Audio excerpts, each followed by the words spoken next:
Good evening, everyone. Welcome to the Township of Monroe Zoning Board meeting of November 29th, 2022. Please stand to salute the flag. Pledge allegiance To the flag of the United States of America and to the republic for which it stands, one nation, under God, indivisible, with liberty and justice for all.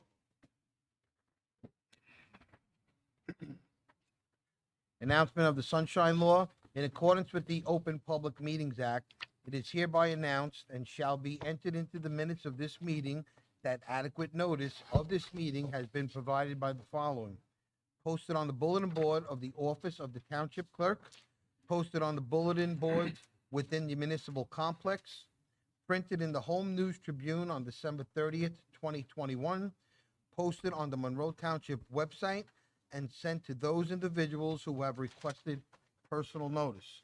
Madam Secretary, roll call, please. Ms. Damiani? Here. Mr. Lupo? Here. Mr. Masters? Here. Mr. Busman? Here. Ms. Caratori? Here. Mr. Tanzi? Here. Mr. Jaffe? Here. Mr. Verdi? Here. Mr. Cole? Here. Dr. Kenzie? Here. Chairman LaFada? Here. Glad to see everyone's here tonight. Hope everyone enjoyed their Thanksgiving. I need a motion to approve the minutes of our regular meeting of October 25th. Do I have a motion? So moved. Second. All in favor? Aye. Abstain. We got some abstentions down the end. Abstentions by people who weren't capable of voting. Got 'em. She's got it, right? Yep. Good deal.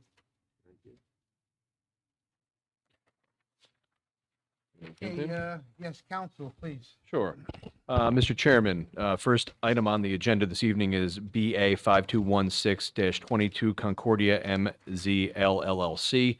The applicant's attorney has requested that the application be carried to the next available meeting, which would be the board's meeting of January 31st, 2023.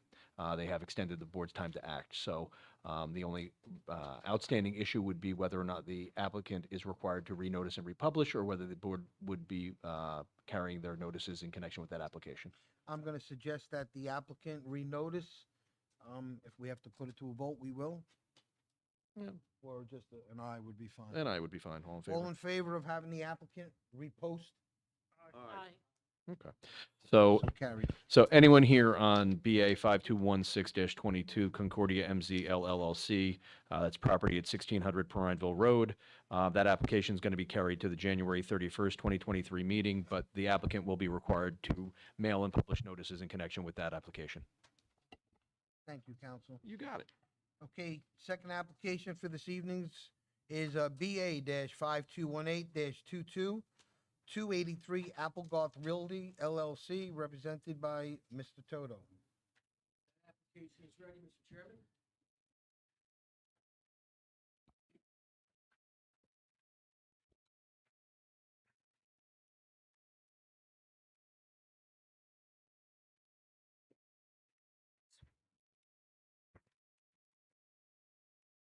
Good evening, Mr. Chairman and members of the board. Is this even on?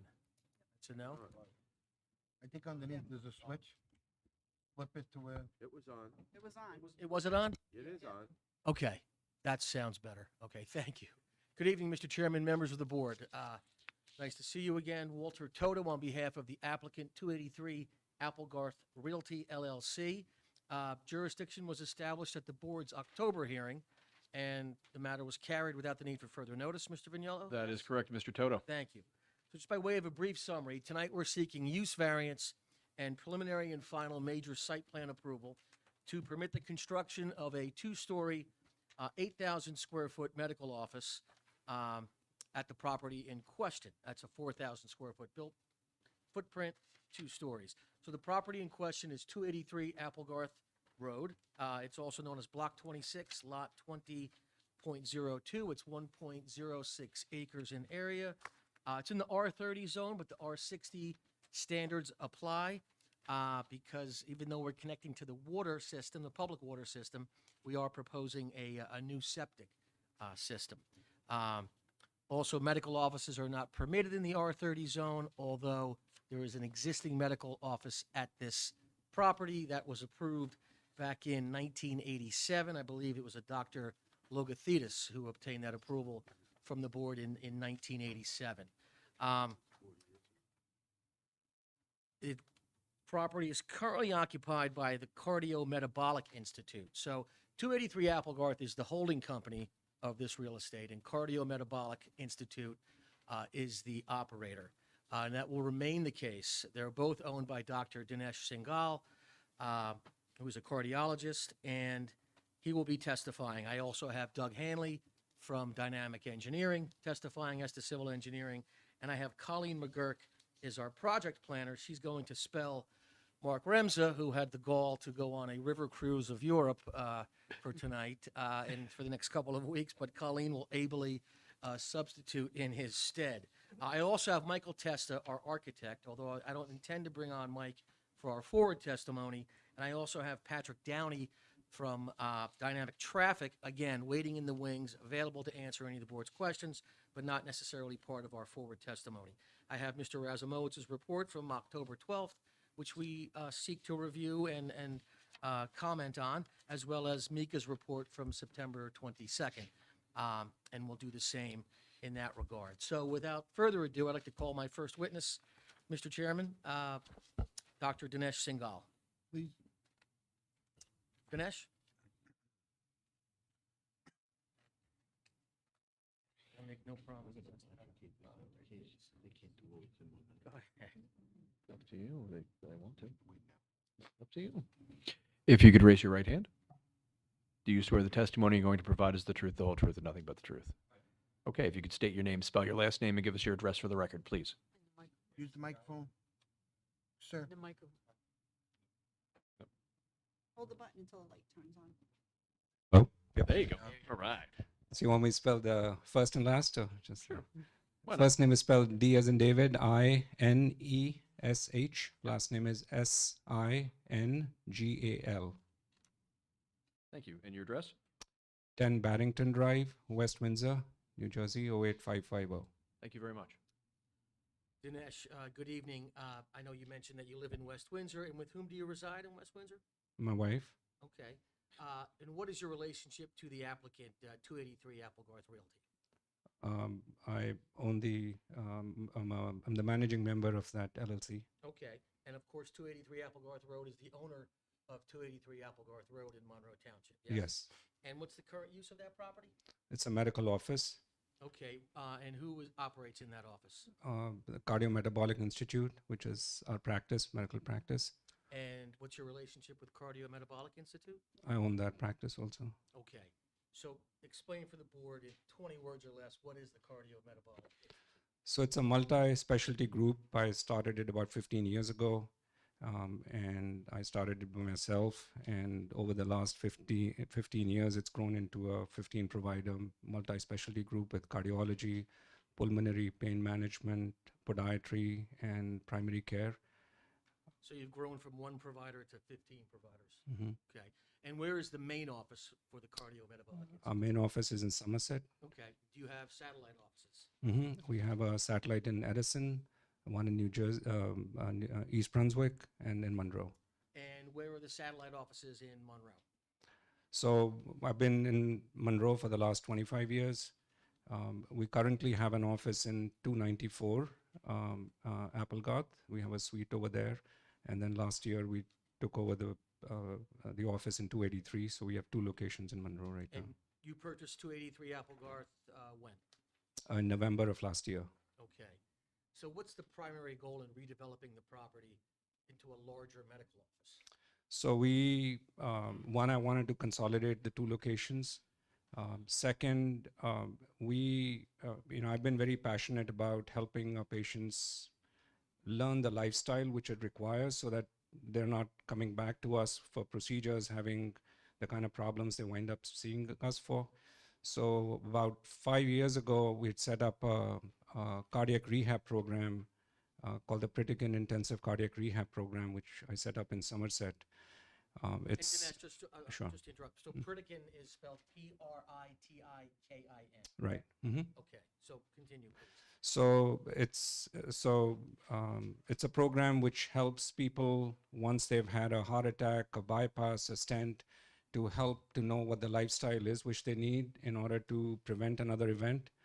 And we were the first such facility in the Northeast to open up there. And my hope is to, you know, we have a large volume of patients who are in this area, and it's a big chore for them to come up all the way to Somerset to go through the program. So my hope was to open up another facility here where we could offer the program locally while we are seeing patients and consolidating the two offices. So just to back up, to explain for the board, so this Pritikin intensive cardiac rehab, so give me some of the details. Is it approved by Medicare? And what exactly are you trying to achieve there? So, what was found was that when people have a heart attack, they go through a bypass, what we do with them with the procedure is not the cure for the actual disease. The cure actually in the long run is to learn the lifestyle, how to, what to eat, how to deal with stress, how to exercise, which really changes the future for them. And Medicare recognized this back in 2010. The cardiac rehab has been around a long time, but typically it was focused largely on exercise. But there was very little attention paid to nutrition, very little attention paid to how to deal with stress and the education it needs for a person to understand what is going on in the body. So in 2010, Medicare went out and approved a couple of programs, and Pritikin was one of them, which became which spent about it became twice as long as the traditional rehab program in order to get people to have a much better understanding. So it requires not only exercise, but a lot of focus on nutrition, a lot of focus on stress management. So it requires a little larger footprint and a significant amount of change in the character of the program. So as we sit here and now, the Pritikin program is not being conducted in Monroe due to a lack of space, correct? Right. But it is conducted in Somerset. Right. And you have a good deal of Monroe patients that travel to Somerset. Yes. Okay. Mhm. And how long is the rehab program? So typically it lasts, it's a 12-week program where folks come in for 2 hours, 3 times a week. So it's about 6 hours a week, runs for 12 weeks. Okay. So it's a 12-week program. So you're essentially teaching the patients the life skills to avoid another heart attack. That's right. Okay. And is this method of cardiac rehab unique to this area? Yeah, so when we opened up the Pritikin in Somerset, we were the first in the Northeast to offer the program.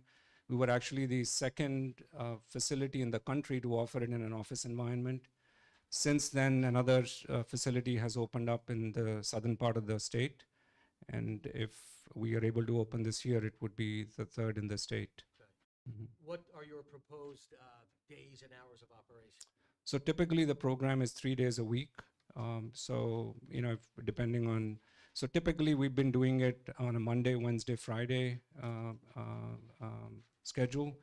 And so, patients come in on those 3 days for those 2 hours each to get the program. But as far as, and then what, Tuesday and Thursdays, but you do want to be open Monday through Saturday, correct? Yeah, we'll still be seeing patients. I mean, we're Sure, consolidating the 2 offices, so it's not just the program alone. So we're still seeing patients. So the office location will open 5 days a week, including a morning session on Saturday. But the rehab itself will run 3 days a week. Understood. So you've Mhm. got office consultations and a Right. cardiac rehab. Right. program. Mhm. So, and In the office, a couple of medical assistants, depending on the number of physicians, probably 2 front desk staff. My administrative office is all in Somerset, so we don't, we're going to have staff here. And then there'll be about 3, the days we have the rehab program running, we'll have 3 members in the wellness staff. And we may, at one day a week, might do some stress testing, so we might have a technician at that point in time. okay. So per the reports, it's 10 per day. Yes. At any, At a maximum, Yeah. yes. Mhm. describe for the board, and we do have Michael Testa will show the board the elevations and and the interior layout, but describe for the board the internal layout of the proposed 2 floors. So, yeah, so on the first floor, once folks walk into a lobby, they'll be able to, my goal has been to kind of encourage people. So they'll walk in, there'll be a glass wall, which will overlook the rehab facility on the first floor. So, there'll be the exercise equipment. They could see, we propose a small demo area for the dietitian to do some cooking demonstrations for patients, so they'll be able to see that. So that'll be on the first floor, and then they'll take the elevator or the staircase. It'll open up into a lobby on the second floor, and there'll be a check-in area. There'll be a few exam rooms, and there'll be a check-in, check-out in right next to the lobby. And so upstairs will be medical offices where we'll do consultations, and downstairs will be the cardiac rehab. Okay, and so what's the length of time for a typical office consultation? So a new patient is typically there for about 30 minutes, and a follow-up is usually 15 to 20 minutes. And you mentioned the exercise sessions that will occur on the first floor. What's the typical length of time for an exercise session? So patients will be coming in for 2 hours each time. So there's a cohort of 6 patients, up to 6 patients who will come in for about 2 hours. Once they leave, there's a next cohort of 6 patients. Again, it all depends on how many people are enrolled at any given point of time. And are the patients monitored during their exercise? Yes. And who monitors the patients? So everybody because all of these patients have either had a heart attack, they've either had bypass surgery or a stent. So all of them are put on a telemetry monitor.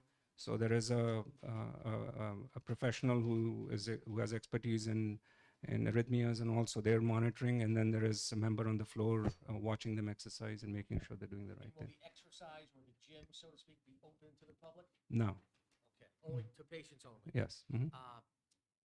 And the physician is required to be in the building during Yes. the exercise? Yes. Mhm. So you talked about food preparation or the dietitian educating the patients. Where will the food preparation demonstrations occur? So, one of the biggest gaps in educating is folks get their heart attack, they bypass, and the system recognized that one of the biggest gaps was people not realizing what's the right way to eat and the nutrition. So as part of this exercise, the Pritikin program so in the 12 weeks, there are 11 cooking demonstration classes. So the small group of people who's out there, the 6 patients, up to 6 patients. So there's a small counter where the dietitian is going to prep some food. And the whole goal is to be able to show people how you can cook with no oil, no salt, and still have, a tasty meal at the end. So you can give up certain items and still not give up your nutritional needs. So there's 11 of those cooking demos will take place. So once a week, those patients will go through a cooking demo. And how long are those sessions? So that'll be about 45 minutes. Yeah. So yeah. And what equipment is used to perform the cooking? So right now we've been using just a small electric cooktop, and they have their small couple of pans, and the typical kitchenette stuff. Yeah. So again, that happens once a week and about up to 4 times a day. Right. So it depends on the number of sessions. Yeah. So up to 4 times a day, and that'll be 1 time a week. The other 2 days, there is some other exercise which is done to educate the patients. Yeah. So all of this together, how many patient visits overall do you anticipate, giving a minimum and a maximum?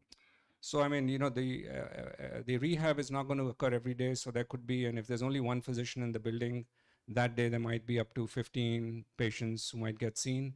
And on the days when there is rehab, and maybe 2 physicians at most, we might be seeing spread out during the day about 40 to 50 patients during the day. Okay, 40 to 50. Mm-hmm. Okay, and this is all by appointment only, correct? Yes. Mm-hmm. Okay.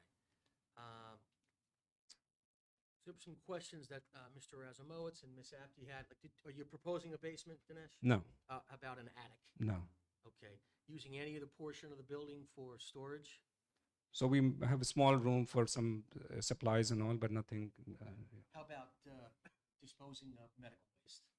What's the proposal? So we have very little medical waste. There are usually some syringes or blood draw tubes. So they go typically, even in other offices, they go in containers. And so we have a certified company which comes and picks up, this waste once a month. And that would be the same process we would follow here. And that's a licensed waste management Yes, company? yes. For Sharps containers, is that what you Yes, yes. Hmm. Okay. How about non-medical waste? What's the So it's, typical office, table paper and stuff like that. So that'll just go in the garbage container in the back. Okay, so your testimony tonight, it matches essentially what you've been seeing in Somerset with regard to the Pritikin rehab and what you're seeing in the satellite office with consultations. Right, right. Hmm. Mr. Chairman, nothing further for Dr. Singhal.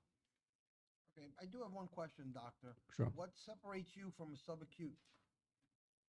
So subacute is when patients go into the hospital, they're sick, they are not even physically in a position to go home. So those patients go to subacute, get physical therapy just to be strong enough that can be independent. We are dealing with those patients who are otherwise ambulatory. They're home already. Now we are helping them get their strength back. So to give you an example, someone goes through open heart surgery. The surgery goes a little rough, 6-7 days. They're even having a hard time getting to the bathroom. So they would go to subacute rehab to just get their strength back. That's what their physical therapy is. But once they're home, now they need to learn, now they need the heart to get stronger. They need to get the strength back and also learn the tenets of what they need to do for the rest of their life so that they don't come back. So that kind of program is a cardiac rehab program. There they're going on treadmills, they're going on bicycles, they're lifting weights, and they're on a monitored setting because arrhythmias can occur when you force somebody to start doing the exercise in the setting of a recent heart attack or bypass or stent. So subacute rehab is really for people who are not physically strong, who can just barely get to the bathroom. They need somebody to hold on. So that's the strength they're getting. What we are doing is what's called cardiac rehabilitation, where we're helping the heart recover from whatever event took place. The level of exercise is much higher. People are going on a treadmill they might start at 1 mile, 2 miles an hour, and then by the time they finish the 12 weeks, we're hoping they're up to 3 or 4, depending on their age and their physical capacity. Everybody's different. So that's a whole different perspective so one is just getting strength back. The other one is actually helping the heart rehabilitate. And your RD, it's going to be a registered dietitian, correct? Oh, yeah. Mm-hmm. Are you providing any transport? Not right now. I've entertained the thought, but it's very hard because it's a slippery slope. Then who do you provide it for? And it's just hard. So the answer is no right now. Okay, thank you. Any other board members have questions? Mr. Marino?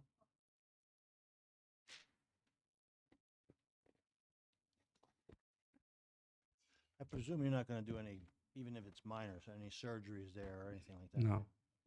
But you are going to have some high-tech machines, I would presume, echocardiograms and stress tests. Did you contemplate the situation as about, are you going to have or entertain the idea of a generator? So we don't have an echocardiogram here because we have it in our other 2 offices, so we don't plan to put one here.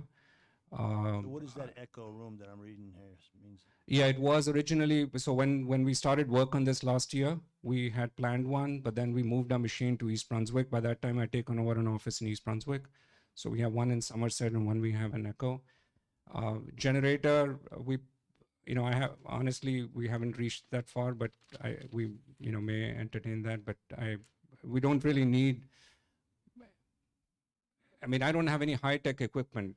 The stress testing, is once a week, and even if we don't do it, we have it up in Somerset. And even in Somerset, I don't have a generator for the nuclear camera we have there.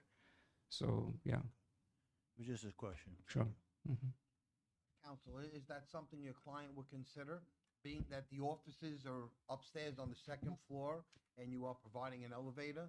If that person should be in a wheelchair, how are they getting downstairs during an event of an emergency? Yeah, sure. We can absolutely discuss that. I think. So it's not off the table. It's No, something- no. something Just, that would yeah. be Mm-hmm. considered. Yeah, Sure, yeah. absolutely.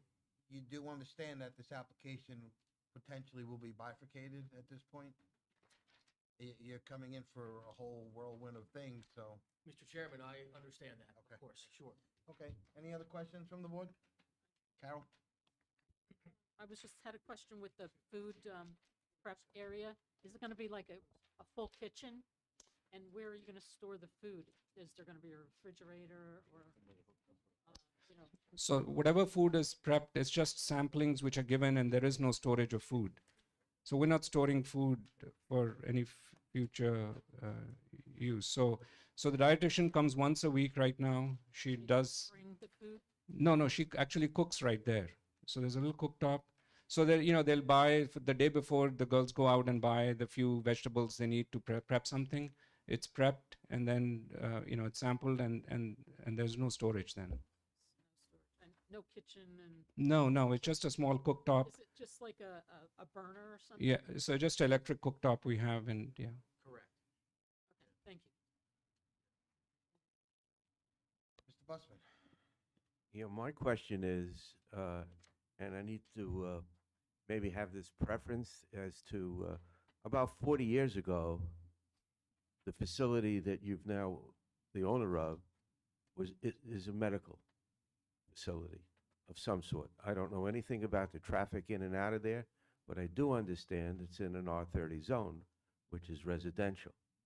So how can you tell me why we should allow you to take possession of this property, which is in an R30 zone, clearly marked as such, to have a facility that's now medical? And I know there are rules dealing with grandfathering. So since it is, does that make it a to-do, and actually an item to proceed? Well, hold up, counsel.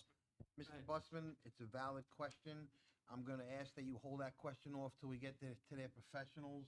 Right now, it's just a doctor indicating what they're Yes. gonna be doing there. We'll get to the professional or their engineer or their planner who's gonna go into detail as to Thank you. what the. Sure, I would bills just, will be. as a quick, as a direct retort to that, the property literally next door was approved for a medical office. It was a conversion of a single-family house into a medical office, and I think there are 4 to the immediate northwest on Applegard. So that zone for that part of town is a bit, it's a mischaracterization of what's happening along that part of Applegard. That's why I'm asking the question. Of course, yeah, sure, that's why I'm answering. And that's why Dr. Singhal, who's been there for a few years, more than a few years, is contemplating making this application with you tonight, or has contemplated. So Thank you. that's where we are. If nothing else, Mr. Any other Chairman, questions? I'd like to call our project engineer, Please proceed. Doug Hanley. Doug, you need an easel or? Sure. And Michael, do you want to put up what we have architecturally as well?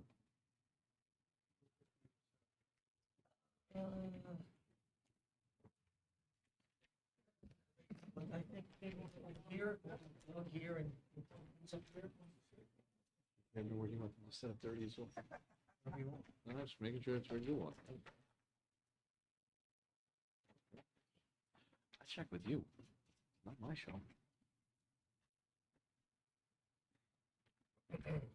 While they are setting up, anyone in the public here, when we get to a quick recess, you will be able to come up to see any of the rendezvous that are being posted here now. So if you can't see them now, that's okay. You will have a chance to see them.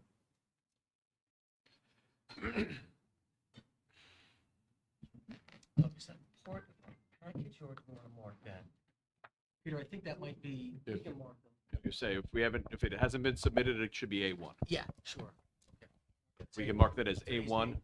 Yep, today's date, it's the 29th of November. Thank you.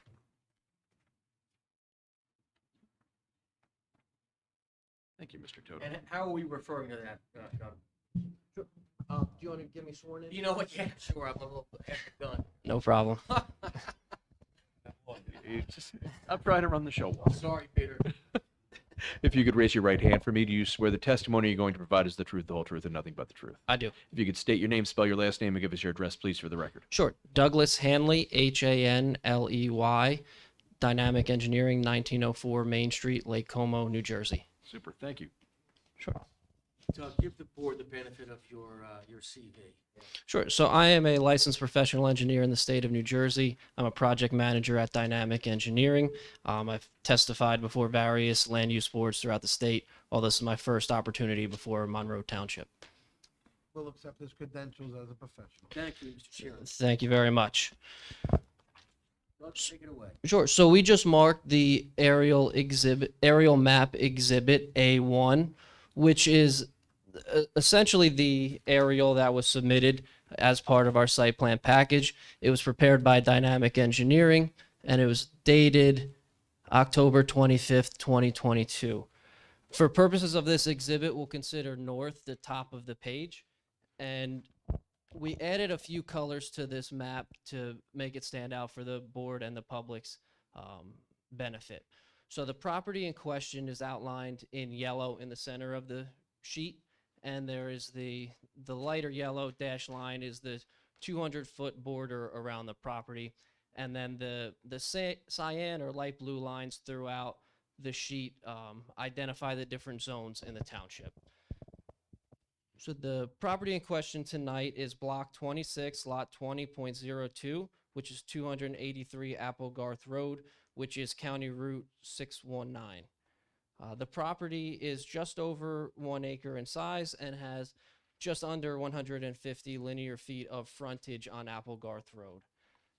It is currently developed with a medical office building, which is about 2,000 square feet in size and has 15 parking spaces. It has one existing full movement driveway on Applegarth Road. In terms of zoning, as mentioned before, the project is in the R30 zone. However, it's subject to the R60 requirements because we are providing a septic system for the development. As such, there are 3 nonconformities with the property in terms of size. The lot area, the R60, requires 60,000 square feet. Our lot is 46,088 square feet. I know the board planner had some question on the lot area because the survey breaks out the deed area versus the survey area. Just to clarify that right now, the deed still accounts for area within the right-of-way in Applegarth Road.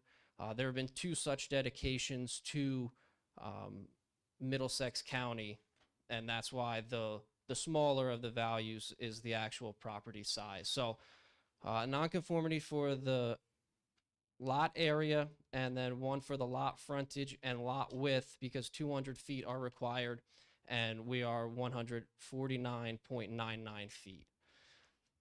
And for this property, it's important to look at the surrounding area.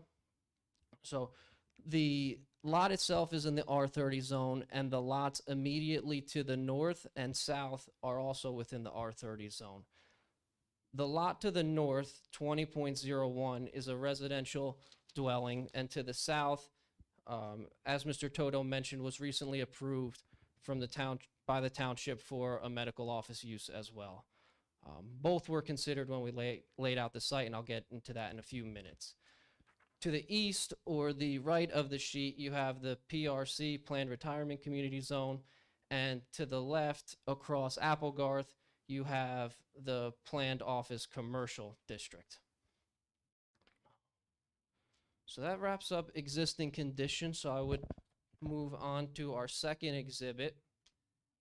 And this is a colorized version of our site plan, but we can mark it as A2 if you would like. Perfect. And today's date, please. Sure.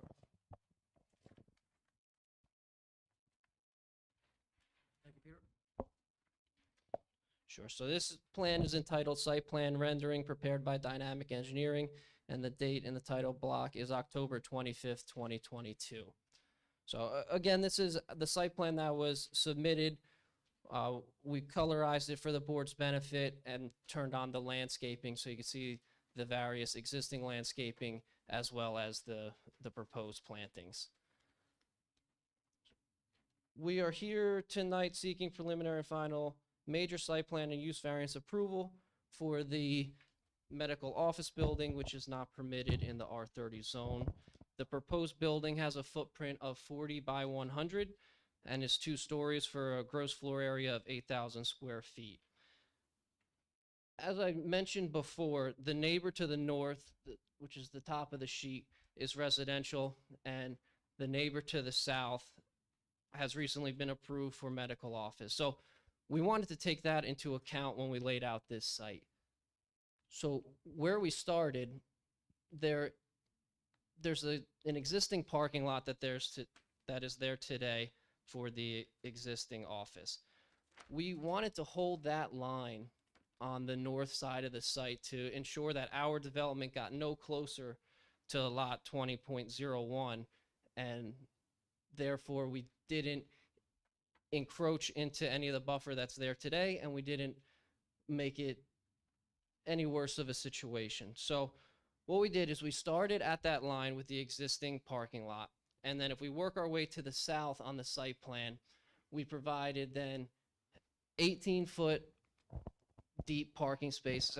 If I get up, I think it'll be a little bit easier if you can follow along here. But we held this line at the top of the sheet, came down, we have 18-foot parking spaces, a 24-foot drive aisle. Doug, you want to reorient this, like, so they go that way, counterclockwise? Right here. Step back a little bit. Sure. Yeah, it's a little small, but I'll do my best to explain it. And then if you have any questions over there, if you want me to walk it over, feel free. But starting from the top of the sheet, we had the existing line of the parking lot. Then we had 18-foot for our parking stalls, 24 feet for our drive aisle, another 18 feet for the other parking row, 6 feet for the sidewalk, and then the 40 feet for the building. And the reason I ran through that, and normally I wouldn't, but there are a few variances and design waivers that are being requested with that layout. So to run through those quickly, parking in the township 10 by 20 is required. As I mentioned, we're providing 18 feet deep by 9 feet wide. So we're requesting a variance for that. The driveway, we're providing 24 feet where 25 is required. That's a design exception. Another request for relief for providing parking within 30 feet of the building. We are providing 6 feet for the sidewalk. And then continuing along that list, the side yard setback to the south, 30 feet is required in the R60, and we're providing 17.6 feet. And then lastly, when you account for all of that impervious coverage, we are at 36.9 feet, or 36.9%, where 30 is allowed in the R60 zone. So in terms of parking stall size and drive aisle, 9 feet by 18 feet is an industry standard, as well as the 24 feet for the drive aisle. We feel it's an adequate size for this type of use, where customers or patients are coming for scheduled visits, they park and they get out. They're there for an extended period of time. It's not like something closer to a Wawa or a Quick Check where you're in and out in 45 seconds. So we feel comfortable from an engineering perspective with the parking stall and driveway dimensions. For the distance to the parking to the building of the 6 feet, a 6-foot sidewalk, again, is an industry standard that allows for a 2-foot car overhang for parking, and then still 4 feet of walkway for the patients and customers to access the building. In terms of the number of parking spaces we're providing, we're proposing 35 parking spaces, and based on the ordinance standards and the board planner's review, 32 spaces are required. So we are slightly over the number that's required by the ordinance, but based on our review with the applicant, we feel 35 is an adequate number to allow for some overlap of patients coming earlier to their appointment while maybe the previous patient is still inside. So it allows for a little bit of play, if you will, in the number of parking spaces. One of those 35 spaces is one make-ready electric vehicle parking space? Yeah, that is not currently on our site plan, but based on the board planner's letter, we will certainly make it make ready. Looking at the rest of the site plan layout, there are 2 design waivers for the full movement driveway on Applegarth Road for the width of it. We are providing the 24 feet and then 15-foot radii on either side to allow for safe and adequate access in and out of the site, where I believe 35 feet is the maximum permitted, where we're at 54 and a half feet. In terms of signage, we're proposing 3 signs as part of this application. There's one freestanding monument sign along Applegarth. It is just to the south of the driveway. The sign itself is not permitted in the R30 or 60 zone, so a variance is required. Technically, a variance is required for all 3 signs that we're providing. Additionally, we're providing the sign 10 feet from the right-of-way, where 20 feet is required, but we're providing, and I should have mentioned it when I was going through the site plan layout, but we are providing a 60-foot right-of-way buffer that's required by the township. So if we were to provide the sign 20 feet back from the property line, it would get lost in all the plantings that we're providing up there. So we brought it a little bit closer to the right-of-way, to the street. It's out of the site triangle. It's in a safe location. Cars will be able to see it as they approach, and they'll be able to see past it as they're leaving. So we feel it's a safe location for the sign. Doug, the sign is also fairly low in height, correct? So to make it less obtrusive? Yes, the sign is a total of 4 feet in height. It's 8 square feet. So in my opinion, it is a modest sign. It's really there for the benefit of the patients as they arrive, that they don't drive past it and have to turn around. Also providing, that sign will be internally illuminated. We're also providing 2 wall-mounted signs, one on the side facade along Applegarth and one on the front facade of the building facing north towards the parking lot. Each sign is 15 square feet in size. Again, I feel they are modest in nature, just to allow the patients to make sure that they're in the right location. And when you go to a medical office building, sometimes they're in developments where you're not sure what door to go in or if there's multiple doctors. So this will help them identify that they're in the right parking area. And then the last thing to note on the signs is it is located within the buffer, as I mentioned. So a variance is required for that. However, if you were to pull that sign 60 feet off the road, you would never see it. So we feel it's in the adequate location.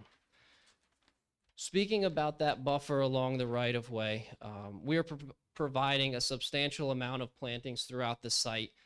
In total, we have 183 plantings that we're providing. Just a quick breakdown: 12 shade trees, 7 ornamental trees, 50 evergreen trees, 80 evergreen shrubs, and 34 deciduous shrubs. We went through the ordinance and understand that there's the requirements to visually screen and buffer the property. So we wanted to not only enhance the buffer to the north to the residential, but also provide the buffer along the right-of-way, and make sure that we meet the intent of the ordinance to screen this to our best capability. With that said, there is an ordinance requirement to provide a 6-foot berm along the right-of-way and the rear of the property. Based on the grading and drainage of the existing site, I do not feel it's feasible or would be a better design to provide this 6-foot berm. But what I think we can do to help meet the intent of the ordinance is provide a slight hill, if you will. I don't want to call it a berm, but slope up 3 to 4 feet along the property line. So from the street, as you're driving by, it'll look like a berm.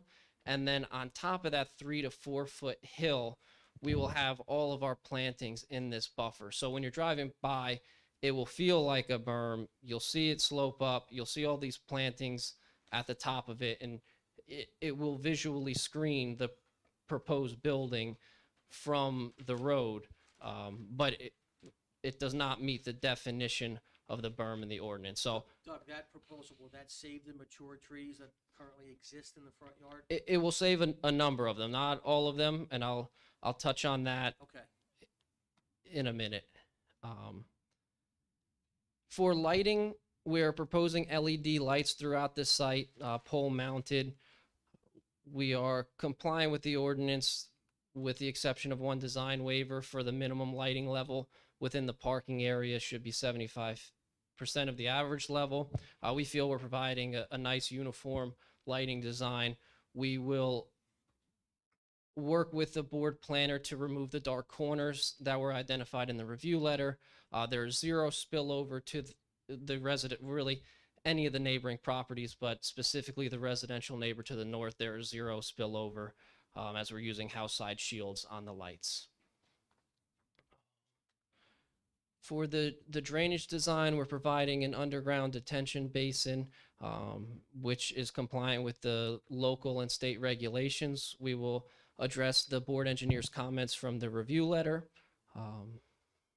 and work directly with him. For utilities, as we mentioned, there is no sanitary sewer available to this property. It's currently serviced by a septic facility. That will be demolished and a new system will be provided for the new building. The water, gas, and electric services will connect within Applegarth Road. That is it for my direct testimony, but I do have a couple items I just wanted to touch on the review letters, if you want to flip through. Yeah, absolutely, sure. Okay. I was going to hit on some of the highlights, Doug, but go ahead, take it away. Sure. Yeah, I'll do this and then we could hit the highlights at Yep, the end. Sure. So taking a look at the engineer's review letter prepared by Mark Razumowitz, dated October 12th, 2020. I just want to touch a few items really quick. Comment I on page 2 regarding a concrete pad in the northeast corner of the property. So the short story for that is it does not have a use. The applicant would prefer to keep the concrete pad there, simply to not disturb that area of the site, but it does not have a use. So that's not an encroachment from the adjoining property? No, it's not. For item 3D on page 3, Mr. Razumowitz identified slopes that are 33%. We do need relief from that section of the ordinance as we are providing 33% slopes throughout the site, and that's to limit the extent of the grading. If we were to go less steep, we would have to disturb more of the site.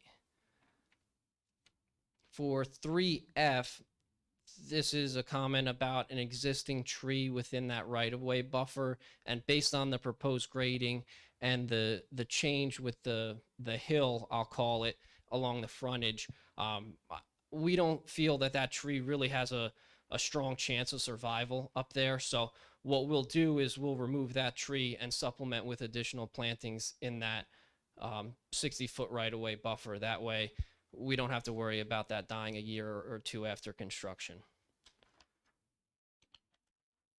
The rest, I believe, are the next couple pages are drainage and grading comments, which we will address.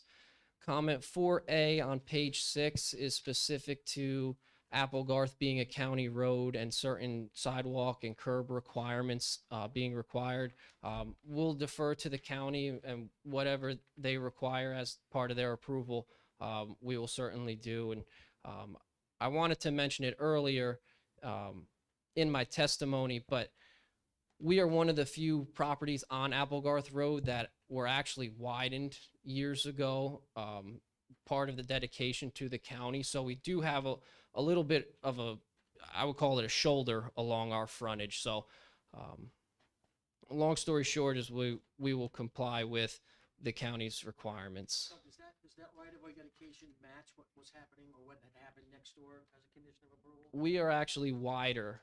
Okay. We have a wider right-of-way than what they required. And if you're familiar with that property, that building is essentially on the property line. So they couldn't really dedicate much to the county, where ours years ago, a large portion, not a large portion, but a portion of the site was dedicated. So we have a wider right of way than they have. Comments for E, F, and G, I spoke about. That's regarding the dimensions of the driveway and parking stalls and sidewalk. And those are the only items that I wanted to touch on that letter. And Doug, the balance of Mark's report, Mr. Razamoja's report is acceptable? Yes, we will comply with the remainder of the comments. And then looking at the CME planning letter, there were just a few items as well. I think we may have honestly touched all of these during the direct testimony, but I will flip through. And this one is dated September 22nd, 2022, just for everyone's reference. We spoke about that. We spoke about the EV space.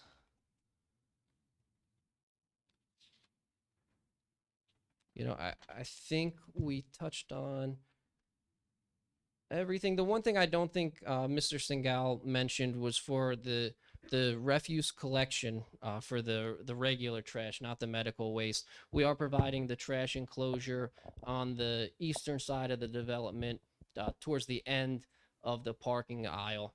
And the intention is for that to be collected by a private hauler approximately once or twice a week, depending on demand, but they don't really generate a lot of trash. And that would occur before the office opens approximately at 7 a.m. So that way they had the allowance to turn around in the parking area rather than backing out onto Applegarth Road. So they won't be coming when the office is full with patients and all the parking spaces are taken. They'll show up in the morning, turn around on site, and leave back on Applegarth.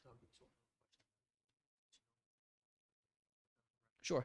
And just for deliveries, from my conversations with Dr. Singal, most of their deliveries occur with UPS or similar type deliveries once a day. Once a day, yeah. And really that's once a day, depending on what office supplies they need. Mr. Chairman and members of the board, nothing further, Doug, unless you have anything. Yeah, unless you had any questions. No, Okay. Okay, well, being he brought up CME, I'm gonna start with Mika. Sure.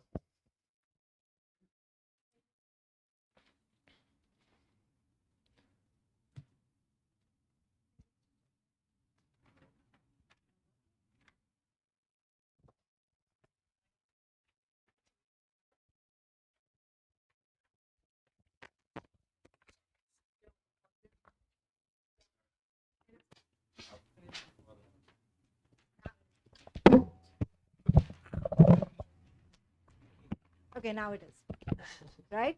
Can you hear me? Okay. Not press the. So just a couple of follow-up questions. One has to do with another variant we listed about the one parking spot that's technically in the front yard. Is there any way of moving that in alignment with the? Yes and no. We certainly can.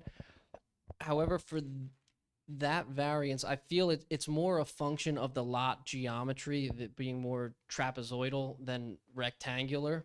So I personally and professionally feel that when this is constructed and you're driving on Applegarth Road, you won't necessarily notice that it is a couple feet in front of the building or closer to the property line than the building itself.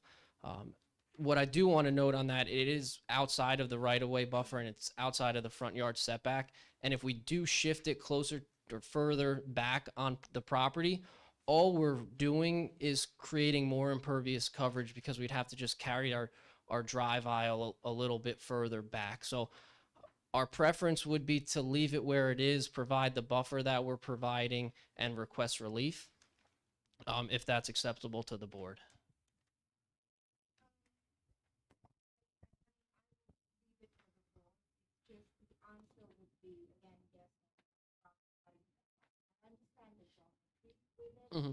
It's just you are proposing additional parking spaces, which are always welcome, Mhm. but you are not meeting the size requirement. You are, increasing the impervious coverage already. It's just, trying to reduce as many variances as possible in order to propose the use. That was one of the considerations. Look, we could, and Mika, I'm sorry, I don't mean to interrupt, we could eliminate the space altogether.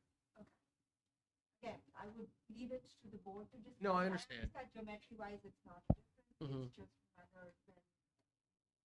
Now, going back to that question, I know you did say that you could do a hill or a berm of 4 feet over there. Mhm. Is the reason for that because of the width of the parking lot, width along the frontage just being 150 and there's not enough room to make that 6-foot hill, or what is the reason that the berm can't be? Sure. So I have two answers to that question. First, for the portion, and I'll stand up here. For the portion to the north of the driveway, there are a number of existing trees in that area, and same thing for all the way on the southern portion of the site. There's existing vegetation. So in order to leave that, we wouldn't want to berm up 6 feet and then come back down. And then additionally, with the drainage patterns of the existing site, a portion of the front of the site does drain towards Applegarth Road. There is the culvert that runs under our driveway, and it runs to the south of the south and to the bottom of the sheet. So in order to keep that existing drainage pattern, if we were to berm up and then come back down, we would essentially be cutting off that drainage and either have to send it somewhere that it doesn't go today, or account for it in a different way. So we would prefer to keep the general slope from the building to Applegarth Road, but provide that really 3-to-1 slope to come up 3 or 4 feet, and then have a flatter plateau between that portion and the building. I Mhm. just wanted the understanding that it's probably predominantly coming because of the drainage Yes. issues on the site that the height of the building. The next question I have has to do with, you did mention that the delivery on the site would be a general UPS truck or box truck coming on the site. In your professional opinion, is there enough room, given the width of the drive aisle, is there enough room for that UPS truck to come in, back out? And similar question, in case an ambulance is needed on site, would that also be able to turn around? Assuming all the 35 spaces. Excellent question. Assuming all 35 parking spaces are parked, I think the honest answer is no, a UPS truck or an ambulance would not be able to efficiently K-turn within 24 feet. Even if we were to provide the 25 feet that's required by the ordinance, it wouldn't make a difference. What a UPS truck would have to do is pull into an empty parking space or two, and then back up, and then they would be able to K-turn that way. Similarly for an ambulance or say a fire truck, specifically, I think the one benefit we have on this property is that shoulder along the frontage. Now, I'm not saying that every day a fire truck or a delivery vehicle is going to park there, but in the event of an emergency with a fire engine that really would not want to pull onto this site if there was an emergency situation, we do have that shoulder of Applegarth Road that could stage an emergency vehicle in that event, and then they can safely pull away with their lights on.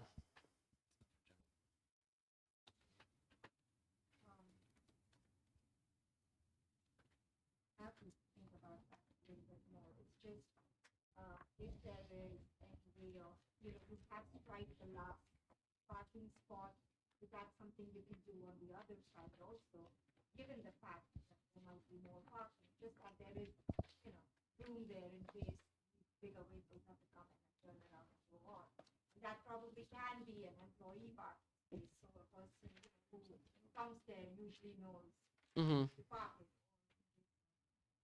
Yeah, and if yes, and if the applicant wanted, we could specify which employee spaces, and then that way they're a little bit more controllable. That if a vehicle had to move in an instance, you can find that employee, have them relocate their vehicle. We would do that, making sure we Mhm. designate that accordingly. Because you did touch about a bit of landscaping, and I don't want to kind of discuss the number of trees right now. However, just for the board's understanding, the northern property is a residential lot, and you are proposing additional trees there. In your professional opinion, like there are going to be evergreens there, and I think the requirement is about 12-foot height. So there would be enough visual buffer between that residential use and this proposed use, with the way the landscaping plan is proposed. Is that correct? That is correct. I feel we are providing a substantial amount of proposed plantings, and I don't know if you have been to the site, but there are 3 big evergreen trees that buffer the sites that are there today, and they are proposed to remain in the proposed condition. So those alone provide a significant buffer, and then we're providing additional plantings on top of that. I'm not sure if I should ask, or you did mention there might be a traffic expert. Based on Mr. Single's testimony and the professional engineer's testimony, I just want to kind of understand with maximum of 40, 50 people on the site. I understand the estimation has been done to do a little more parking, like 35 parking spaces. Right. It's just would, I feel, more beneficial to understand why that 35 number. Sure, we'll bring them on next. Unless.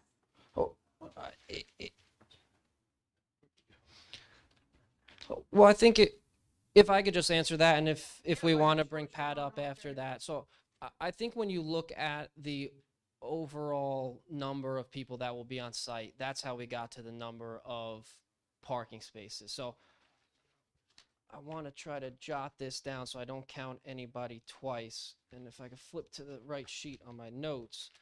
So there are 10 employees, a maximum of 10 employees at a time. So that 10 parking spaces right there. Then there could be 6 patients in one group. So that's 16 spaces.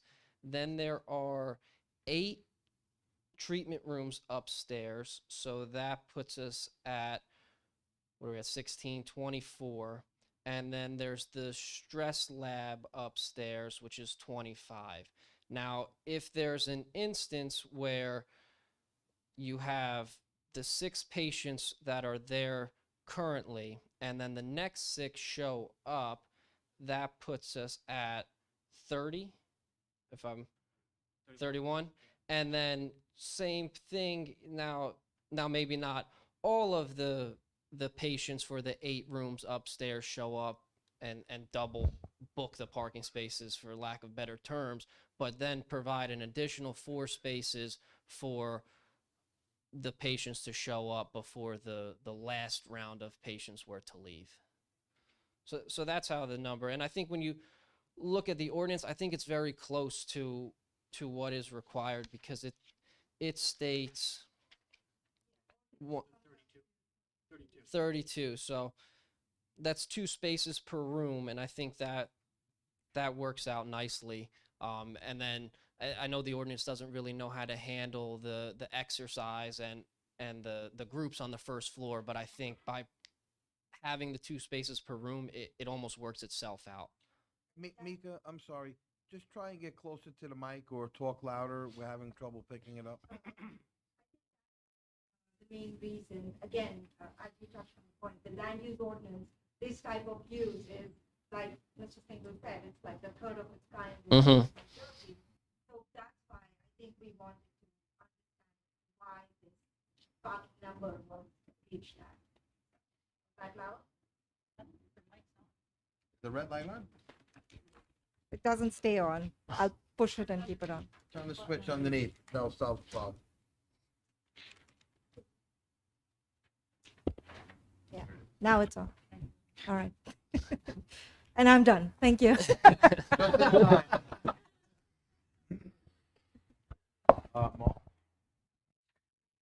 You now, Mark.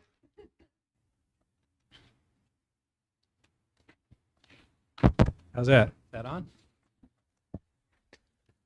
All right. You talked about the groups, and can you just reiterate that? Are you saying that the patients come in a group of 5 or 6, Six. and then the next group would come through again? Why don't you stagger the times so that your first group could leave, and then the second they group will be has staggered. parking stalls? Mark, they will be staggered. Okay. So, and also a lot of the patients that are coming, I guess this is for the doctor. Sure. They have walkers, or you have patients coming with walkers. I mean, on occasion, there might be somebody with a walker, yeah. Okay. Not in the exercise group, but with the patients who are coming to see us, who'll be coming upstairs, yes.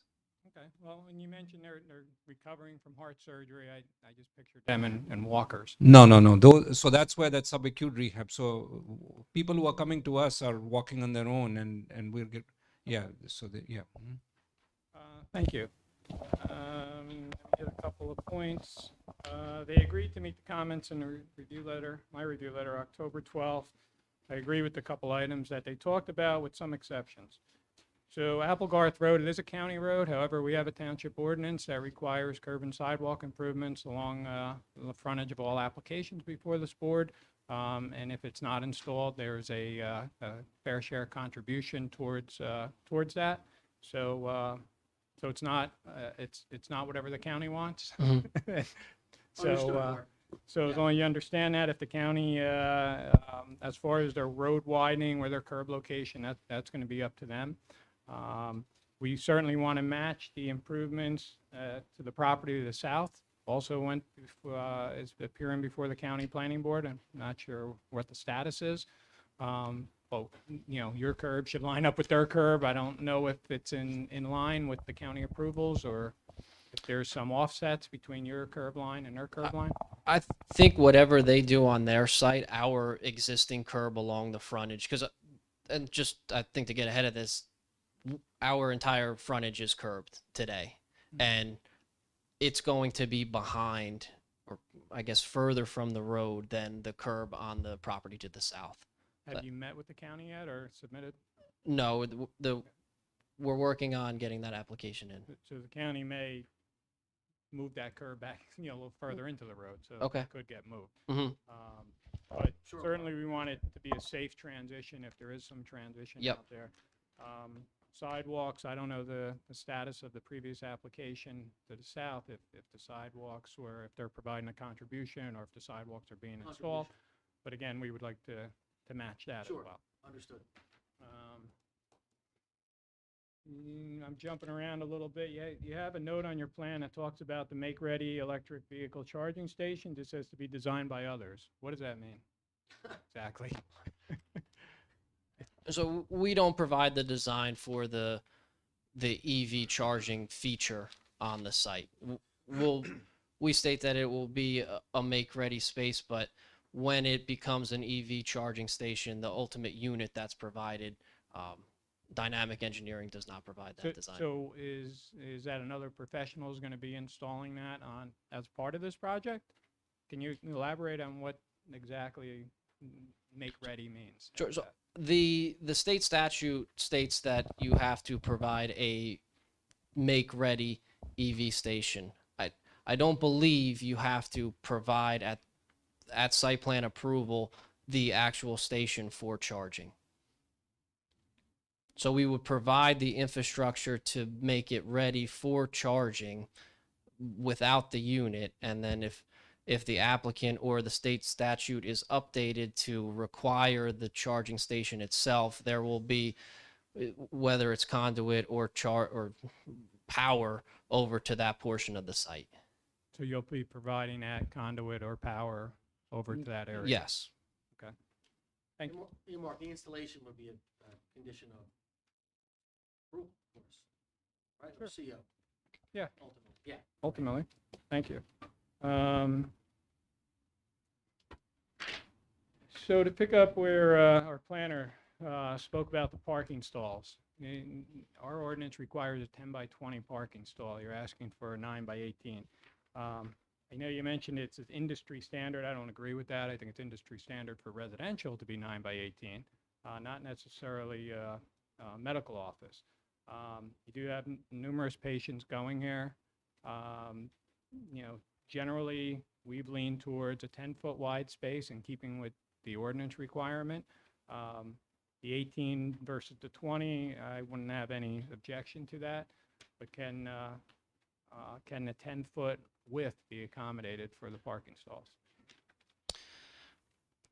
Since we are requesting the impervious coverage variance with the 9-foot parking spaces, and that the 35 spaces is what's desired for this application, we wouldn't want to provide additional impervious coverage to widen each space by 1 foot. If it's the board's desire, we would have to regroup as a team and see if we're comfortable losing a space or two on each side to provide that 10-foot spaces on each side. Well, I think you could do that, accommodate that, and I think that would tie in with what our planner asked for about pulling the parking out of the front yard area. That actually eliminates that variance, I believe. So yes, that's something, if you could take a look at that, and we can revisit that when, if this gets approved, when you return to the board, if you return for final or not. Fair enough. Okay.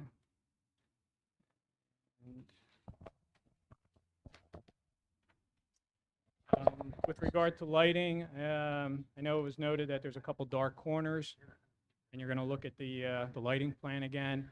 Also, take a look at your entranceway. It looks a little dark at the entrance, right when you turn into your site. That first fixture is set pretty far away from Applegarth Road, so you may want to slide that closer to Applegarth to get some lighting at your entrance.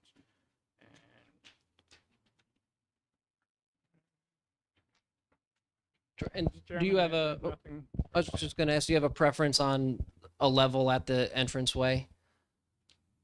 No, I'll let you take a look at Okay. it. It just looks a little dark, just looking at the plan again. Sure. And possibly just sliding that fixture a little bit closer to Applegarth may pick up that level a little bit. Not a problem. Certainly not to the level of the parking lot Mhm. itself. Yeah, we try not to light the entranceway too much because many municipalities don't like the light spilling over into the street. But if we could Yeah. bring that up to half a foot candle or something to just, I agree with that. We don't want it, blasting right at the entranceway, but I think you need a little bit more light. there. Sure, we So can come up with Not something. another fixture, but maybe just sliding this fixture. Agreed. I have nothing further, Mr. Chair. Do any board members have any questions? Mr. Tanzi? Thank you, Chair. On the parking, I see there's only 2 handicaps. Why only 2, considering the type of facility? The federal guidelines for parking lots less than 50 parking spaces, the number that's required is 2 handicap spaces. I could check with the applicant and see if he has a higher demand for ADA spaces, and then they can be accommodated. Yeah, I know at the Somerset location, there are 60 spots. They have 4 handicap, and there typically there's no problem at that site. So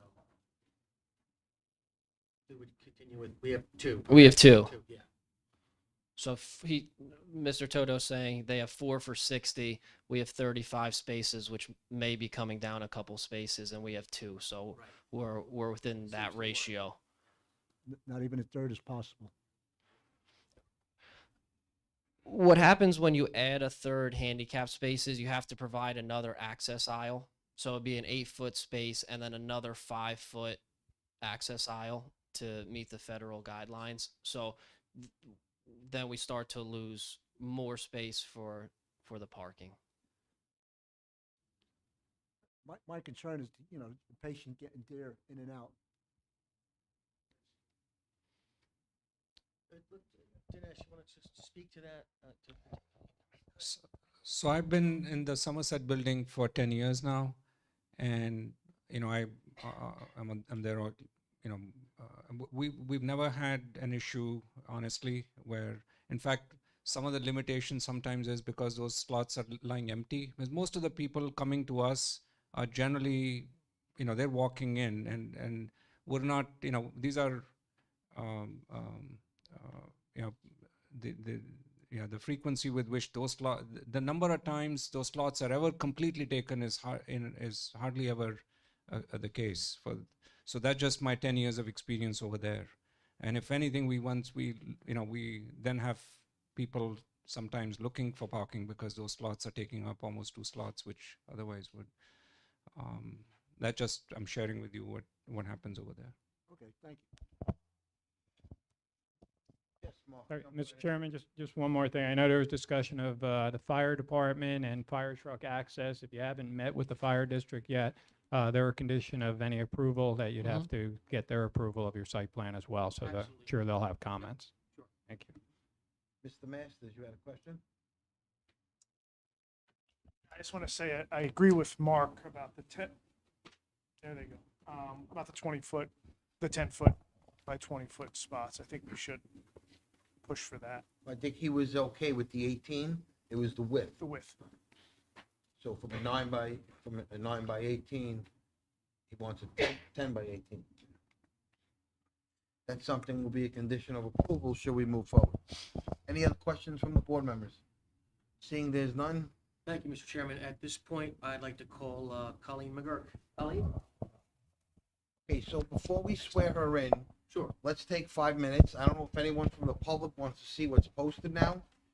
Give everyone a leg stretch. It's 10 to 8, and we'll convene in 5 minutes. And Ms. McGurk is my final witness, just so the board knows. Okay, thank you. Thank you.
Right. Yeah, Mr. Tanzi's got to make his way across. Maybe you hit the gavel. a little. There you go. Okay. My phone. I'll pick it up. Red. I'm not talking, I'm waiting for Mr. Tanzi. And I'm awake. I woke up. No, no. Thank you, everyone. Meeting is now back in session. Council? Thank you, Mr. Chairman, members of the board. My last witness is our project planner, Colleen McGurk. Microphone. Oh, boy. Thank you. How about that? Yeah. Our last witness is Colleen McGurk, our project planner. I apologize. Sure. If you could raise your right hand for me, do you swear the testimony you're going to provide is the truth, the whole truth, and nothing but the truth? If you could state your name, spell your last name, and give us your address for the record, please. Did that. So Woodbridge, Edison, Piscataway, Old Bridge, to name a few municipalities. Okay, we'll accept your credentials as a professional. Thank you, Mr. Chairman. Colleen, explain for the board, I know in Mark Rems's stead, what you've done tonight to prepare for this hearing. In preparation for this testimony, I've reviewed the land development ordinance, the Monroe Township Master Plan adopted in October 2022, the application, the plans, board professional reports, and performed a site inspection. All right, give the board the benefit of your planning testimony, if you would. Okay. The subject property, known as 283 Applegarth Realty, Block 26, Lot 20.02, is 1.058 acres and developed with an existing medical office building. It is a trapezoidal-shaped lot and is located within the R30 Residential Land Use Zone District. The subject property does not have public sewer service and is therefore required to comply with the R60 zone standards in accordance with Attachment 2 of Chapter 108 of the Township Ordinance. The subject property is an interior, undersized lot with 46,088 square feet, where a lot in this land use zone is required to have 60,000 square feet.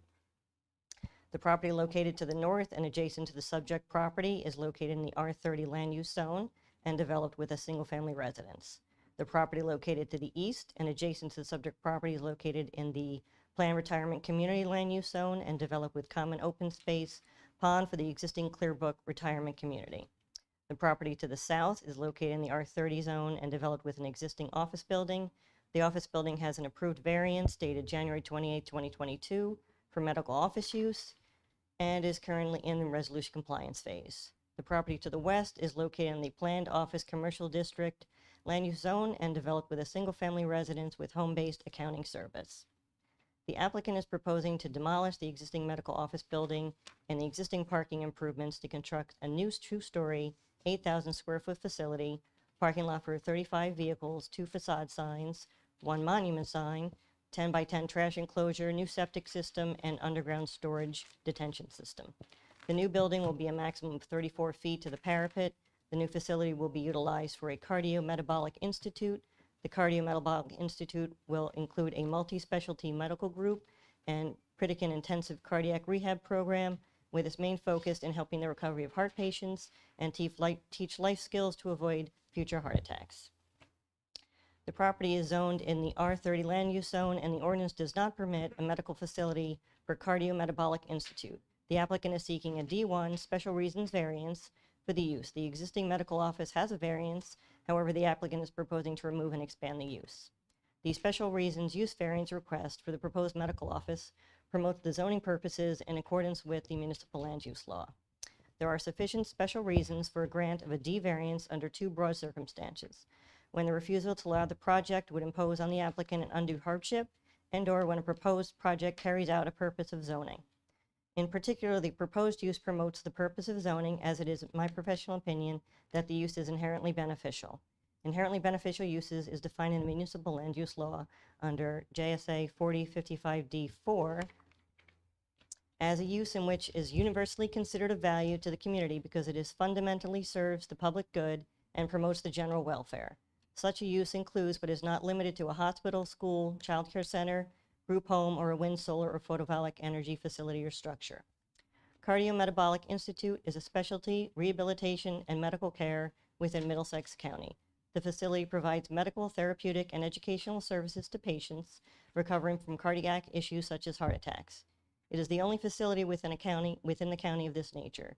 Its existing location at 294 Applegarth Road no longer allows it to provide the needed services. The proposed location is very close to its existing facility and will allow it to continue to serve the community's needs while minimizing impacts to existing and future patients as well as staff. In the land use case, Burbridge versus Mine Hill Township, the court found that inherently beneficial uses are assumed to serve the zoning purposes for promoting the general welfare. In court case Sika versus Board of Adjustment of Wall, the Supreme Court has held that a state suitability test is not only not presumptive, but wholly unnecessary for inherently beneficial uses. Inherently beneficial uses are required to meet the negative criteria by proving that they will not create a substantial detriment to the public good or substantial impairment to the intent and purpose of the zone plan and zoning ordinance. In addition to being inherently beneficial, the proposed use promotes zoning. Purpose A, to encourage municipal action to guide the appropriate use or development of all lands in the state in a manner which will promote the public health, safety, morals, and general welfare. The proposed use will keep a vital cardio-metabolic service in the local and regional community and allow patients to continue their health treatment outside of the hospital confines in a safe manner. The service promotes public health and the general welfare. Purpose B, to serve safety from fire, flood, panic, and other natural and man-made disasters. The applicant is preserving flood hazard areas and will comply with recommendations of the fire official. Purpose C, to provide adequate light, air, and open space. The applicant is proposing the construction of a new building which will provide adequate light, air, and open space to the site and the surrounding area. Purpose G, to provide sufficient space and appropriate locations for a variety of agricultural, residential, recreational, commercial, and industrial uses and open space, both public and private, according to their respective environmental requirements, in order to meet the needs of all New Jersey citizens. The applicant is proposing to utilize an existing medical use lot. The increase in floor area will have no negative impact on the surrounding residential neighborhood or planned senior residential development. The proposed use will provide a 60-foot buffer to the common area and pond of the planned senior residential development. The R30 residential zoned lands consist of 5 lots, of which 2, including the subject property, have prior medical use approvals. As has been noted by the board planner, medical office buildings exist to the northwest across Applegarth Road. The subject property and overall character of this portion of Applegarth Road is shifting to medical and professional office uses.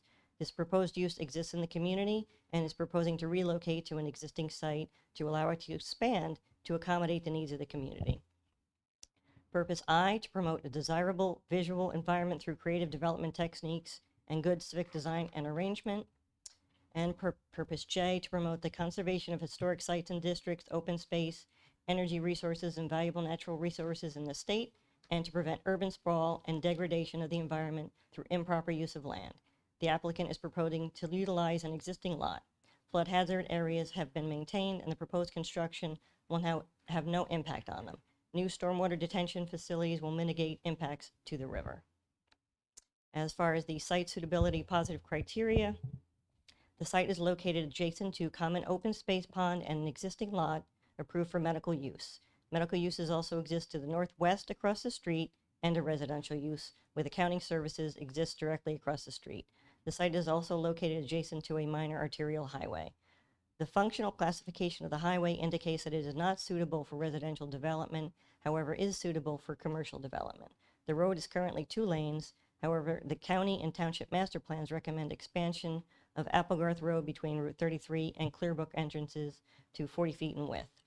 Other recommendations include adding dedicated turn lanes and a signalization improvements to portions of Applegarth Road. The Monroe Township Master Plan indicates that community lacks commercial development. Lack of commercial development, while Monroe's rural and suburban character is considered one of the township's most attractive features, survey respondents and workshop attendees stated that they would like to see more commercial opportunities. Many residents want to see more restaurants, grocery stores, and retail for both personal use and to increase the township's tax base. Access to essential services and amenities is limited for much of the township, causing some residents to drive excessively long distances, often to other towns, to meet their daily needs. At the same time, residents want to preserve Monroe's character and limit traffic impacts. Utilizing a prior approved medical use property will allow the current Cardio-Metabolic Institute services to be provided to a new appropriate location while preserving existing open space instead of encouraging sprawl. The municipality in its 2022 master plan has noted the need for additional commercial zoned areas. Applegarth Road north of the Cranberry Brook to the intersection of Cranberry Half Acre Road has existing significant commercial development as noted by the existing use map found in the master plan. The proposed use will provide the much-needed cardiac services in a suitable site. The negative criteria has two prongs. According to Medici versus BPR Co., the first prong of the negative criteria requires that the variance can be granted without substantial detriment to the public good. In this respect, the statutory focus is on the variance's effect on the surrounding properties. The Board of Adjustment must evaluate the impact of the proposed use variance upon the adjacent properties and determine whether or not it will cause such damage to the character of the neighborhood as to constitute substantial detriment to the public good. It is my professional opinion that there will be no negative impact on the character of the neighborhood, as the applicant has taken steps to mitigate any potential impact. The applicant is proposing a new building that will comply with most of the setback and height restrictions. The applicant has purposely shifted the building to the south and created a side yard variance to mitigate potential impact to the residential property located to the north of the subject property. There are no negative impacts to the adjacent neighbors or the existing neighborhood. The applicant is proposing a cardiometabolic institute, which is similar in nature to an outpatient facility, rehabilitation facility, and other medical offices. This type of use does not produce noise disturbances and is compatible with residential uses located on an arterial road. It is my professional opinion that the proposed cardiometabolic use relief would not be in disharmony with the surrounding area. The granting of the use variance request would not be contrary to sound zoning principles or planning for the area. Special reasons as testified exist to recommend the grant of a use variance for the subject property. Relief from the present zoning will not be substantially detrimental to the public good, nor substantially impair the nature and intent of the zone plan and ordinance. With regard to the bulk relief, in order to justify the variance relief, bulk relief can be granted based upon C1 and C2 analysis. The C1 analysis deals with hardship related to the property, the physical aspects of the site. The C2 is a weighing test. Do the benefits outweigh the detriment? The applicant is seeking the following variances in addition to the use variance: minimum lot area, minimum lot frontage, minimum lot width, minimum yard setback, and maximum impervious coverage. Also, the front yard berm, that's already been addressed by the engineer testimony, the 6-foot high landscape berm required, whereas no berm is proposed. But we have discussed the 3 to 4 foot increase in slope where the plantings would be placed so that it would be more of a buffer. Also, parking in the front yard prohibited, whereas the applicant is proposing half a parking spot to be located in the front yard, but I believe we've also made some concessions there. Yes. So, minimum separation between the building and parking, 30 feet is required where 6 is proposed. The lot is narrow, providing a 30-foot setback between the building and parking would render the property useless for the proposed use. Also, the maximum number of signs. Signage is not permitted in residential areas. The applicant is proposing 2 15-square-foot facade signs and 1 freestanding monument sign. Minimum side setback from lot line, 20 is required, whereas 10 is proposed. The monument sign is designed to have a low profile with a height of 4 feet. Therefore, to adequately identify the proposed sign use, a setback of 10 feet for the monument sign is necessary. So the applicant is requesting a C1 and C2 bulk variance relief for the above variances. The lots adjacent to the property are existing and not proposed to change. There are no negative impacts to the surrounding community for the request for minimum lot area, minimum lot width, and minimum lot frontage, all existing conditions. The remaining proposed bulk variances being sought can be granted based upon C2 analysis. It is my professional opinion that the design of the building, parking improvements, and other site improvements provides a site that provides light, air, and fits in with the surrounding community. The use of the site will improve public health, provide needed services, and improve the general welfare. The bulk variance relief requests promote zoning purposes A, B, C, G, I, and J, as has been previously stated by my testimony. The bulk variance request can be subsumed into the use request. The proposed medical, therapeutic, and educational services provided to patients recovering from cardiac issues promotes the purposes of the MLUL, occurs on a site that is particularly suited for the service, accrues no significant detriment to the public good, and does not substantially impair the intent and purpose of the zone plan and zoning ordinance. It is my professional opinion that the granting of this variance will not result in a substantial detriment to the public good and will not substantially impair the intent and purpose of the master plan or the zone plan. Thank you. Thank Mr. you. Mark. Thank you. Could you repeat that? Mr. Chairman, Can I nothing, drop the mic? nothing further from Ms. McGurk. Do we have any further questions from the board? Okay, Mr.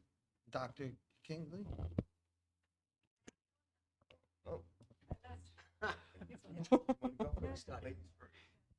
Board members. I'll use yours, okay. It's like, that was very nice recitation there. Sorry. Okay, well, I was looking over your proposed floor plans.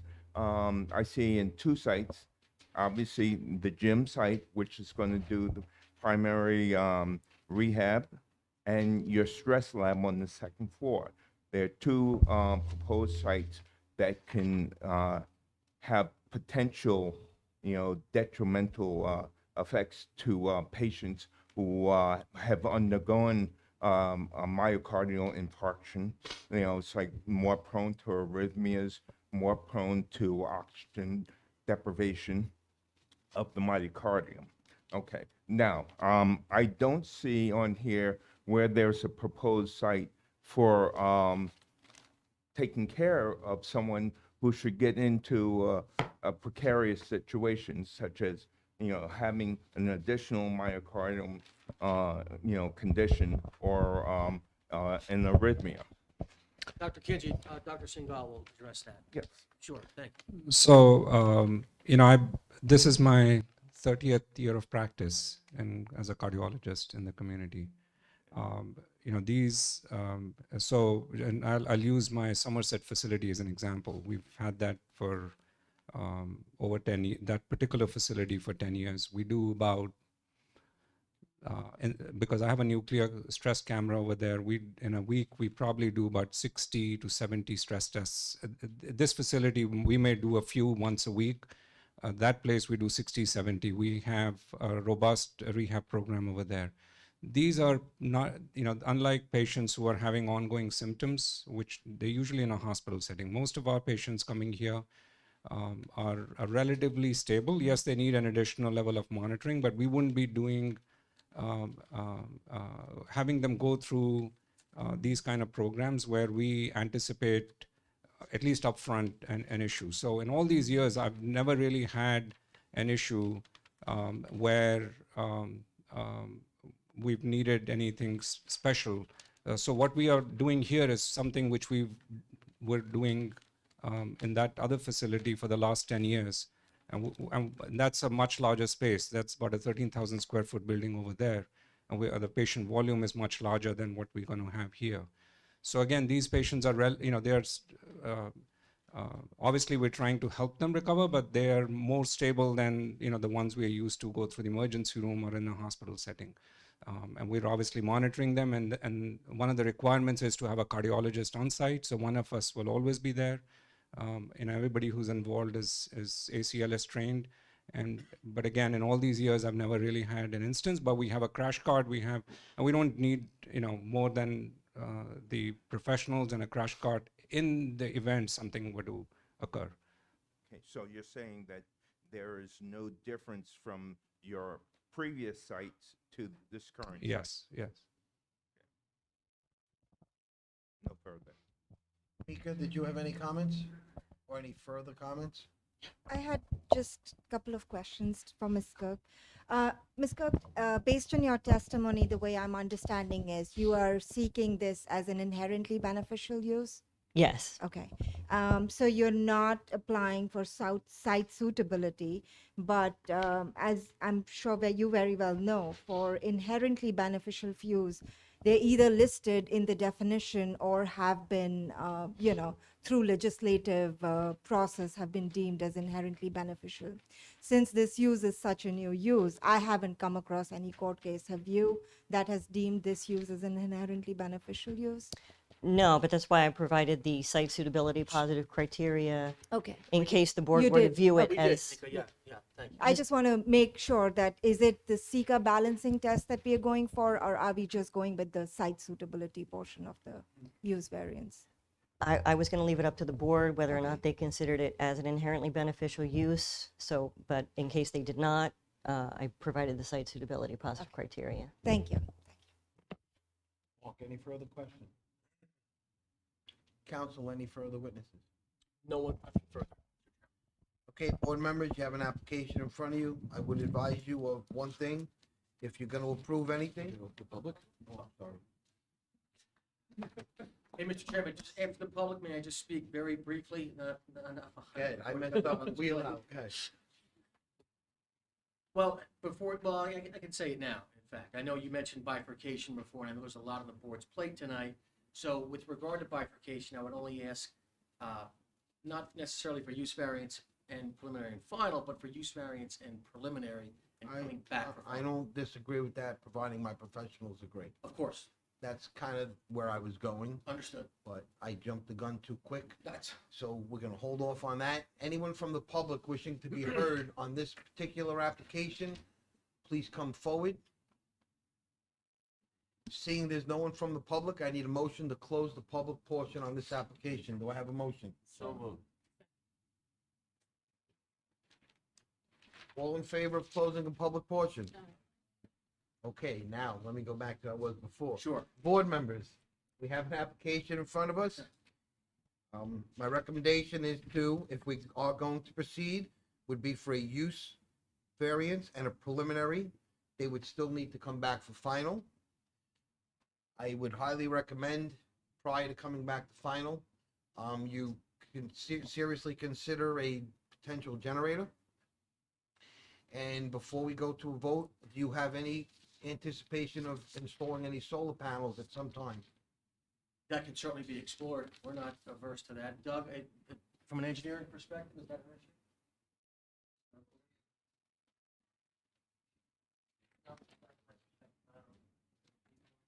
Sure, Okay. well, yep, we'll explore that, Mr. Chairman, absolutely. Okay.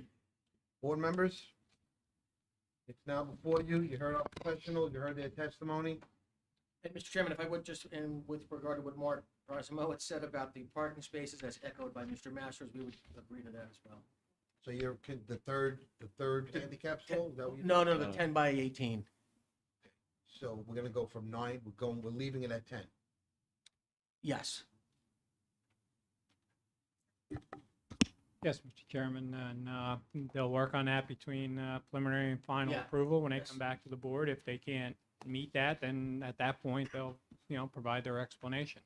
If they can get everything at 10 foot, great. If not, then they'll have to explain it. Yeah, We'll reduce the the number parking. of spaces will be something that you'll explore between now and then, because obviously you don't know how many spaces you're providing, because you don't know what your parking field's going to be, because you haven't designed it yet. No, but I know we would comply with the parking if we did go to this. What, you're going to comply with the parking, or you're going to come back and tell us you want a variance? Correct, Mr. So- Mignolo. You got it. Understood. I think. No. Yeah. of course. Oh, there's no variance relief being granted to parking. Correct. So, That's correct. Okay, board members, the application's before you. Do I have a motion to approve or deny? I'll make a motion to approve the use and preliminary application with all the stipulations. Okay, do I have a second? I will second it. Ms. Damiani? Yes. Mr. Lupo? Mr. Masters? Yes. Mr. Busman? Abstain. Ms. Caratori? Yes. Mr. Tanzi? Chairman LaFata? Yes. Thank you, Mr. Chairman, members of the board. I appreciate your time this evening and professionals. And Miss Laura.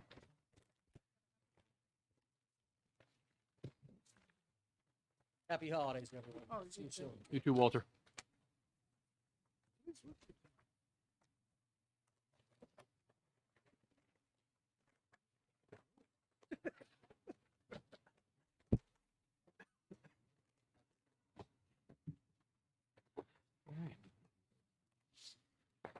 We are. Wow, you're amazing. Nothing, Mr. Chairman. Okay, while they're heading out, our next application, BA-522-2 22-22. Ravishkanar Covey, please come forward. I hope I pronounced that correct. If not, I apologize.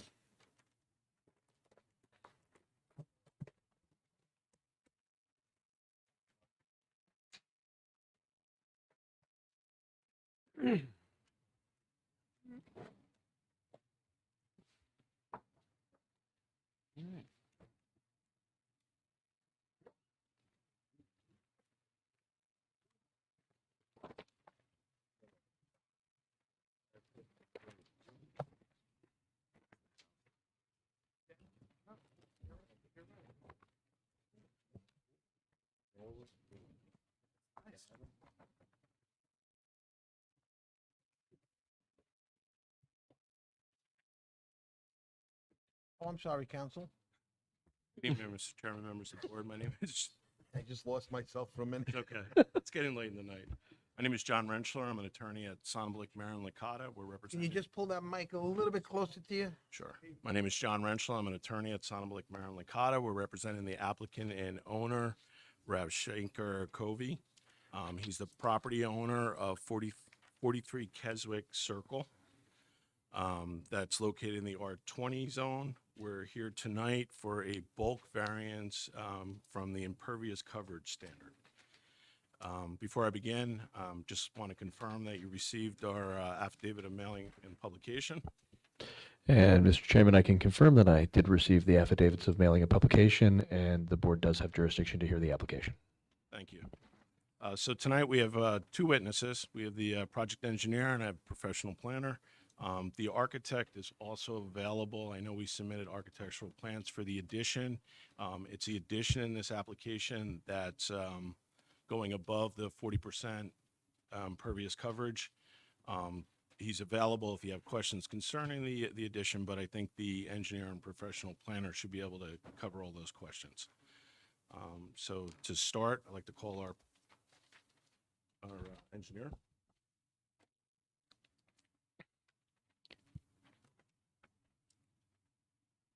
If you could raise your right hand.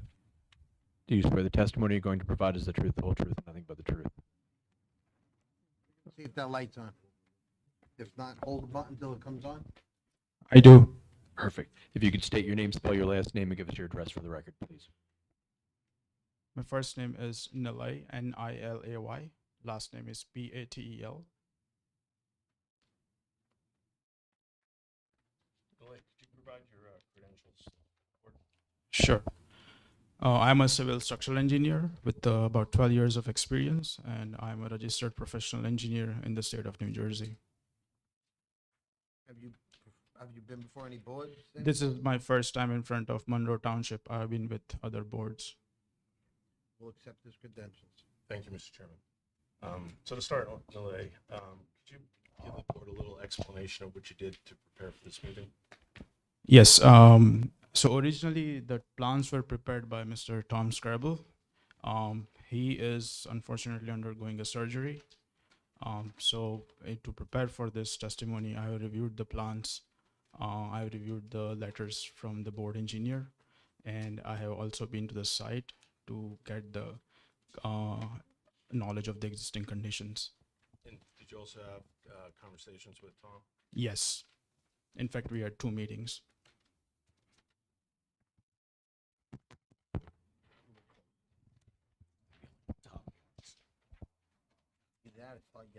Okay. All right, Nilay, can you go over the issue at the impervious coverage of where we stand? Sure. So I'll start with giving a little bit of a intro. 43 Keswick Circle is a 20,000 square feet lot with 2-story dwelling. Total square footage of existing dwelling, including existing driveway, walkway, and existing utility pads, is about 3,529 square feet. Total square footage of proposed improvements, including pool house, pergola, pool and spa, patio, equipment, and second floor balcony addition, is 5,115 square feet. Proposed lot coverage is 26.51%, which is less than maximum 30% allowed by zoning. However, proposed impervious coverage is 43.22%, which is more than 40% allowed by the zoning. variance is required for impervious coverage.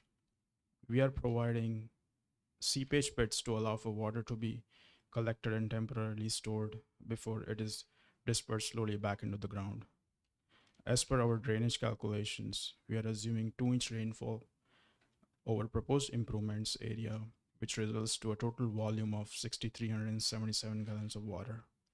Our plan is to provide 2 seepage pits, which can hold up to 6,600 gallons of water, which is more than required for 2-inch rainfall. All the calculations are provided on the plans and are reviewed by zoning board engineer. In addition, we'll work with the zoning board engineer to address all the comments that we had received in the review letter. So, Nilay, just to clarify for the board, the pool cabana and fencing are already constructed, correct? That is correct. And it's the proposed addition to the house that brings the impervious coverage above the 40%, correct? That is correct. Okay. But the other items that are constructed, the pool cabana, and the fence are below the 40% or at 40%. They're within compliance. They are below 40%.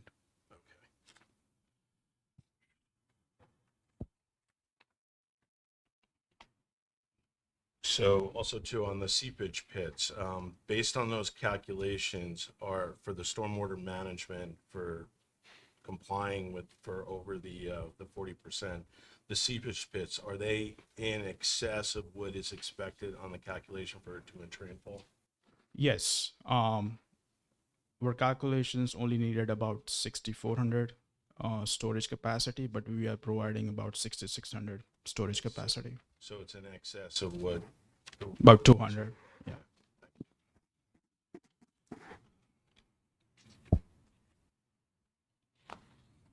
Let's go over the letter. Get the letter. We like to just address the comments in the board engineer letter. Specifically, I guess they're at paragraph 2 of the letter.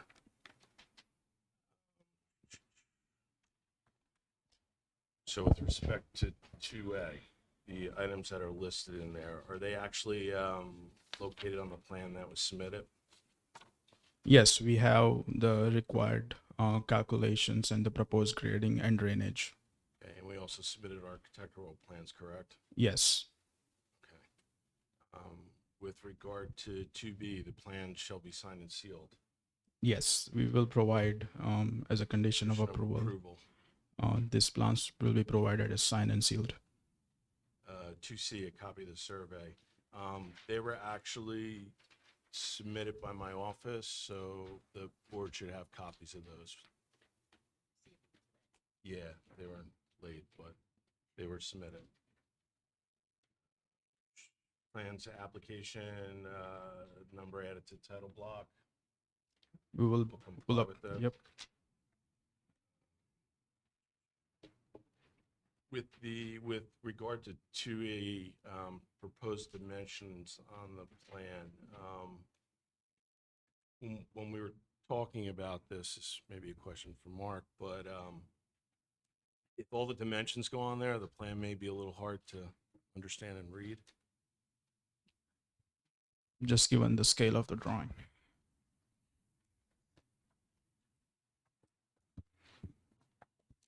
Mr. Chairman. Yes, Mark. Yeah, just on the plan itself, it's not to mention the, the seepage pits or, you're showing dashed lines for seepage pits. Nothing's dimensioned. Does it encroach into the easement across the rear of the property? It's unclear. You have you don't show any dimensions for any of the proposed improvements. The pergola. Okay. Understood. We'll provide Just that. need clarification. Yeah, just get that cleaned up and clarified. With regard to 2F,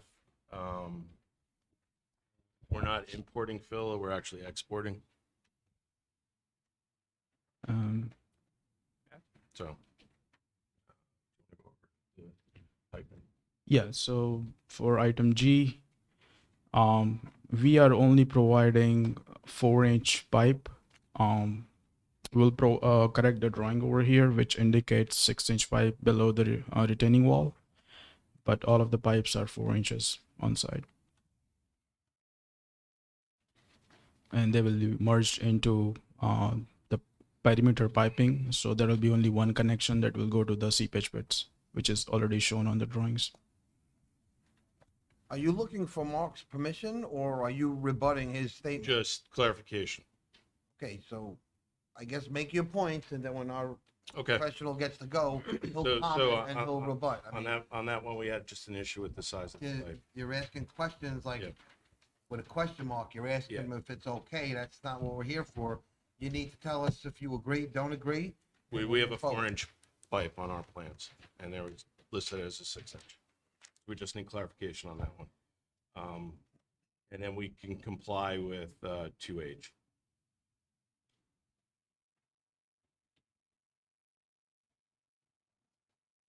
So in your engineering opinion, based on the seepage pits and the drainage plan that's being proposed here, will that compensate for the additional impervious coverage? Yes, as per engineering calculations, yes. No further questions. Okay, Mark, you want to? Sure. Okay, Chairman, we'll start. thank with you. So they responded to all the comments in my review letter. They're going to clarify 6-inch pipe versus the 4-inch as to what it is.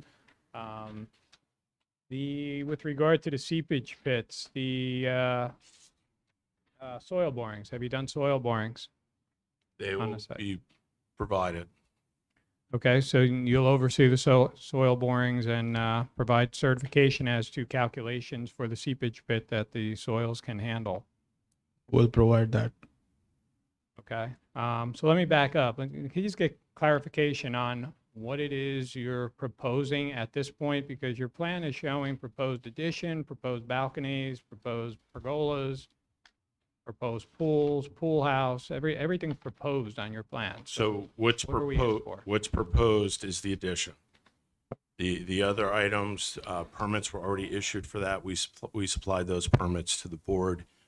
They are already constructed.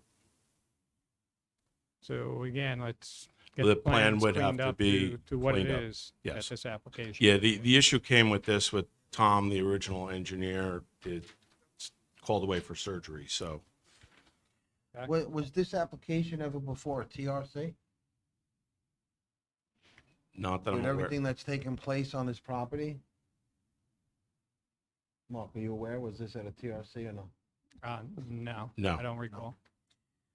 So all these things that were built, they were all previously approved, or they didn't? Yeah, need approval? the permits were issued and they were approved. Approved by? the Construction. Building department? Yes. Were there anything other required other than the building department for these items that were erected? No, it's a residential unit dwelling.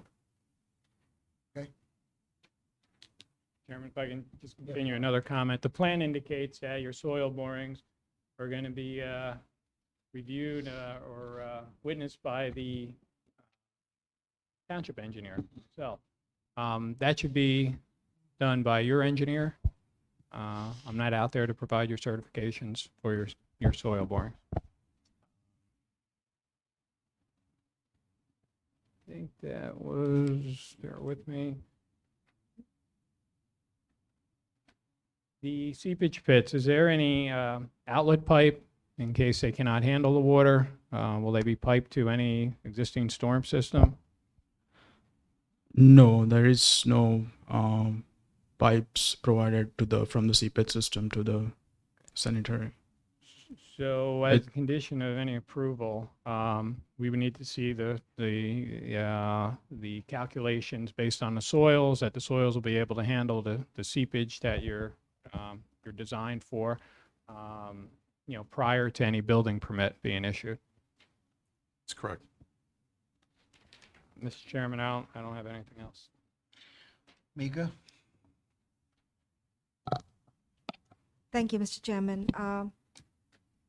Mr. Patel, just a couple of follow-up questions. So as I understand, you are proposing this addition to an existing house. Could you clarify for us, the existing house currently is about 2,000 square foot, something Yeah. to that effect?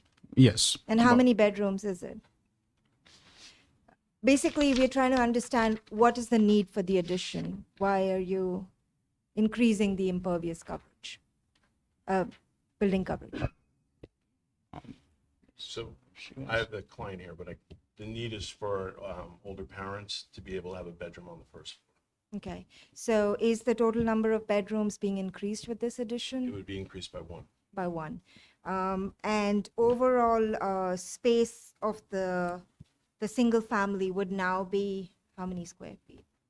The entire floor area.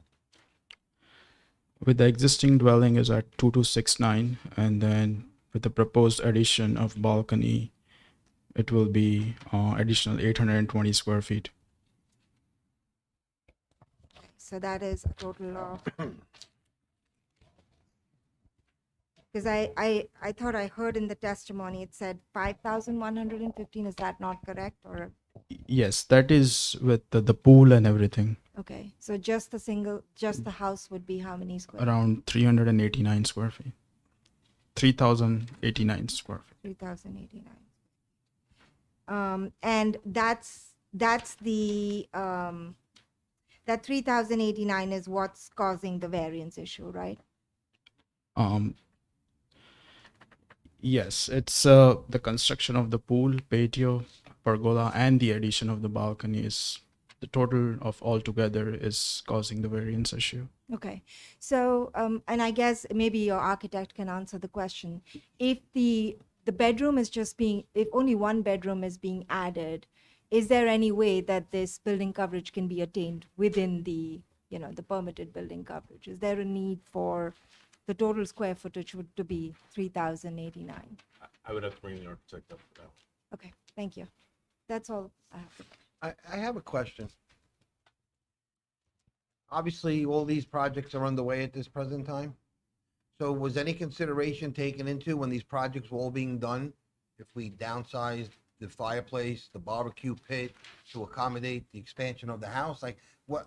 I'm a little lost how this all came about and why we're here when it appears to me you guys went ahead and did what you want by permit, but now what you really need, now you're in a pickle. When we could have backed off on some of the things that were done or downsized them and you wouldn't be here tonight, you're doing an extension. So it looks like the cart went before the horse here, from what I'm seeing and hearing. Is there a reason why we did what we did, or? Hey, have to ask the client that one. I'm assuming, and it's my belief, it's just the way it was tracked out and then added up, and then it was discovered that it was over.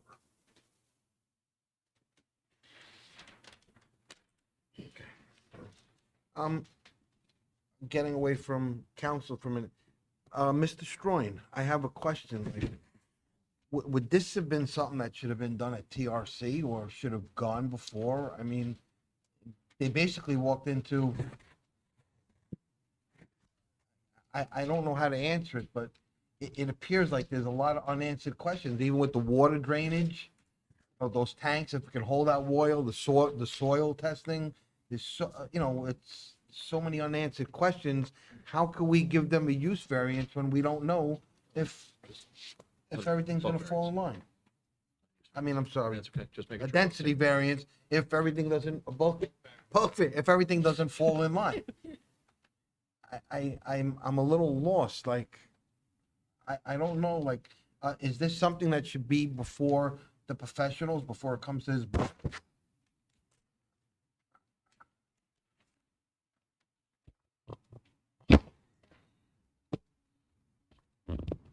That's a decision, Mr. Chairman, that I think was made based on the initial application by the planning administrator. Again, trying to make sure that in this particular case with the single-family residence, that there wasn't any additional costs that were incurred unnecessarily by the applicant, because it was a relatively simple application. Obviously, as the plans were submitted, there were a number of different things, as you have pointed out, that were put forth through the normal permit application process that have now been discovered caused the need for this particular use variance. And it's really up to the applicant to justify before the board now, because I don't think it's a complicated application, to decide whether or not this is a variance that should be granted or not. Okay. Any board members have any questions before we go to their next witness? No? Oh, Just a question, yeah, look, real simple. It's the proposed addition plus the proposed balcony, right? That's for, okay. What does proposed equipment under balcony mean? Those are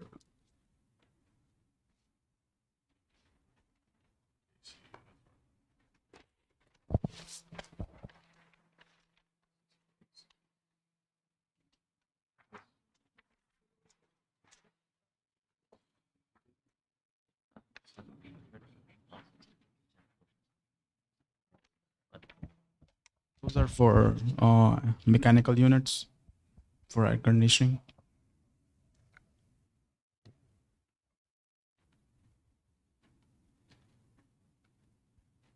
is that it, Mr. Manston? Carol? Maybe my. Talk to the question- mic, please. Sorry. Maybe my question should be for the owner. Is she going to testify? No? Okay, is there, are you a planner? She's a planner. The owner's not here. The owner's here. I wasn't planning Oh, to have him testify, but well, I was just wondering, could you renovate the house the way it is to make a bedroom on the first floor? Or does he He's have to gonna be? have to speak, he's gonna have to be He's sworn got to be in. sworn in. We'll swear him in quickly.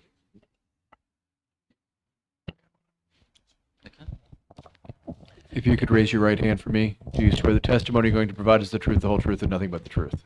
Yes. If you can state your name, spell your last name, and give us your address, please. Ravi Shankar Kovi, last name Kovi. Okay, Carol, ask your question.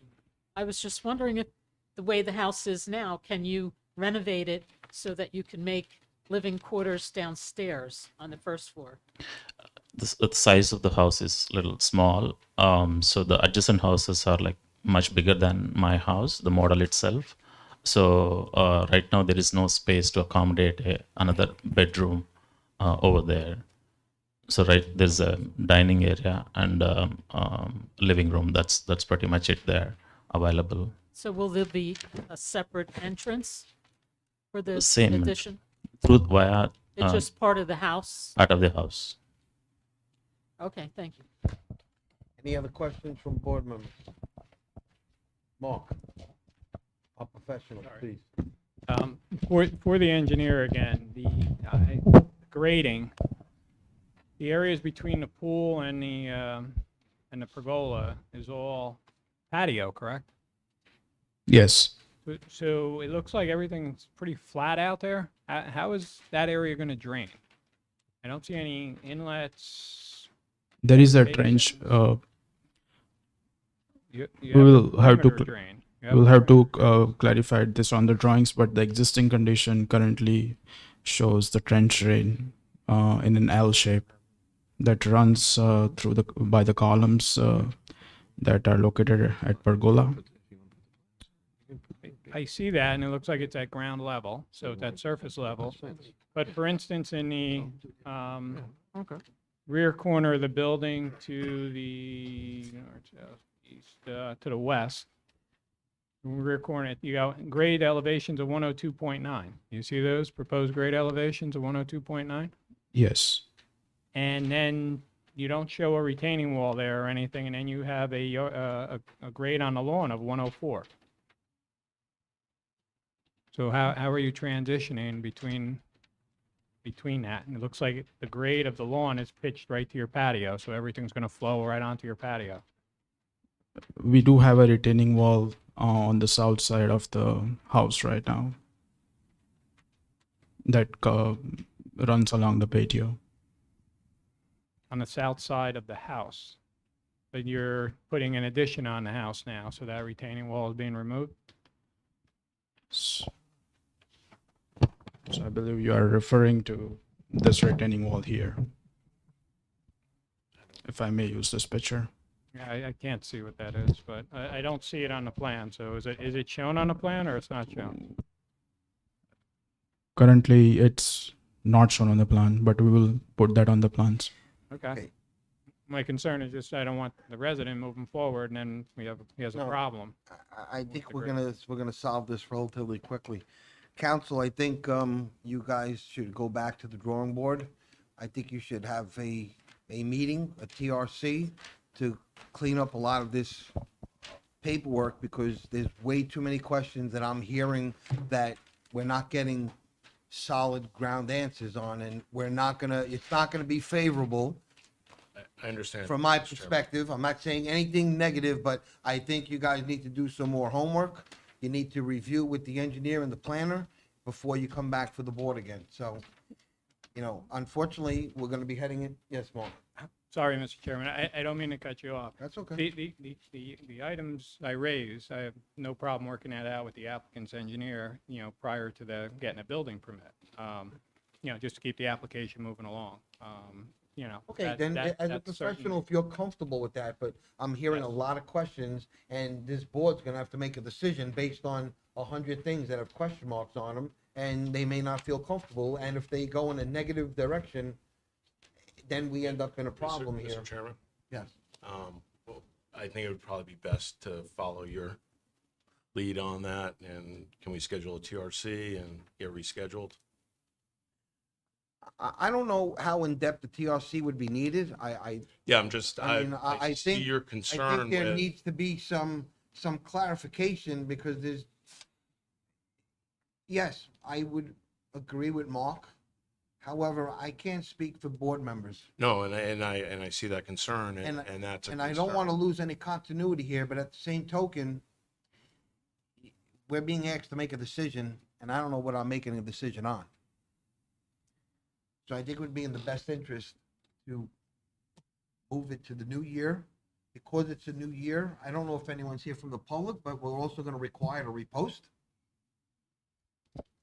And I think it would be beneficial for everyone, so we understand exactly what you're looking for, and you understand exactly how we're going to give you an answer. I think that's the only fair way to proceed. Council, is that adequate? That's, the applicants indicated they'd like to carry because they'd like the chance to revise their plans to address some of the open issues that have been outlined during the hearing. I'm talking loud enough. I'm trying. I'll try it again. So, Mr. Chairman, I think the applicants indicated a desire to carry their application into the new year so that they can amend their plans to address the issues which have been raised during this hearing tonight. So at this point, I mean, certainly the board is capable of accepting their request and carrying them to their next available meeting, or, whenever they choose. I think that's the direction we should go. I am gonna request you repost. You It's not a problem, make Mr. new notification. It is a new year. We don't have any meetings in December. Even if we're able to get to meet with them, it's just not gonna happen. Okay, so based on your agreements, and I'm assuming this board is all in favor with the decision, I think that's the best way to go. Chairman, I would just add that certainly your engineer could reach out to me and we can have a conversation to discuss some of the items. Thank you. Okay? Thank you. Thank you, Mr. Chairman, members of the board.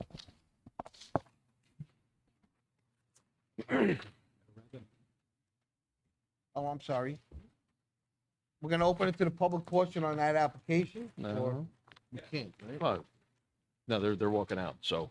No, I'm sorry. I was gonna say, we do public portion at the conclusion. Right. I mean, So- do you want to make a statement with this application? Well, unfortunately, the application is being stopped. It's not being heard. It's going to be reposted, and at that time, you'll have the opportunity to come in and speak again. I do apologize for you sitting here. Unfortunately, for legal things, we have to follow the correct procedure. So if you have any concerns, you will need to come back again to the next meeting. I would say that it might be beneficial for Mr. Rensler to speak with this gentleman on the way out. Perhaps he can connect with him to address his concerns prospectively. And you may request direct notice when they'll be coming before the board again. Let's put it that way. Okay. Very good.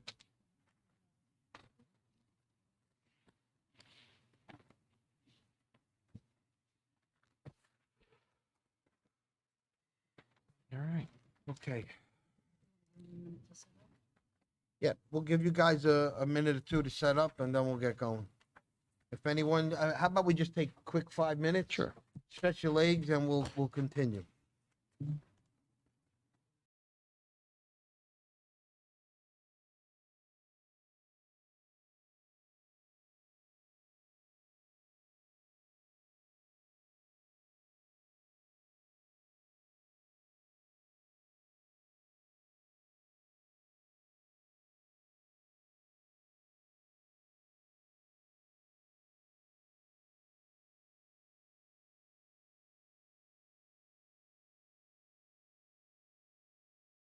Yeah.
Mm.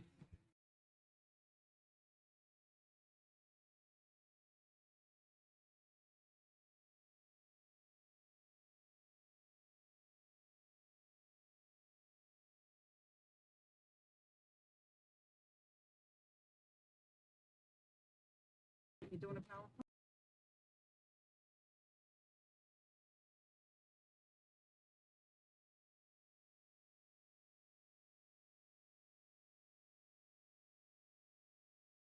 Back in session.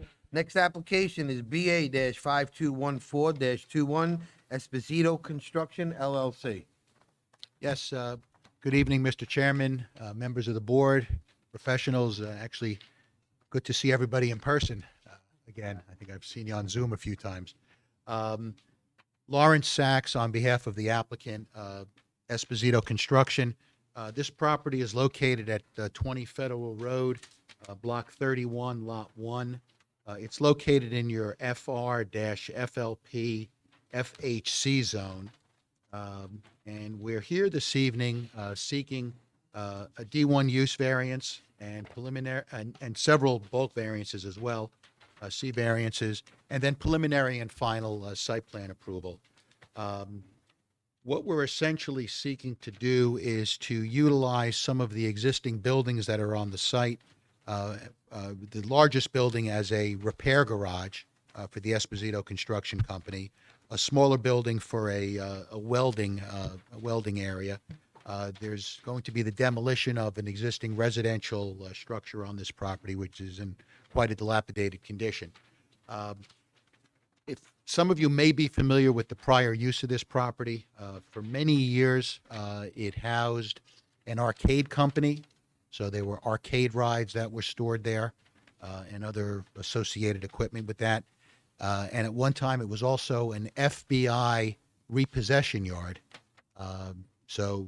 We have some aerials to show you, but the site was in a chaotic state under its prior use. There were vehicles parked all over the place. There were many more vehicles than what we're proposing with this particular use.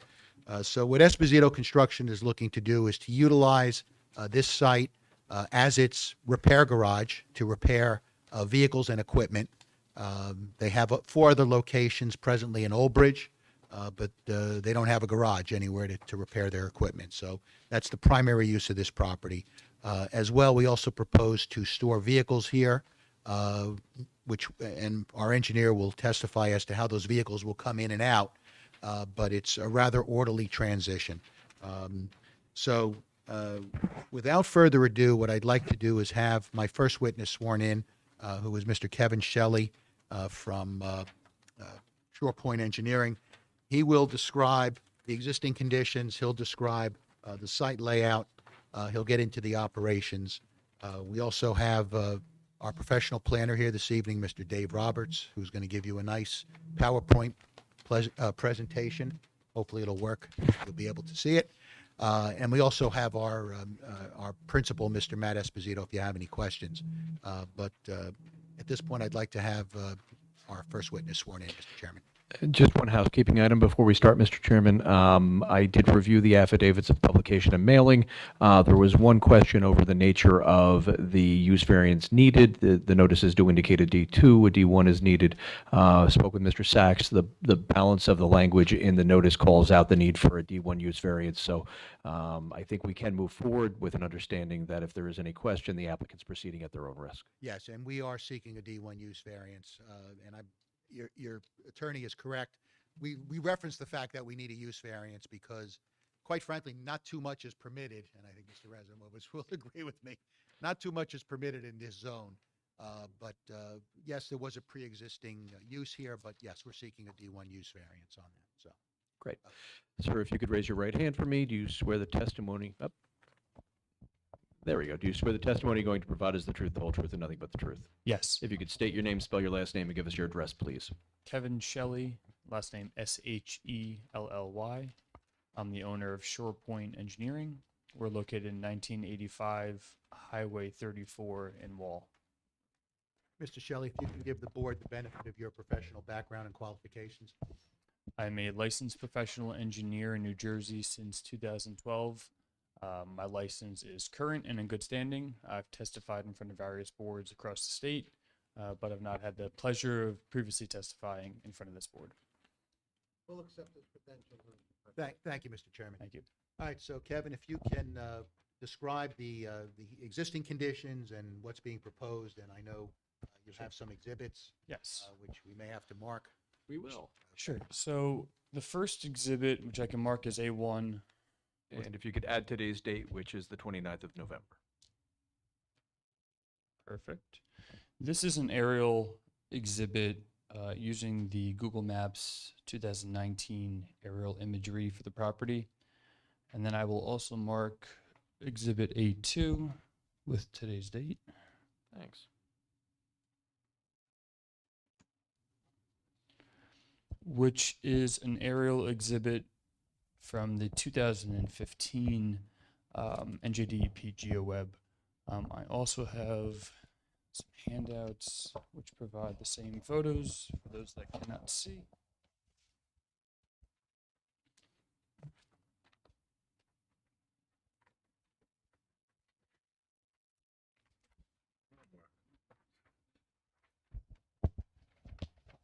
You can just hand them, we'll pass them out. I I'm just appreciate gonna wait till you got to the last one, Bo. Figured I'd get you Thanks. out. I appreciate it. Thank you. All right. So as you can see from the two aerial exhibits, as Mr. Sachs indicated, there is with the prior use created this type of chaotic environment on this property. Both images, you'll see a variety of different vehicles and items that are stored on the property. This Exhibit A2, you'll see boats, trailers, cars that are at the back as part of that FBI repossession facility. Exhibit A1 is a little cleaner to kind of see all these items, but you'll see that there's various trucks and cars and trailers and different pieces of equipment that were associated with the prior use. That's scattered all throughout this property.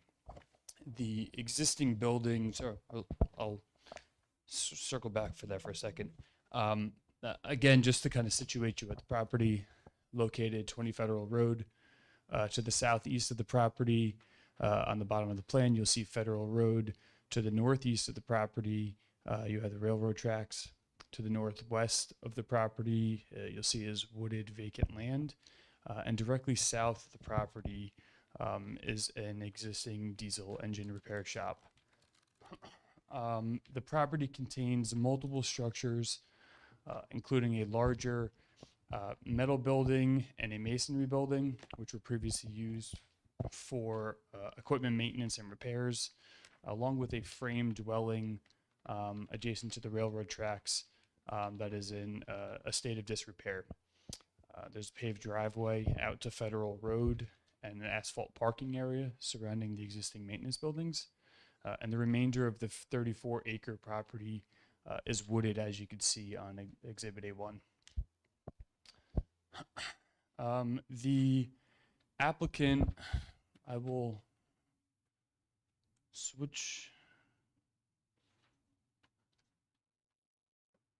This is a copy of sheet 3 of the site plans that were submitted as part of the application, dated October 25th, 2021, last revised July 28th, 2022, that I prepared. The applicant is proposing to occupy the property for their construction company. The existing frame dwelling that is in disrepair will be demolished, and the two other structures on the property will be utilized for vehicle maintenance and repairs. The larger southerly building will be used as a truck and equipment service and repair facility, and the smaller northerly building will be utilized as an engine repair shop and a welding shop. And the purpose is to service the existing fleet of vehicles for the company, not to service third-party vehicles. This is for their company to service their equipment.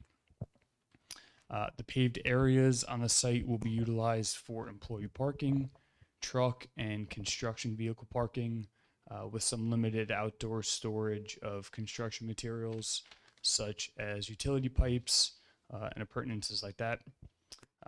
There's no soil stockpiling or aggregates that will be stored on this property. It's strictly for vehicle maintenance and parking. The normal hours of operation would be Monday through Friday, 6 a.m. to 8 p.m., and then Saturday, 8 a.m. to 4 p.m. And the property would accommodate approximately 30 employees, although most of them are on the road. There will be about 5 full-time employees on site that would be maintenance personnel. They'll be working on vehicles. Some of them go to the job sites to work on vehicles, but most of them would be staying on site to service vehicles at this facility. The rest of the employees would be on the road, driving the trucks. Part of their operation is they have large construction vehicles that are moved from one job site to another. And usually that's during the evening hours when the traffic is minimal. So the drivers would arrive at this facility, park their personal vehicles, pick up one of their lowboys or trailers, and report to the job site to move the vehicles that need to get moved for the next day's work. They do this in the late evening hours, early morning hours, while, again, traffic at the job sites and on the adjacent roadways is at a minimal level. When they're finished moving their vehicles, they report back to this facility, park their work vehicles, and take their personal vehicles home. These trips are occurring off-peak hours, late at night, early in the morning hours, not while you have a typical traffic generating or your peak hours in these roadways. They're occurring in the hours when it's most suitable to move large vehicles.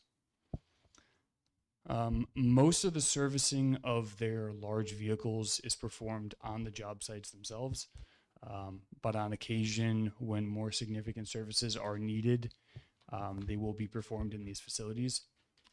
Essentially, if these vehicles are in the shop and not on the job sites, they're not making money. So basic day-to-day or minor maintenance is done on site. The larger repairs, they'll be brought back to this facility to be fixed.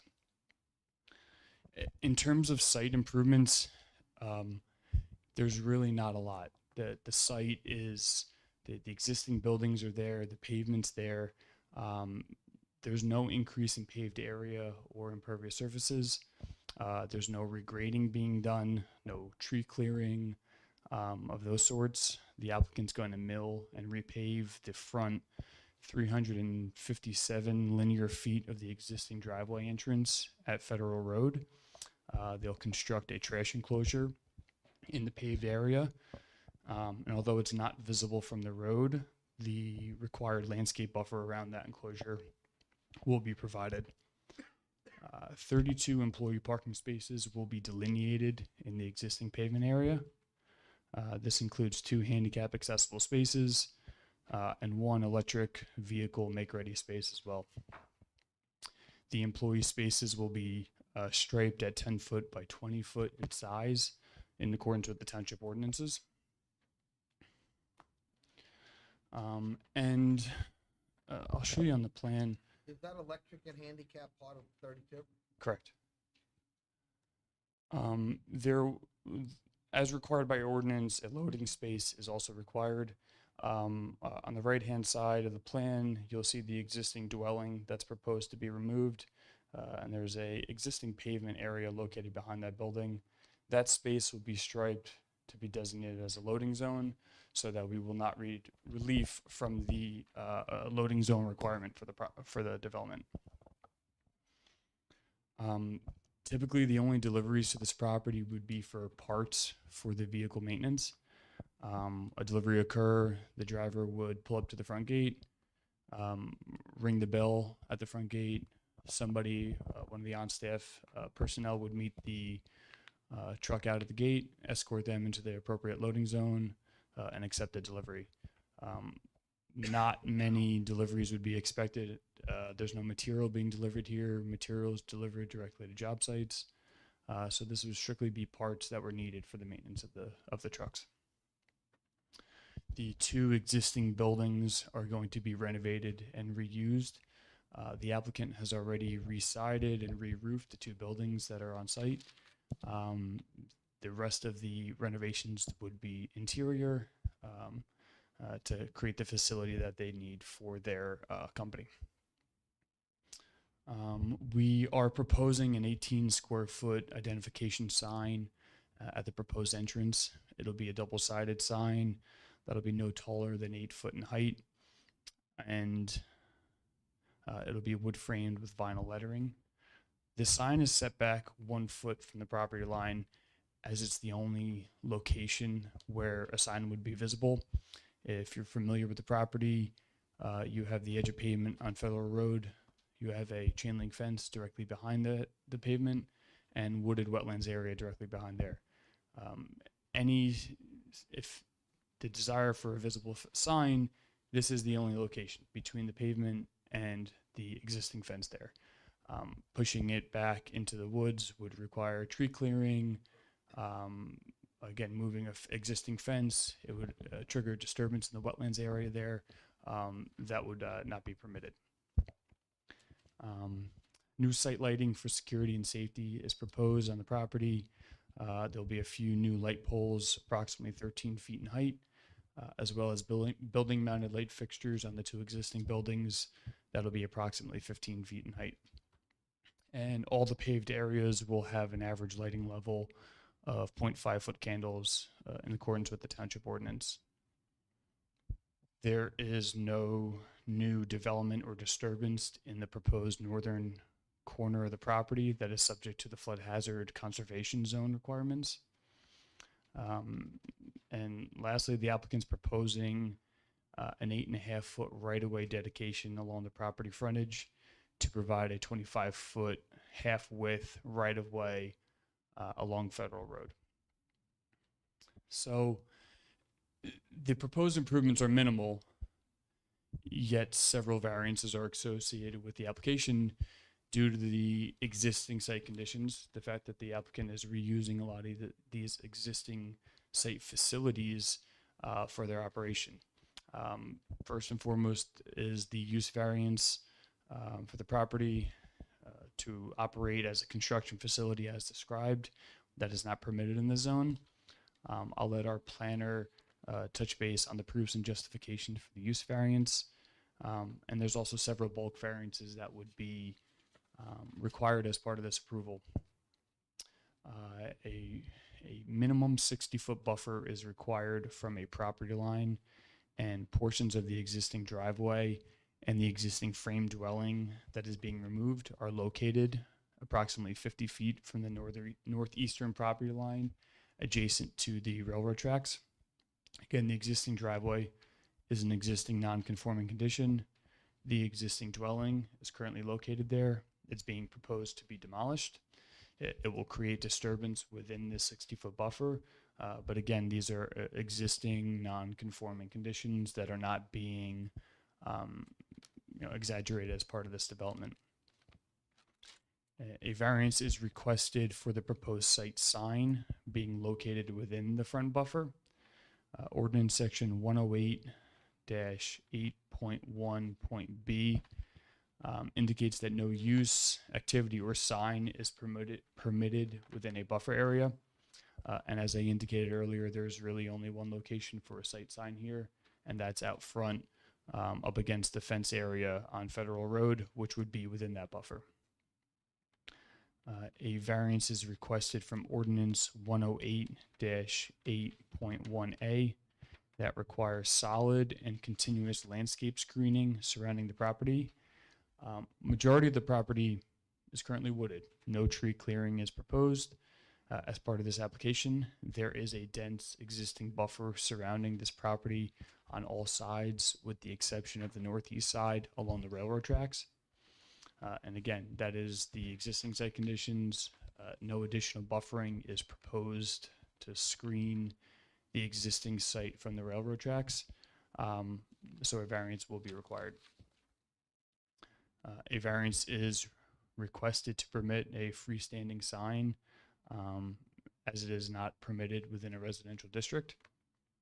Variance is also requested to permit the sign within 1 foot setback, whereas 20 feet is required. Again, this is the only location where a sign would be visible, and that triggers the need for the variance.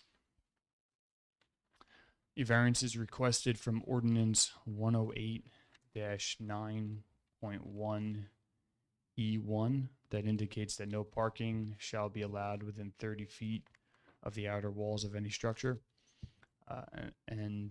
Although most of the parking and equipment storage areas are further than 30 feet from the existing buildings, there is some proposed parking and storage areas within 15 feet of both existing buildings.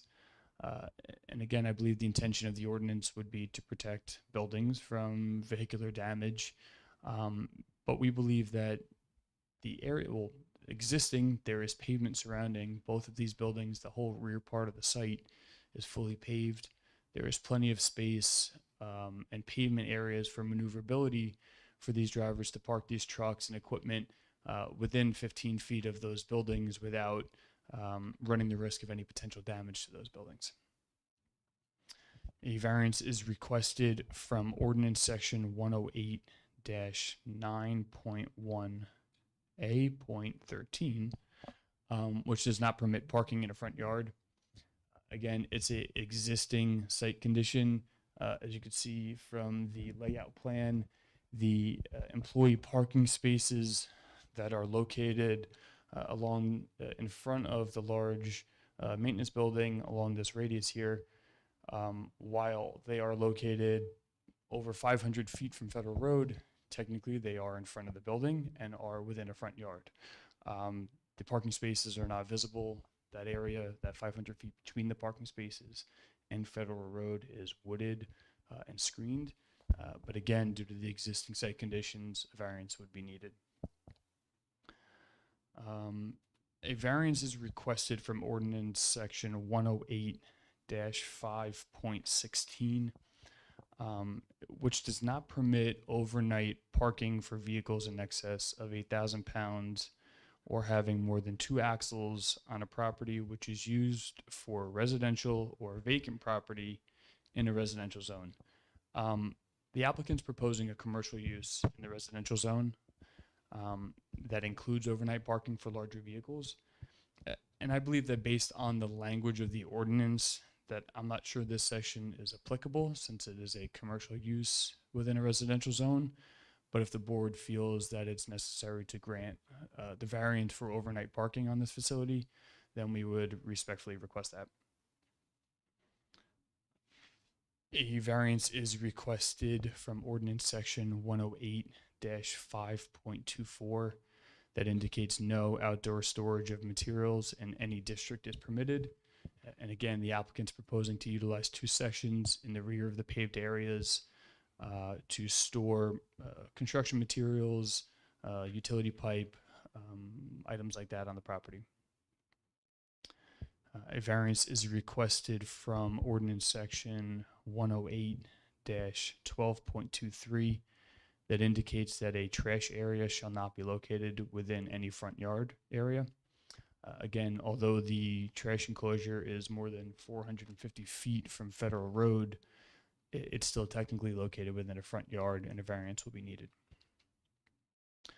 A variance is requested from ordinance section 108-8.2 that indicates that fencing at the front of the driveway is permitted to be a maximum of 3 feet in height, whereas the existing fence is 6 feet. Again, this fence is existing at the long Federal Road. It's an existing non-conforming condition that is not being disturbed, but a variance is needed. We will be requesting a waiver from ordinance section 108-12.8A, for not providing curb in a parking area. Again, we are utilizing the existing pavement areas on the property. There is no curb out there now. No curb is being proposed, so a waiver is requested. Waiver is requested from ordinance section 108-9.1C11A, which indicates that the maximum driveway width for a non-residential use is 35 feet, whereas the proposed driveway entrance at Federal Road is 76.6 feet, which accounts for truck maneuverability around an existing utility pole that is located in the middle of the existing driveway. Again, it's an existing non-conforming condition. For trucks to be able to pull in and out of the site, the driveway needs to be widened where it meets Federal Road around that utility pole for safety purposes. Just past the entrance, the driveway is only 23 feet in width, which is conforming to the 35-foot width requirement. It's strictly just at the entrance on Federal Road due to the fact of the utility pole.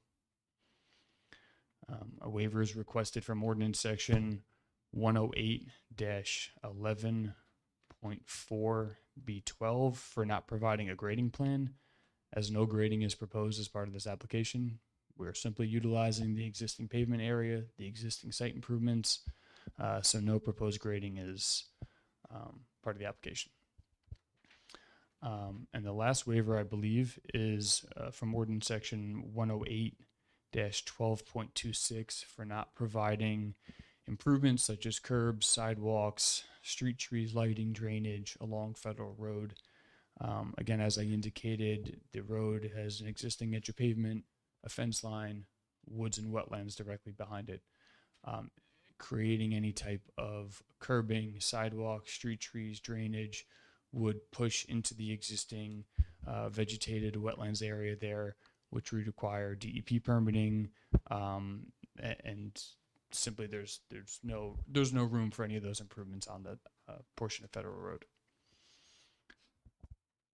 Like I said, I believe we have more variances and waivers than what we're actually proposing, but I think we covered all of the items that we would need relief from. And as I indicated, almost every one of them are due to the fact that these are existing site conditions. We're trying to reutilize them the way they are with minimal site improvements. Kevin, just a couple follow-up questions. First of all, we're not required to do any stormwater management. Is that correct? Correct. Okay. There's no fuel storage area proposed here. There's not going to be a gasoline pump. Correct. Okay. So in other words, these trucks, if they're going to be gassed, obviously, and fueled outside of the site. What about the security gate? If you can just show on the plan where the security gate's going to be. Sure. So you have the driveway entrance to Federal Road, I'd say about 150 to 200 feet back from the entrance. There is a security gate, chain link fence. There is a doorbell ring system for you to ring if you need access into there. Otherwise, employees would have access to enter the facility or to leave the facility. But if there's any deliveries, they do have that means of ringing the bell to get access for any type of delivery or to the property. Okay. And the driveway that we're talking about was a gravel driveway. It's now going to be paved for an extensive length. I know that was one of the recommendations when we sat down with at the TRC. So there's going to be a paved driveway up to that gate and then past that as well. Correct. It's a 350 feet of paved driveway where currently was gravel and kind of beaten up pavement. Okay.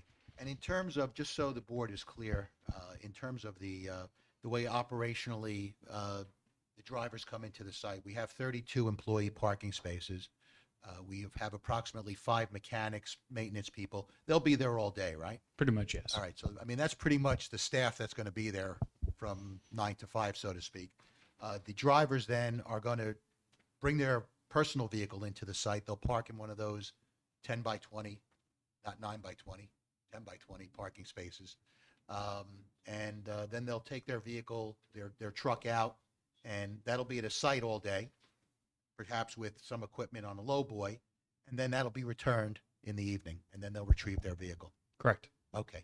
So, and I think you testified that most of this activity occurs during non-peak hours. It doesn't occur during the AM peak. It doesn't occur during the PM peak. So there's really minimal traffic that's generated at this site. Would that be your opinion? Correct. Okay. In terms of lighting, I know that we are providing some lighting. I know there was a comment, I think it might have been in Ms. Apte's report, about maybe increasing the lighting. What's your opinion about increasing? And I know we have a site here that's 1,489,752 square feet. So it's 34 acres. Minimum lot size is 60,000 square feet. Do you feel that we need to uplight this site? What's your opinion on that? We would like to try to keep lighting to a minimal for pretty much safety and security purposes. Just due to the nature of building mounted lights, they only have, they're limited in terms of their coverage and throws. We have proposed light poles along the driveway entrance coming from Federal Road to make sure that driveway is adequately lit. But in the rear of the two buildings, there's some pavement area that is dark. There's dark spots back there. We don't believe it's an issue or a problem. If we need to add additional light poles back there, we can do so.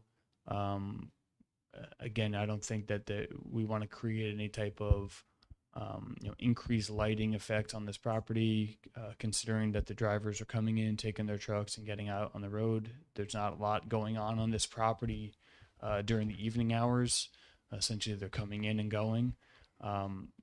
But if required, we'll add additional lights back there to make sure it complies with the township ordinance. Okay. And I guess the staging area behind the rear building, that's where equipment that's going to need to be serviced, maintained, trucks perhaps. That area is going to be shielded from view by that main building. Is that correct? You can point that out. Yeah, sure. So you have the smaller building that's proposed as the engine repair and welding shop. There is a material laydown storage container area, approximately 6,500 square feet, located behind that building. That area is not seen from the street. It's probably not even seen from the employee parking spaces because it's screened by the building. Behind the larger maintenance building, we have about a 500 square foot, which is 16,500 square foot area that'll be utilized as a staging area for larger vehicles that are waiting to get maintenance, as well as that's the material laydown area for the pipes that were mentioned. Okay. Mr. Chairman, I don't think I have any further questions of Mr. Shelley. I'd like to get all your professionals up. We'll do that. And then we'll hit all the questions at one time. We normally cut at 10 o'clock, so I'm not telling you to rush, but We'll be efficient. do your presentation as best as possible. Okay. All right, so, Mr. Roberts, if you want to set up, we'll, okay. You could just hand and we'll pass it around.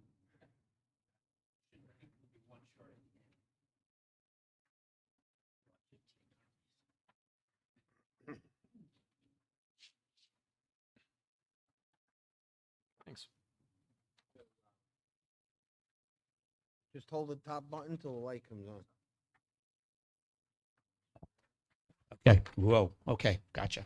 I'm going to testify from over here, Mr. Chairman, if that's okay, so I can operate the laptop. I think you need to be sworn in first. Yep, I got him. So if you could raise your right hand for me, do you swear the testimony you're going to provide is the truth, the whole truth, and nothing but the truth? Yes, I do. If you could state your name, spell your last name, and give us your address for the record. Sure. The name is David, middle name Glenn Roberts. I am the president of DG Roberts Planning and Design LLC, address 37 Bayview Avenue, Bayville, New Jersey. I am the sole proprietor of that company. Mr. Roberts, if you can give the board the benefit of your professional background and qualifications. Sure. I don't believe I've ever had the privilege of testifying in Monroe before, so I know I have not provided credentials in the past. I've been licensed as a professional planner in New Jersey since 1985 and certified by the American Institute of Certified Planners since that time, licensed in New Jersey as a licensed landscape architect since 1988. Lead accredited professional in 2010 with then specialties in neighborhood development and building design and construction credentials in 2011. I've practicing for. We're good. Okay. We'll accept you. And just, Mr. Roberts, before you begin, you're going to do a PowerPoint presentation. You've provided us with a hard copy of that. It's 21 pages. We'll call that Exhibit A3, and it'll be paginated after that. So Exhibit A3, page 1. Yes, thanks. This was initially this is intended to be a handout, but I thought since members of the public wouldn't be able to see the handout that I would provide the same thing on the PowerPoint. So this is really just to give the board members something that they can see right in front of them. And I'll just get right into it. Well, just before you get yes. started, if you two gentlemen from the public would like to see this, please feel free to move closer. I don't want you to strain your eyes from back there. Okay, so then we're good. Please continue. Okay, hopefully I'm not standing in front of anyone. If so, please let me know. The first page, I'm really just going to walk the board through. This is really just a summary of my testimony. It's an outline form, but you also have the benefit of some of the color graphics. The key map is actually taken from the township's GIS. It shows the site. I think it's been previously described by Mr. Shelley, and I'll try to skip over some of the things that he's already outlined so you don't have to hear it twice. And then just get into the justifications to speed things up a little bit. And you can see that the summary here in terms of its location is 20 Federal Road in the southern part of the township, close to the Manalapan boundary, which is also the county boundary. As Mr. Shelley mentioned, about 34 acres. It's irregularly shaped. One of the things I don't believe you mentioned was that there's about 110 feet of road frontage on a federal road. And as you can see along the railroad, that's the longest property line, that the deepest part of the site, that runs about 2,150 feet from Federal Road.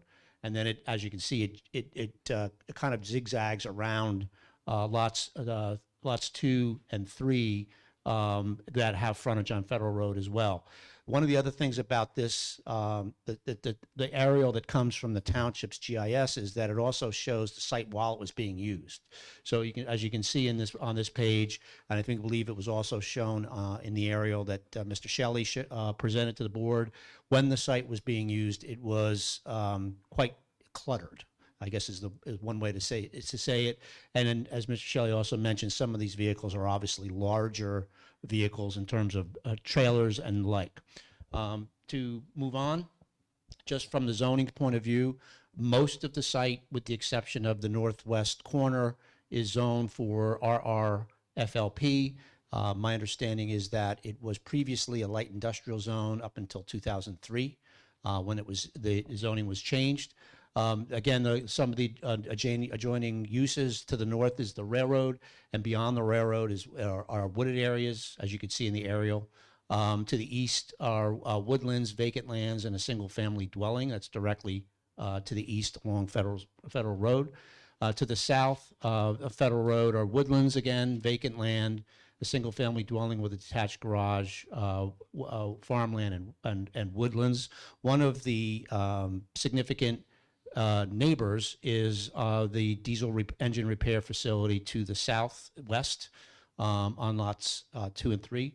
And single-family dwellings with woodlands are along to the woodlands to the north. And then woodlands with trailer storage to the west. So it's mostly wooded, but just to get into sort of the neighboring properties with the site analysis, you can see on page 3 the current uses of the property. One metal building, former equipment maintenance and repair for American Amusements is the last known use, although it was referenced that the FBI had used this for an area for repossessed vehicles at one point. And then a masonry building, a smaller building that was formerly used for equipment maintenance and repair by American Amusements as well, and one frame dwelling. The paved driveway and parking area are really the only other improvements. So essentially, there's 3 buildings and a paved area, kind of undefined area of pavement that was previously used for storing a lot of different vehicles and other items. I think it was mentioned there were boats there when the FBI was there, and so on. You can see on this photo, which is a Google Earth image, that shows the site as it's been vacant.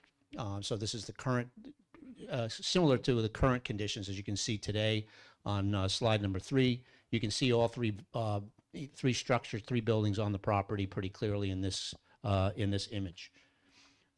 This is a Google Street View shot of the entrance to the site, and it shows the utility pole that Mr. Shelley just told you about, which causes the driveway to be split around the pole, which is the technical reason for the need for relief for the width of the driveway. But you could also see the current condition of that driveway, which is in pretty rough shape, and that's one of the reasons for the need to mill it and pave it.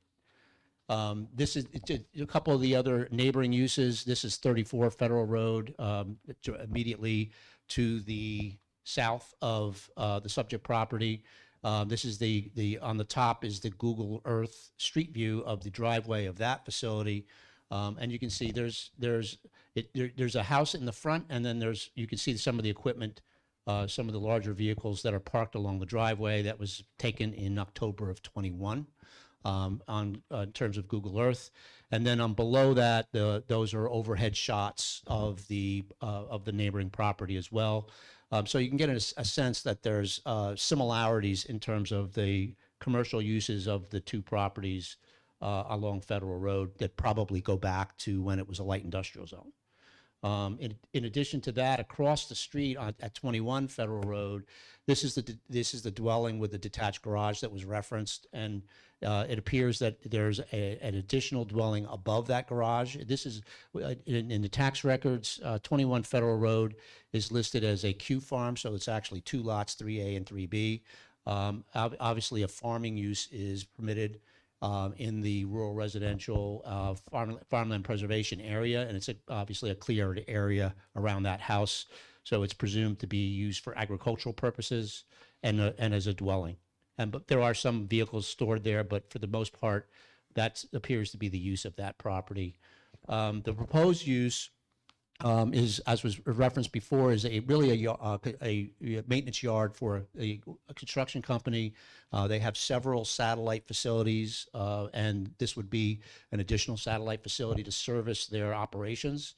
And as was already mentioned, the larger building would be the truck construction equipment service repair, the smaller building, engine repair and welding, and that basically would be it, other than the storage of and parking of some of the vehicles for the company for overnight purposes. The operations, Mr. Shelley kind of already walked you through.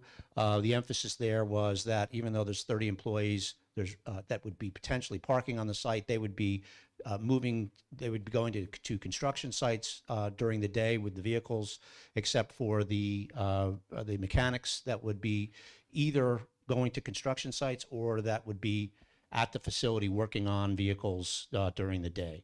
For the most part, during the daytime hours, it would be a very quiet use, and then the vehicles would be moved in off-peak hours, as Mr. Shelley explained.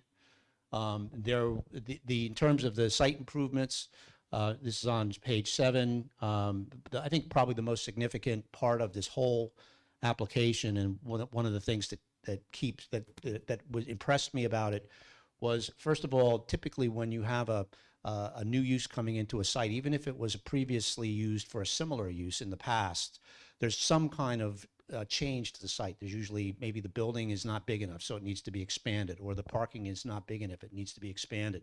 In this particular case, nothing's basically being changed except the most significant change, really, other than the remodeling and refurbishing of the two buildings, and the removal of the dwelling, is the stabilization of the driveway coming into the site. Other than that, there is no increase in disturbance on the area, which is significant because pretty much this cleared area, this previously developed area, is almost like the hole in the donut on this property. It's completely surrounded by wetlands and wooded wetlands. So for the most part, the only area that's really available for development on this property is already developed, and it has been used for this purpose for ever since it was originally constructed. And based on the configuration of the property and the woodlands, it's almost invisible. That hole in the donut is so far away, as Mr. Shelley mentioned. Even the trash containers is 450 feet from the road. The buildings are 500 feet from the road. They're also over 300 feet from the closest property lines. So this is an isolated spot where the two buildings are ideal for the proposed use. They're not being expanded. They're being used exactly as they were constructed, and the parking area is sufficient for all of the needs that the applicant has for this yard. So from my point of view as a planner, it's not only particularly suited because it's bordered by the railroad on one side, wooded wetlands on two other sides. It is also uniquely suited because there wouldn't be another property like this in the zone. It has that combination of factors, being bordered by the railroad and having the wetlands surrounding it. So I believe from a planning standpoint, that's what caught my attention from the very beginning. Very unusual in my experience to have a situation like that where a proposed use is pretty much just almost like turn the lights back on and you're almost ready to go without having to do a lot of site improvements. Pretty much the only thing that Mr. Shelley talked about other than the driveway was improving some of the lighting on the property. Other than that, it's pretty much ready and waiting for the applicant to be able to use it.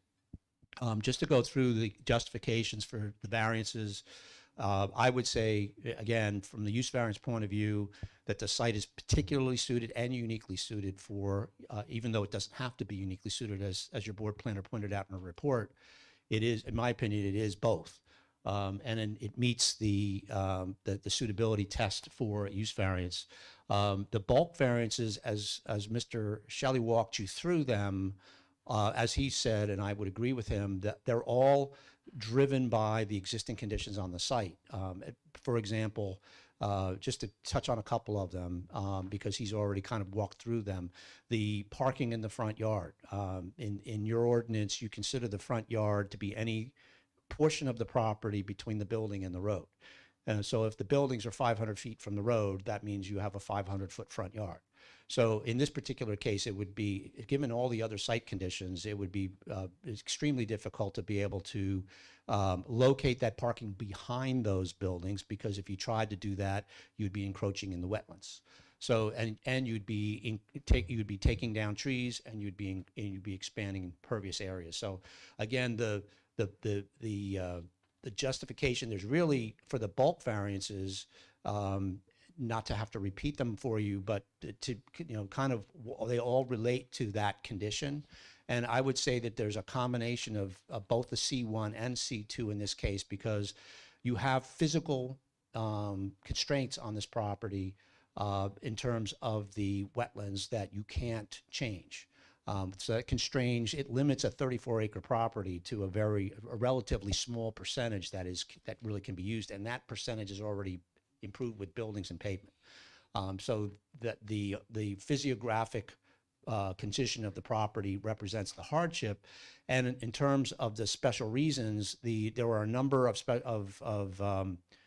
purposes of zoning that are advanced by just reusing something that's already there.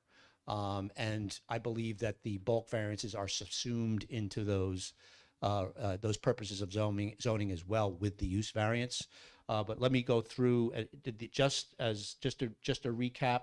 The bulk variances to get into that outdoor storage of materials. Not only is that something that's intrinsic to a yard, a contractor's yard, but it's also something that's been occurring on the site for a number of years when it was being used, and it's a vital part of the proposed use. On page 9, the impervious coverage for parking, that's basically when you have a parking area, you need to have a paved parking area. We have to have the parking and storage areas because they will be needed for the construction vehicles. So this is really a technical relief, and most of these can be fit into that category. Adequate illumination, I think Mr. Shelley's already addressed that.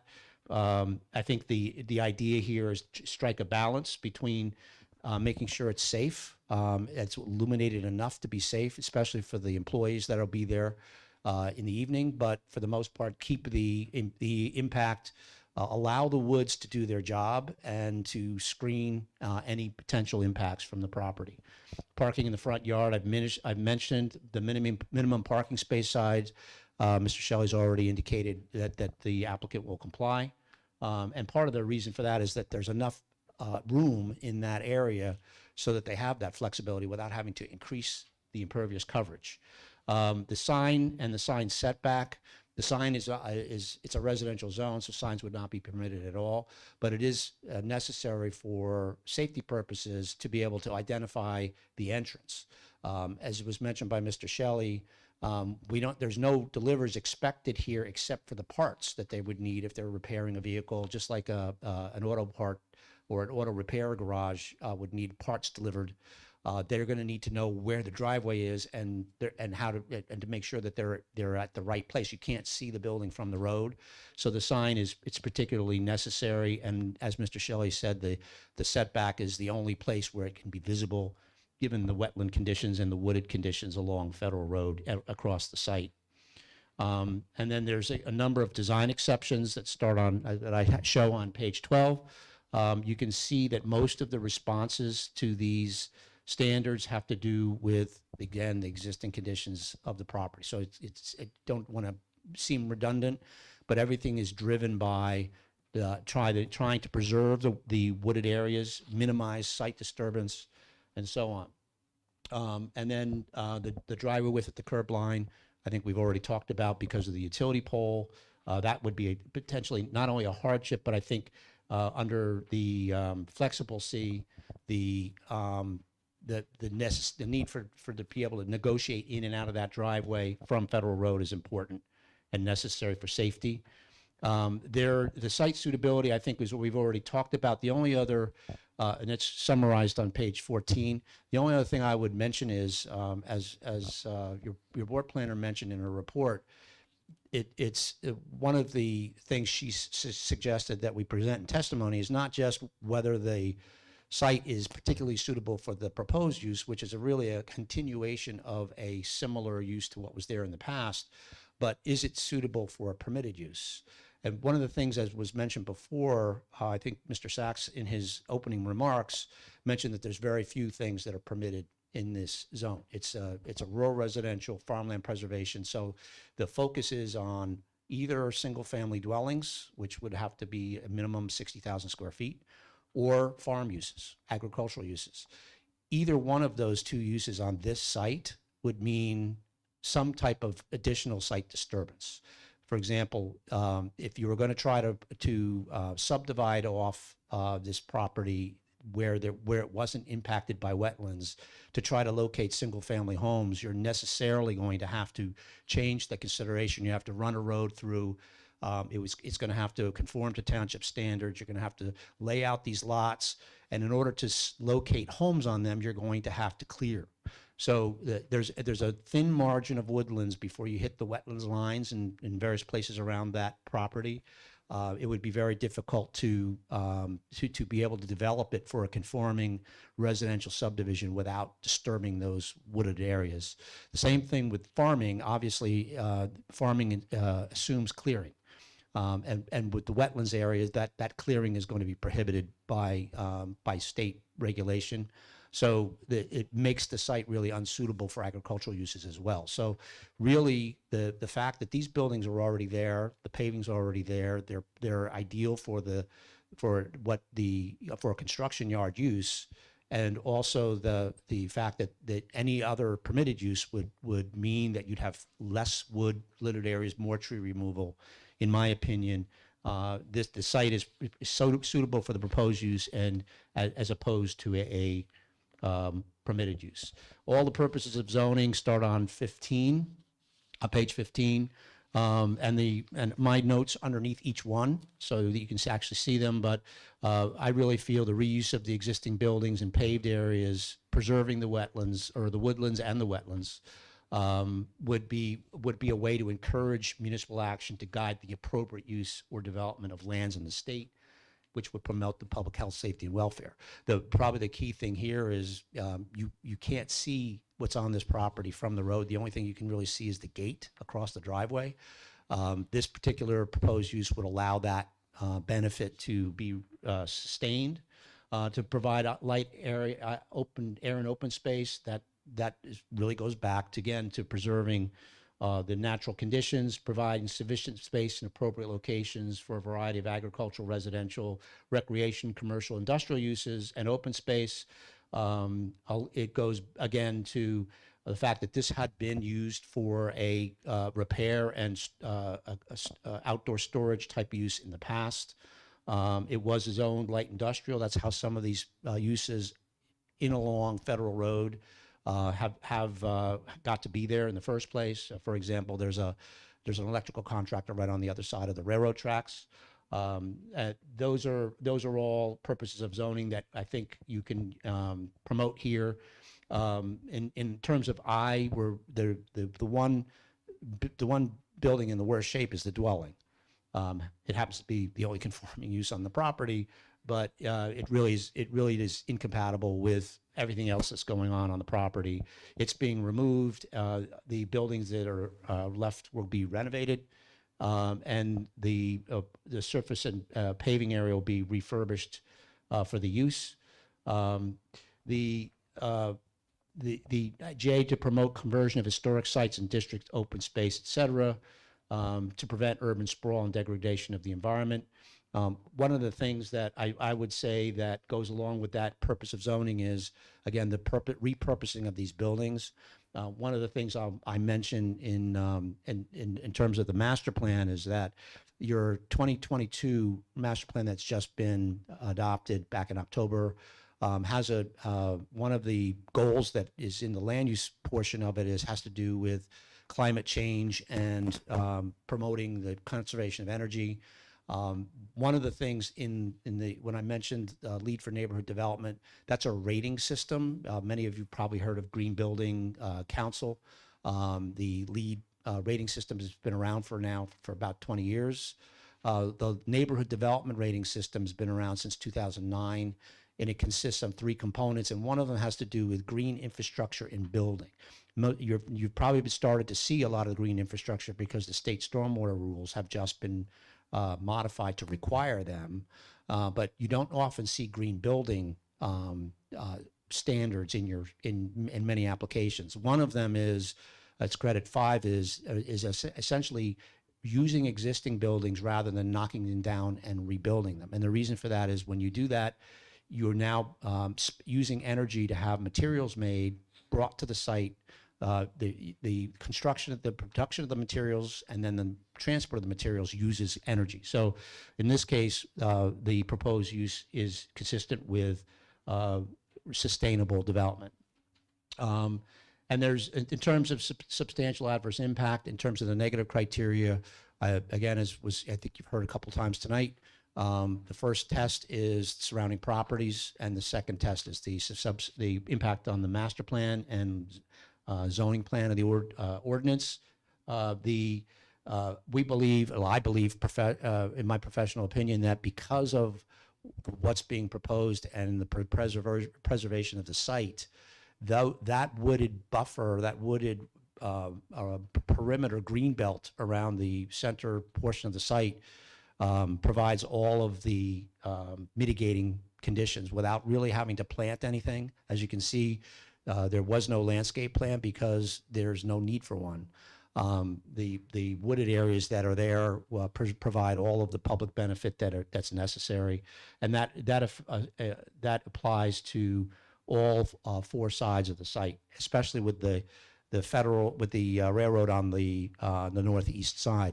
The other thing with the buffer relief for the driveway is that if we were to have to move the driveway to get to the 60-foot on the north side of the site between the driveway and the railroad, we would have to slide the driveway over. That would impact existing vegetation and potentially require removal of trees. And there's really no public benefit to gain from that because the railroad provides additional separation from the adjoining properties. In terms of the master plan, I mentioned the goal 6. You can see the reference on page 18 to the LEED ND credit that I mentioned. And then on goal 5, encouraging the redevelopment and infill development, where it would promote more efficient use of land and existing infrastructure. This particular application fits right into that goal. There are some other references in the 22 master plan. I went through it to see to what extent Federal Road was dealt with. It is referenced as one of the flood hazard area planning areas between Monroe Boulevard and the railroad. It's really caused by Manalapan Brook, which crosses Federal Road just south of this property, south of Monroe Boulevard. This property, as you can see on page 19, I've outlined it and highlighted it on this map that comes right out of your master plan. But one of the reasons I show you this is because in the master plan, it's recognized that there are several commercial developments within the flood hazard area, and that's because along Federal Road, you do have a sprinkling of those commercial uses mixed in from the prior zoning. Then there are also a number of land use goals in your 2020 master plan re-exam that I reference on page 20. I don't need to go into them, I don't think, in any kind of detail, but a lot of the responses to that have to do with just preserving the wetlands, which would be required anyway. But this proposal allows that to continue and allows the property to be put back into a productive use. So in conclusion, I would say that, in my opinion, the proposed use promotes the purposes of the municipal land use law. So it also is particularly suited, as I mentioned, for the use that's being proposed. Not only particularly suited, but uniquely suited to it. that it occurs on, that there'll be no significant detriment to the public good, as the neighboring uses are considerable distances away, and they're from the existing buildings on this site, and they're completely buffered by existing woodlands. And it would not substantially impair the intent and purpose of the zone plan and zoning ordinance, because it's a continuation of a comparable use to what has been going on the property in the past, and references the 2022 master plans reference to climate change, which is now a priority statewide. There's now an actual sustainability climate change element in the master plan that's been added to the municipal land use law. So again, the repurposing of those buildings is consistent with that objective. And the use variances, bulk variances, and design exceptions, I believe, can all be kind of rolled into that, to those same purposes of zoning, and can be granted based on the positive and negative criteria. And that gets you through the PowerPoint. Thank you for your patience. Thank you, Mr. Roberts. Yep. Mr. Sachs, how many more witnesses do you have? Mr. Chairman, I have no further witnesses. So you're concluded. We're Okay, concluded. we're gonna get to our professionals. Mika?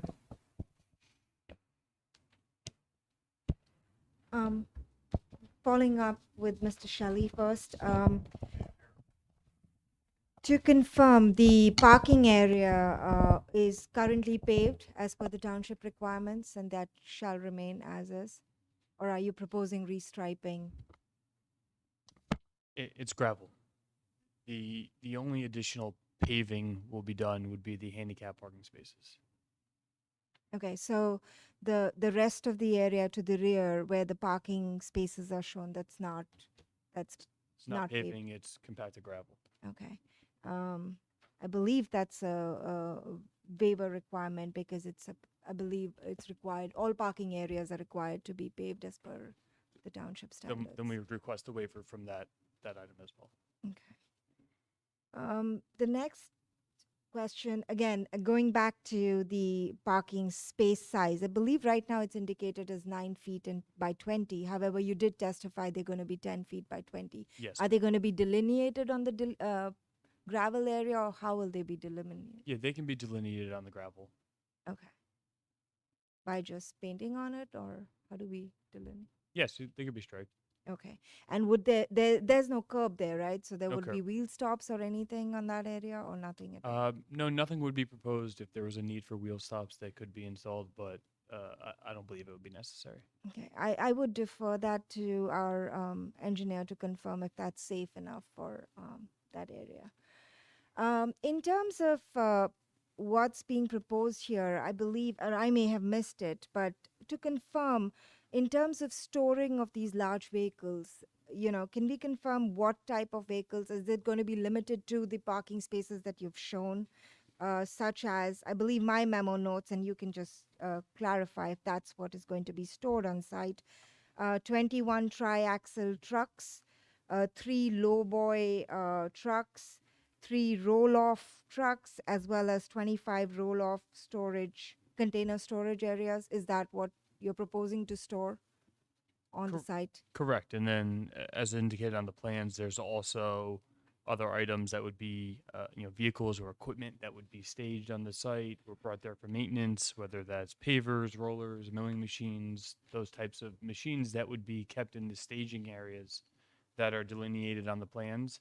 That would be, when they're not utilized on a job site, they would be staged here, or they would be left here for maintenance. Okay, so there will be more equipment stored on site than the delineated spaces that are shown? The Is that- delineated spaces are shown are for the triaxle dump trucks, the low boys that are listed on there. Those are all specifically delineated on that plan. Okay. The other areas, the 16,500 square foot staging area and the 6,500 square foot area, that's where these other types of machines and equipment would be staged when they're not on a job site. Okay. Staged for repair. Stage for repairs. For repair. And that area would also contain, you said there would be utility pipes and storing of additional materials in that area, right? Correct. And the material would be any material that wouldn't be utilized on the job site. If they're using pipes, they're having pipes delivered to a job site. Their best practice is to have the right amount of material delivered to a job site and not bringing any home. That's their model. That's what they do. But if there's a couple lengths of pipe that needed to be brought back from a job site, staged here for a short period of time before they're utilized on a different project, that's what would occur in that staging area as well. Is there an overall list that can be provided as to what would be stored on this site? The list is included on the title sheet of the site plan. There's a heavy equipment and vehicle list located just to the title block that includes the vehicles that will be there regularly, as well as the ones that are awaiting service and any material in those laydown areas. Okay. And so those are the materials that would be stored on the property. Correct. In terms of, I believe the testimony was that the property would be used from 6 a.m. to about 8 p.m. and there would be some kind of repairs on site, which Correct. will mostly happen inside the metal building, if I'm correct. Yes.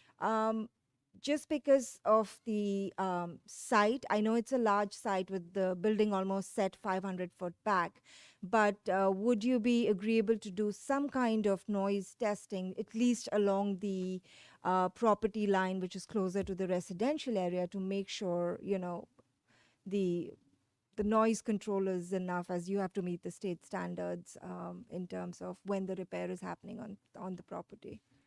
Yeah, so I think, I mean, the state standards, I think, are 65 dB. 55 decibels at night and is it 70 decibels maybe during the day? 65 or 70, yeah. Yeah. I mean, certainly our closest noise generator is probably, what, 450, probably 450 feet. Okay. You know, certainly if it's something that's required by the board, I guess we could do that. But I don't think it's going to, I mean, I don't think we're going to create any noise at the property line based on the size of this site. I mean, either that, or I would recommend, you know, at least the repair happens not at 6 a.m., maybe, you know, some business time like 8 a.m. onwards. But what I could tell you is that all the repairs are going to occur inside the building. We're not going to do any repairs outside the building. So everything's going to occur inside that building. I mean, certainly we're not going to do any repairs after 8 p.m. for sure.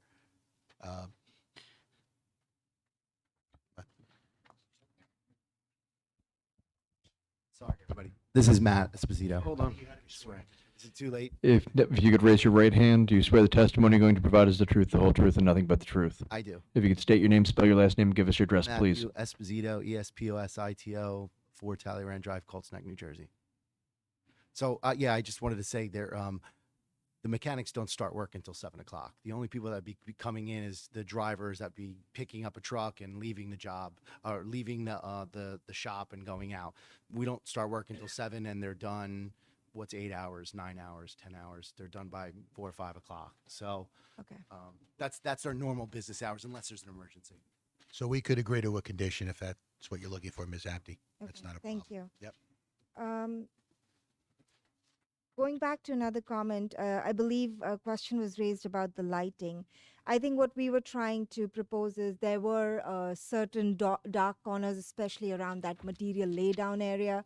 Again, from security point of view, it's your equipment that's going to be out in the open, because I don't think the security fence runs all around the building. So just to make sure of that, and our recommendation was, you know, off business hours if the illumination can be minimized. So That's you know, fine. We have no problem with, I mean, we don't need to uplight this property no, after hours. but in terms of security, there are certain dark corners. If we can work through that, if the board was looking at this favorably. In terms of landscaping, I understand the testimony was given that there is woodlands. I've been to the site. There is woodlands all across.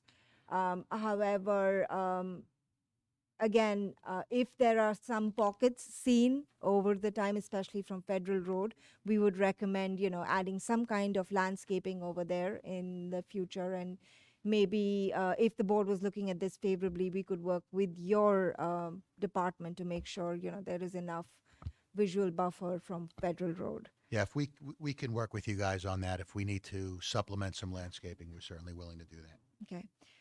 In terms of the fencing, Now that gate feature, is that a recent installation or has that always remained there? Because we don't have any details on that. The gate was there. It was fixed and upgraded to, you know, it was not in great condition previously before the applicant's contract purchaser of the property. So it was definitely upgraded and fixed up. We could provide you some details on it. You know, it's a heavy duty gate now that'll be, you know, withstand their operation. I would recommend that. We would also want to see the type of, I believe it's a chain link fence, but I did visit the site. There seems to be some cloth covers on it. We want to make sure it is, you know, whatever is permitted by the ordinance. The fencing at the front of the driveway would require a variance, and I think you did request that from the board.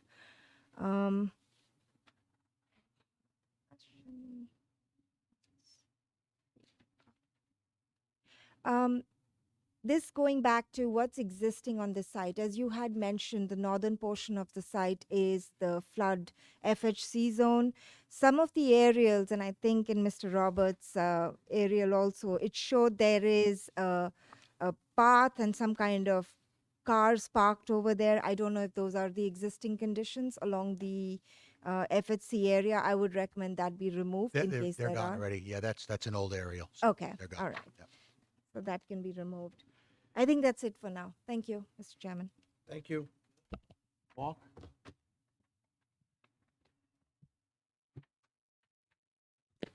Thanks, Mr. Chairman.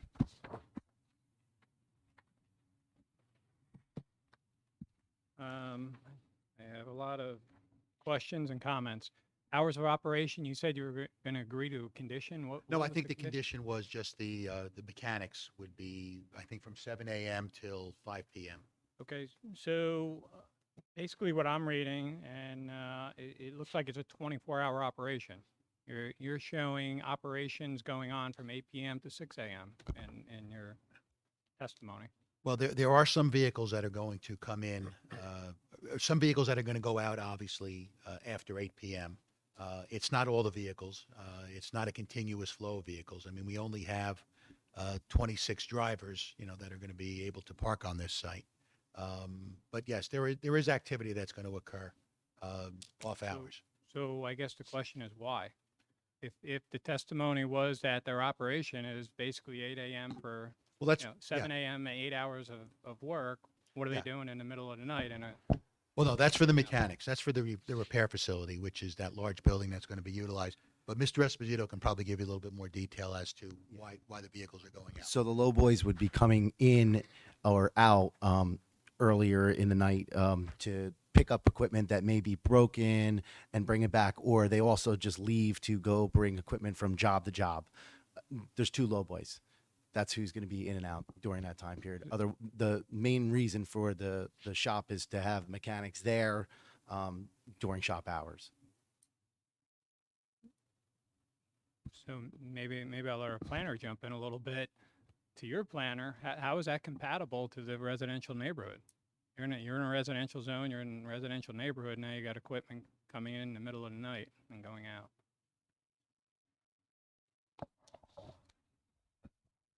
But there's a I think concern that with I think the the fact that this property has been used for commercial purposes, we have no idea if there was any limitations on the hours of operation of this property in the past. But typically for a contractor's yard or a contractor's operation, for these activities to be taking place is part and parcel of how those businesses operate in a yard such as that. As I think Mr. Esposito was indicating, it's a relatively infrequent occurrence if it happens either before 6 a.m. or after 8 p.m. But they try to have the movement of those vehicles either in before 7 when the mechanics come in, so between 6 and 7, or between like 7 and 8. But occasionally there's going to be a truck that's going to go in and out. That might come in before 6 or go out after 8. That's the way I understood it. Okay, leave that for more discussion from the board. In your testimony, you talked about maintaining the height of materials and stockpiles not to exceed 10 feet. I don't believe I testified on the stockpiling, but I believe it was mentioned that there would be the only materials that would be on site would be these, as Mr. Shelley mentioned, the leftover materials that are coming back that were unused from a construction site, but no stockpiling of any kind of raw material. Yeah. So that'll be a condition of any approval. There'll be no stockpiling of raw material, but can we get that clarified as to what constitutes raw material? And then I defer to our zoning on how does that get enforced? Well, let me just, I mean, I think on the plan, it talks about materials to be stored on in laydown area would be utility piping, miscellaneous fittings, accessories, valves, hydrants, precast structures and castings, concrete block and geotextiles, and traffic control devices, barrels, cones, barriers. I think the essence is that any aggregate or any material that needs to be utilized at a job site does not come onto this site. It actually gets delivered to the job site. So you could put that in as a condition, Mark. That's not a problem. Thanks. And again, I apologize. You gave this nice handout, and frankly, it just opened a lot of questions to me. The previous approval, the maintenance and repair of equipment was not approved, so it was eliminated. So the prior approval doesn't have any maintenance or repair inside those buildings. Also, the intensity of the site, it went from 2 people who would visit the site based on the previous approval to now you got 30 people there. The concern is an impact on the, well water, septic system, sanitary facilities. Yeah. Mark, I probably should have mentioned what the prior approval was, because the prior approval was for the American Amusements, the arcade company. They were permitted to repair in that garage. I don't think the FBI ever had an approval for that site, and I'm sure they were also repairing vehicles outside, inside, whatever they were doing. But there was an ongoing garage that was approved on that site based on the prior resolution. I neglected to mention. I would agree. Yeah. And however, there was a prior approval on the cars that were being stored there. Right, they were limited, I think, to 8 there cars. was no repairs. Prior to that, the amusement use, it was a different zone. The zone was changed. Right. And again, just pointing it out because it's brought up in the testimony.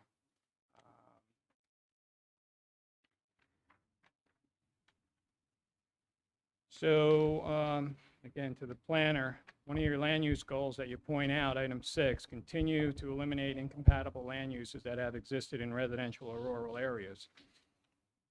Can you explain that you're saying that it meets that part of the master? What I'm saying is that the site is particularly and uniquely suited for a use that's not permitted in the zone. So even though the master plan is talking about in certain circumstances, and I think the master plan referenced stuff like, or uses, I should say stuff, uses like more like industrial uses, like I think one was referenced was a paving, contracting, like most really industrial type uses that were really in conflict with residential use in that particular zone. And by doing PUDs, they were able to eliminate some of those uses on some of those sites.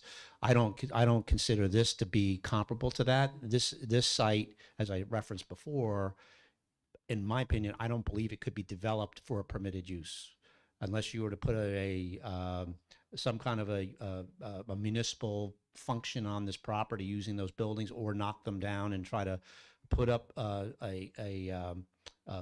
municipal facility. The only other permitted uses are single-family homes and farms, and neither one of those can happen on the site. No. Jumping back to the site, the sign that you're proposing, you indicated it can only fit where it's shown, and you indicate 1 foot setback, but it looks like it's in the right-of-way, in the proposed right-of-way. We're not adverse to eliminating the sign. If we need to eliminate the sign, that's fine. Thanks. So the sign is The eliminated. sign can be eliminated. I mean, obviously, our own employees know where the site is. It might be the occasional UPS driver who's dropping off a carburetor. Yeah, I mean, Good answer. Thank you. So the need for all the parking stalls for vehicles under repair, you only have, you said 5 employees that are going to be on site, possibly. But you got all these vehicles that need repair. How are these vehicles all going to get repaired with all these parking stalls? We have about 300 vehicles on the street. So, you know, if we do have machines or vehicles down, they're going to need to go somewhere to sit and pull them out as they're fixed. That's what we'd be using the site really for, not materials, but just a place to, you know, bring them in. Now parts are just so hard to get anywhere. They'll sit for a few weeks. We'll get the parts and we'll ship them right back out to the job. So Do you have another facility? I have 4 other facilities. That and stores we vehicles? yes, and we have a recycling center for aggregates. So that's why it doesn't need to be at this facility. It's strictly maintenance. And if someone comes back with material, it's got to come off their back real quick while we fix it. It'll get stored and it'll get taken back off the site. That's why we want the material storage, just to have a place where if somebody's coming back with something that needs to get fixed, it has a place to go. And we wanted to point that out on the site plan. And where would they go with excess aggregate coming back? To one of our recycling centers. We have one in Aldbridge, actually 2 in Aldbridge, or one of the job sites, which we have them all over the state, Okay. but not here. And what type of construction projects do you do? Are you do you do state Heavy work? heavy civil and really all heavy civil, private and public. Is it, and are you doing overnight work? Because I know you talked about No, the hours. no of real, operation. no real overnight work. We're not doing any milling and paving at night. No. You know, it's mostly like residential subdivisions, things like that. So. Okay.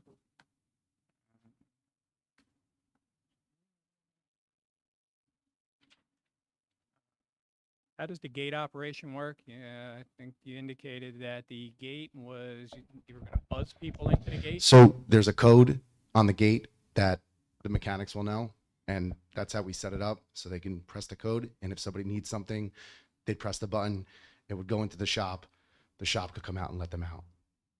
Okay. But all the employees will have a code to get in. All the mechanics will have the code. Only the mechanics. Yeah, like I said, we don't want people in and out on the street. We just don't want people driving in and So knowing your what's going on. your vehicle, so your employees in the morning, the 30 employees who are coming in the morning. They'll have the code. Yes. They'll have. the code. Yes. Okay. Yes. Thank you.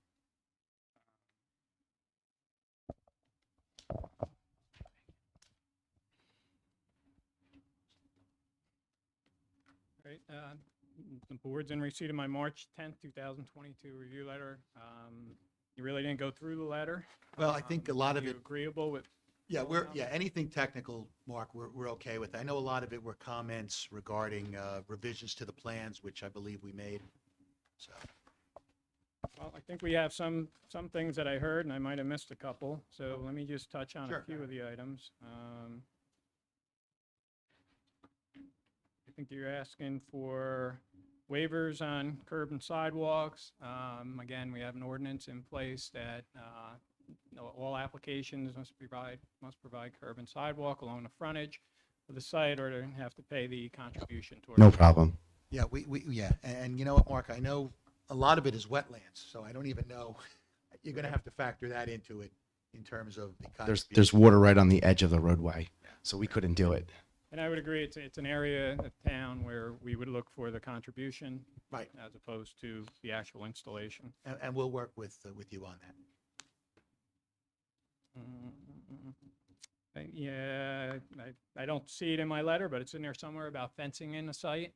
Are you proposing to fence in the site to eliminate expansion of the site? I believe our planner brought that up as well. Yes. And you Yeah, agree. and I think a lot of the fencing is there already. Yes. Yeah. We have barrier up already just because people just walk through. So we So you'll fence the rest of it? Yes. Thank you. Sorry, Mr. Chairman, I'm just touching on quite a bit. Take your time. So, skipping around. Traffic, I didn't see any turning templates of entrances into the site. If a lowboy can get through the site, off of Federal Road, you have a utility pole right in the middle of your entrance.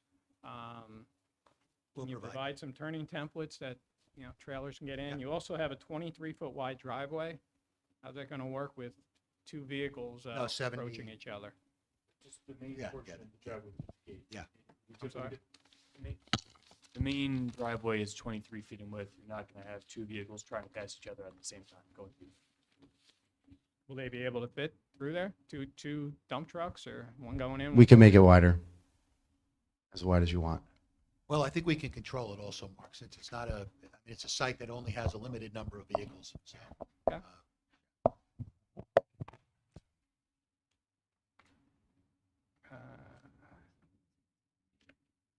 Requesting a wetlands LOI for the site.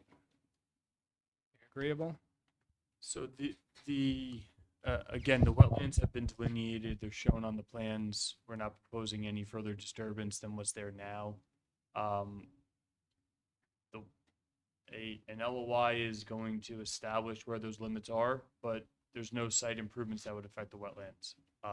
We don't believe that a LOI is necessary for this development, as we're not posing any additional disturbance or site work. And that's our position. Okay, well, I disagree with that position. It's somewhere along the line, it was said there's no additional improvements, you're not disturbing anything. I think that was mentioned somewhere or spelled out somewhere. And then it was minimal site improvements.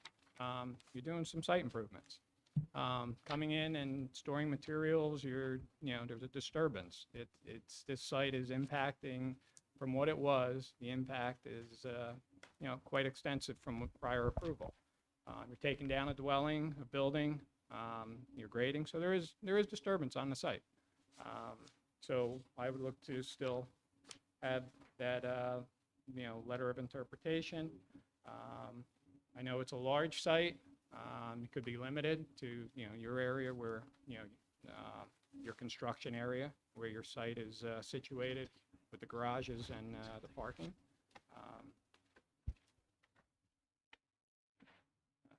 Let's see.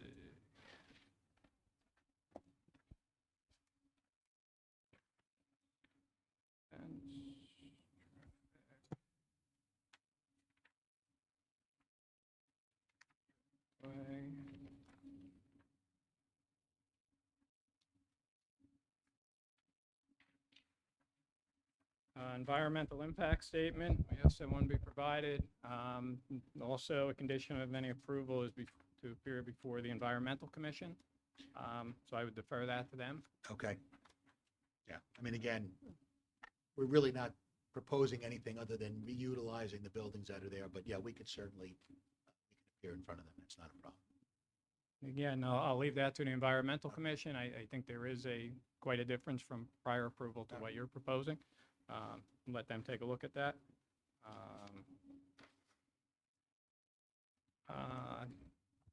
Are you agreeable to all the other comments in my review letter?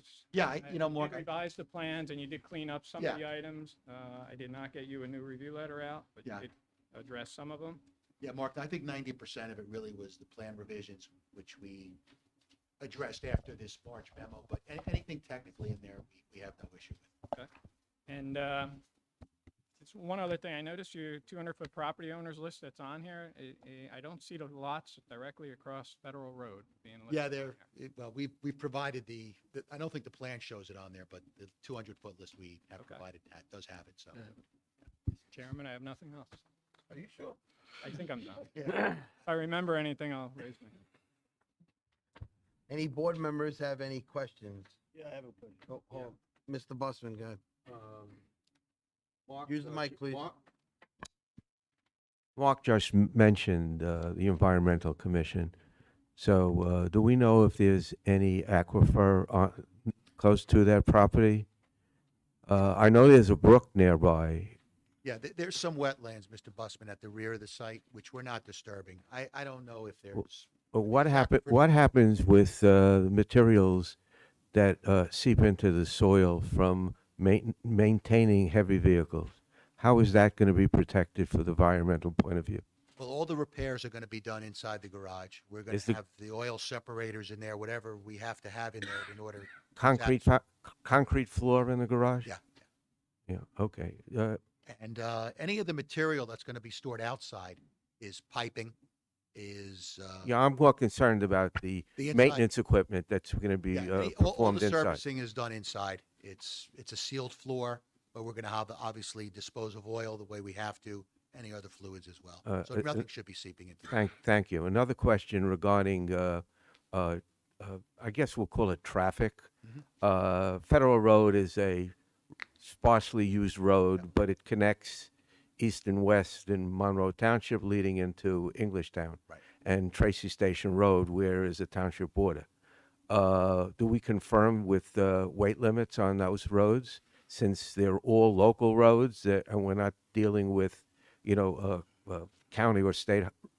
Yeah, we obviously are going to have to comply with that. If there's a restriction, we're going to have to find another way out. But yes, so whatever the local road weight restrictions are, we're going to comply. Well, wouldn't you know that now? What do you know how much a truck weighs? You should know what the road load is.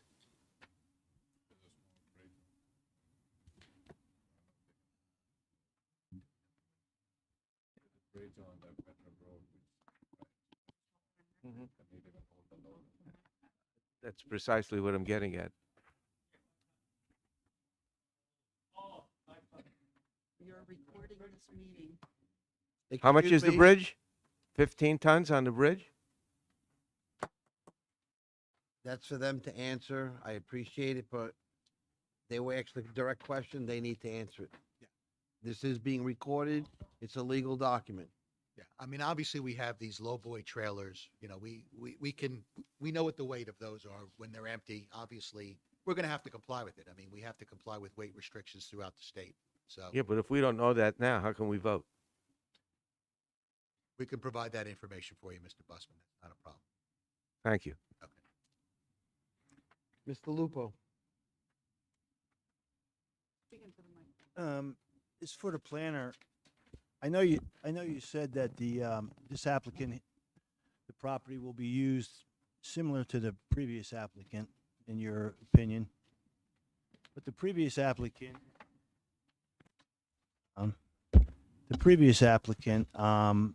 was basically used as confiscation. The FBI would confiscate these cars. They would be small vehicles, probably 75-80% of them. And they would sit there until the courts would decide what to do with them. But as Mr. Esposito stated, he's got 300 vehicles in his entire operation. They're going to all be coming there nonstop to get serviced. So you do have residents out there, and Mr. Busman brings up a good point. With that bridge, the width of these large vehicles, the weight of these vehicles, I would probably assume they'd be more than 15 ton. That's 30,000 pounds full. And then you're going to be running them from anywhere in wee hours of the morning too. In the summertime, at 9 o'clock, it gets dark. People are outside. And then on that bridge, there's like a little hump. And as you go over it, even with a car, you hit your head on the top of it. So I can only imagine a truck going over there, ba-boom, ba-boom, boom. So I think you're going to have to, Mr. Sachs, I think you're going to have to come back. There's a lot of questions. We have a lot of questions here. Thank you. Any other board members have any questions? Mr. Tanzi. Thank you.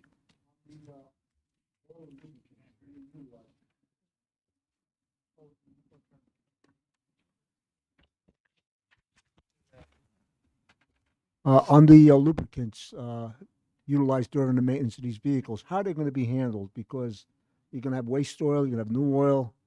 I know a lot of industries isolate all of those, that kind of material, the waste rags and all of that, how it's going to affect your septic system, when the guys wash up at night before they leave, because that's a problem in septic systems, because I believe this place has a septic system. There's no direct sewer connection.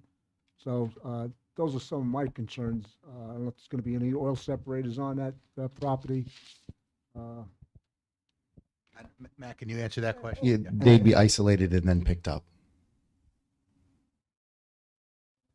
And the only access, if you can't get through Englishtown, then you're going to have to go Federal Road, because getting through Englishtown, making any kind of turn, even with a car, it's tough.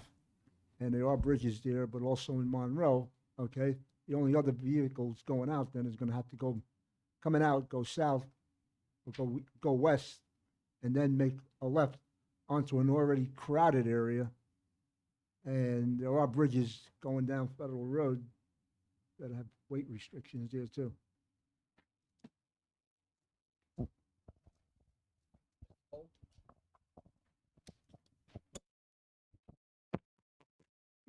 Works.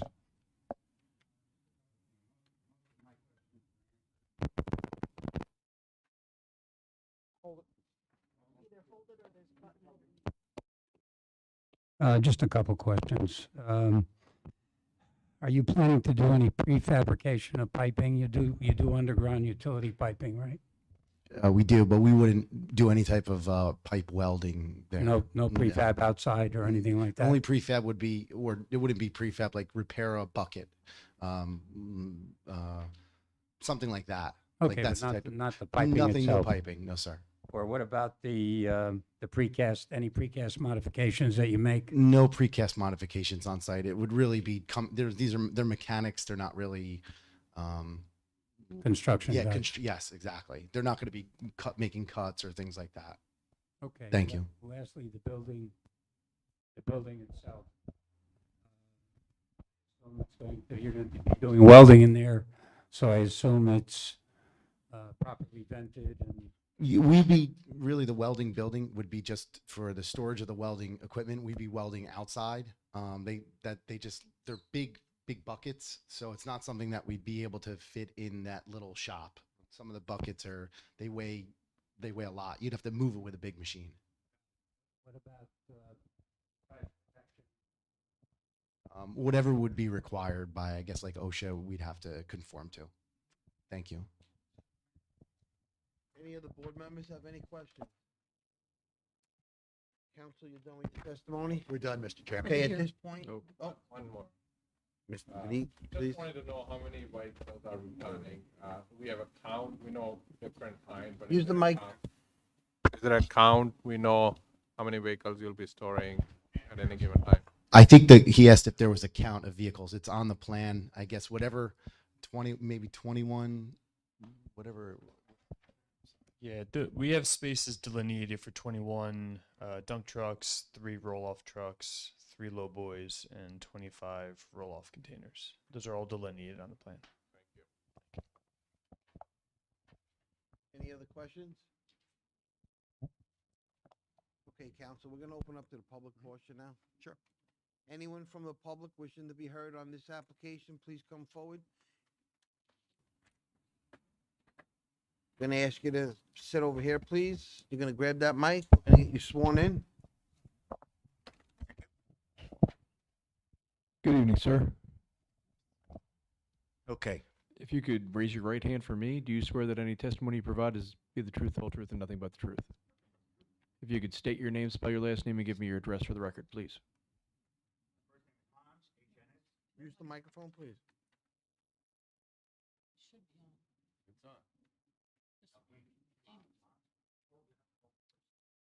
Here, if you want. It's on now.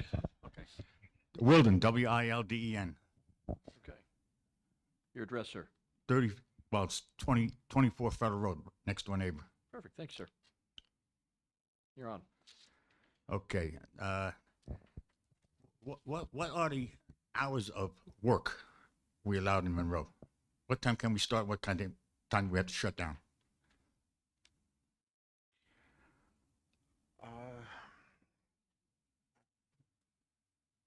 Mark, Chairman, our construction hours are Monday through Friday, 7 a.m. to, I believe, 6 p.m.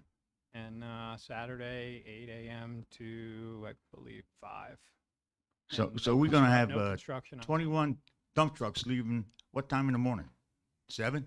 That's gonna happen. 4, 5. Well, from their testimony, they said their hours of operation would be 6 a.m. to 8 p.m. And then I guess anything that breaks down would come in after that or leave before that. Yeah, but hey, Matt, you know, Got it, sorry, I'll Yeah. respond to that. them dump trucks start at 4:30, 5 o'clock in the morning. They have to start that early to be at the pitch. Okay? Look, I went through this in 1980, and I abided by the rules.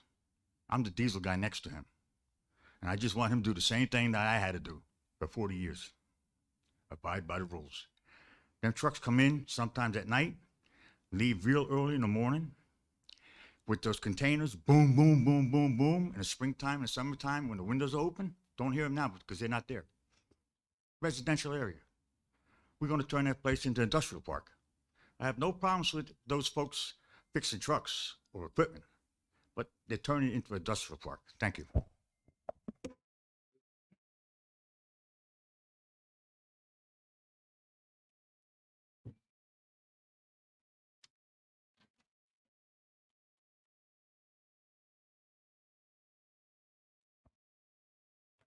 Good evening, sir. If you could raise your right hand for me. First of all, I'd Sir? like to, Excuse me, sir. Can I swear you in real quick? oh, yeah, Raise your right hand for me. Do you swear the testimony you're going to provide is the truth, the whole truth, and nothing but the truth? I If you do. could State your name, spell your last name, and give us your address, please. Patrick High, Hye, Mounts Mills Road. We done? What's the address on Mountains Mill Road, please? 228. There we go. 228. Okay, please proceed. So, I happened to be lucky one night. I don't know why. I decided to come down Applegarth Road to go home.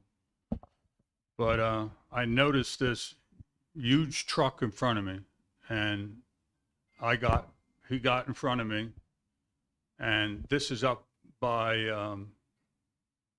the firehouse. He made a left. I'm sorry, a right on Federal Road. And it was a 4-axle trailer, an excavator, and a compactor, roller compactor on the back of the truck. And I'm pretty sure that the truck had 3 axles on it. He got in front of me and he's going down the road, and he crossed that little bridge right there by where the museum is. And I thought he was going to go through the bridge. But he made it all the way down to his piece of property. I was unable to pass him because the road wasn't wide enough. With this excavator on the back of this truck, does everybody know what an excavator is? That big piece of equipment which you see with that claw on the end of it, they're excavators. The truck was so wide, you could not pass the truck. So I had no other choice until I got down. But then I decided, where's this guy going to go? Because when he got to Tracy Station Road, he couldn't go anywhere. He couldn't make the bend if he wanted to. So then I watched his driver, and by the way, I give your driver a thumbs up because he actually got that truck in their driveway without taking the telephone pole down. And I just can't believe that that truck was on there. Well, it just so happened during the summer, we were having a barbecue outside, and this is about 8 o'clock at night.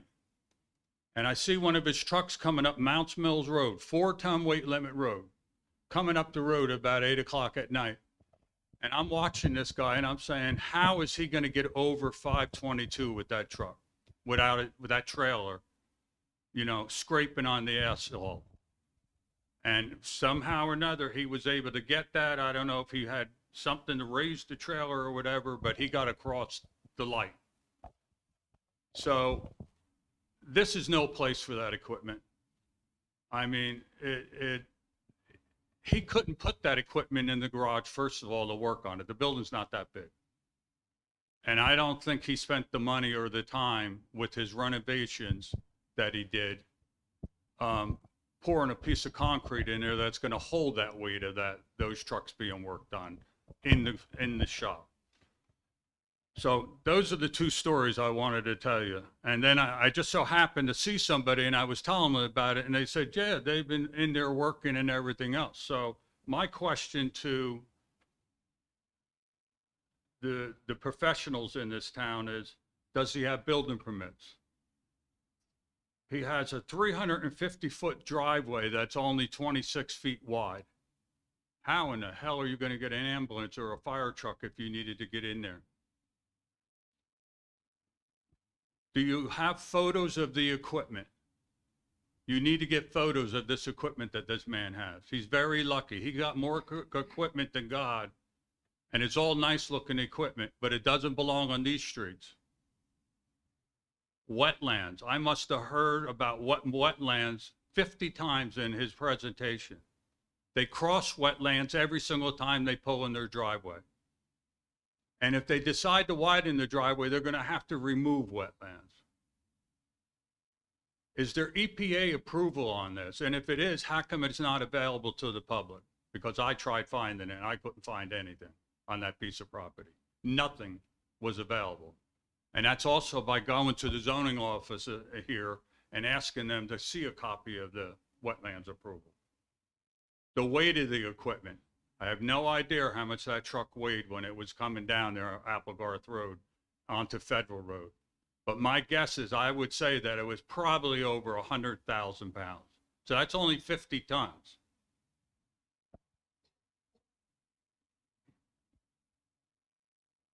And even unloaded, his trucks probably pull in somewhere around 40 or 50,000 pounds, maybe even more. Has anybody from here, I actually heard, my question is, has anybody from this board or from the town been to this site? And I heard you say you have been to the site. So when you pulled up to the driveway, you saw all the water laying in there. That's all the wetlands. The water has no place to go. And somebody else brought up a question. What are you going to do when you put all that equipment in that property and you start rolling around in that lot and you tear up the dirt and the gravel and the asphalt and everything else? Where's the water going to go? The weight of the equipment is going to force everything down into the aquifer. And it may take 100 years, but you know what? We don't need any more of that stuff in this area.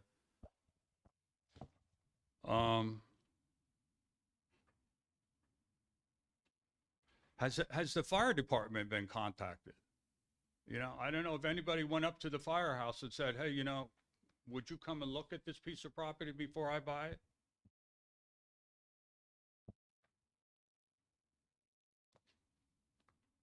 Now, you talked about Amusements of America. I lived here all my life, so I know I had a brother that worked for Amusements of America. And they didn't use that garage for fixing equipment. They used that for making rides and making concession stands and like that into the trailers. Their equipment that they had wouldn't fit in that garage because the doors were too low. And if you got one piece in there, you couldn't put anything else in there. They're all sat outside. That's all I have. You know, I can appreciate the guy fixing the property up and everything, but you need to follow the rules. We have rules here about building permits and EPA and everything else. And I'm afraid that if you start this project over here, that we're going to regret it in the end. We're going to have something happen, whether it be on Federal Road, we lose a bridge, or there's going to be somebody that goes and tries to pass this guy and rolls it over in one of those ditches that aren't even marked on the side of the road. Where are they going to go? So I thank you. And I wanted to start out my statement by, first of all, I really appreciate all you guys staying here this late to review this guy's application and listen to the residents in the town. So, good night to all. Thank you. Council, do you have any rebuttal or anything that was statements from statements that were made? Well, not really. I mean, we do have, we are operating under the prior resolution to do repairs in there now. That's the only thing we're doing. In terms of, you know, I can't comment on a request for photos of equipment or the weight of the equipment. Obviously, I know, Mr. Chairman, I don't think we're voting on this tonight. So, unless you are, but if you're not voting on this tonight, we will obviously have some supplemental information to provide to you at the next hearing. I do have a question. I'm assuming most of the vehicles are diesel. Am I correct with that? Okay, so are we making provisions or having provisions for all the vehicles on the property to be plugged in? So they don't need to be plugged in? Today's diesels don't need. Okay, I'm used to the old fad glow plugs. Everything's got to be plugged in to keep it warm to turn it over. So, all right, I'm showing my age right now. Okay. All right. You know, and let me just make a comment, just so the board is aware. There are not going to be vehicles coming out of here constantly throughout the night. We only have 21 vehicles. That's it. Now, not all of those vehicles are going to be on site. Some of them are going to be, and you know, Mr. Esposito does work all over the state. I mean, so he's got projects up in Sussex County. He's got projects down in Cape May. The only thing that will be on this site is broken equipment. If it's on the site, it's not making money for us. It's got to be out working every single day. The only thing that's going to be here is broken equipment. That's it. And we can put it in the ordinance. We have plenty of other yards. The trucks are not going to be parking here every night. The trucks, we have a truck yard for our trucks. This is just, we had to show spaces on a map and what you could fit on the map. And that's what those spaces are for, not for drivers to come in every day and park their trucks and jump in it and then drive out. It's strictly, we had to show a space on a map for storage of materials. We had to show a space on a map for storage of trucks. It's really for vehicle repair and for machine maintenance. And it's very tough as an owner to get your people that work for you to understand the rules of the neighborhood. And I met Hans, and the minute I found out I had to be in, my guys were working early. The next day there was a sign on the gate that said 7 a.m. to 5 a.m. or 7 a.m. to 6 a.m. It's there now. You can drive by. It's on the gate. So we're not looking to be a bad neighbor. We're just looking for a good town where we can work on our equipment. It's a nice piece of property. It fit very well, and you know, before we bought the property, we really thought that there would be no issue with putting a similar use. So we'll work with the neighbors and with whoever we have to work with to make it work. That's all I had to say. So thank you. Are you familiar with the weight limits of those little crossovers on Federal Road? We are By becoming. Gasco? There's 3 low boys or 2 low boys that be coming in and out, and I'm not even putting the low boys there anymore because I've heard the complaints. I've talked to them. So the low boys, they're going to follow the rules, and if they don't follow the rules, they should be ticketed. I'm at risk if they're going where they're not supposed to go. They're not at risk. I'm the person paying the ticket. I'm the one responsible for the accident. It all comes down on my shoulder. So if they're not following the rules of the road, then they should be ticketed. They shouldn't be driving on roads they're not supposed to be on. They have a driver's handbook that we have rules, we have regulations, and they need to follow it. And that's, so I could point out those signs all over town, but whether it be my truck or Gasco's trucks coming down or anyone, there's a lot of heavy equipment on that roadway. It's not just me. I could stand out there and I could see 10 deliveries going up the road to another place. But when it comes to my guys, I could tell the board that I'll have strict rules, and it just takes a long time for these guys to understand what they can do and what they can't do. And that's what I've been driving home to them. So since I've realized that there is a problem, so. And to answer your question, Mr. Chairman, we can provide that information as to the weight limitations going out towards Yep. Englishtown Yes. or out and going out towards Brineville. So we can get that information. It's not a problem. Well, I think we're at a juncture where Thank you. It's going to be up to the board and the board members if they feel they need to put it to a vote at this point or they like to carry it.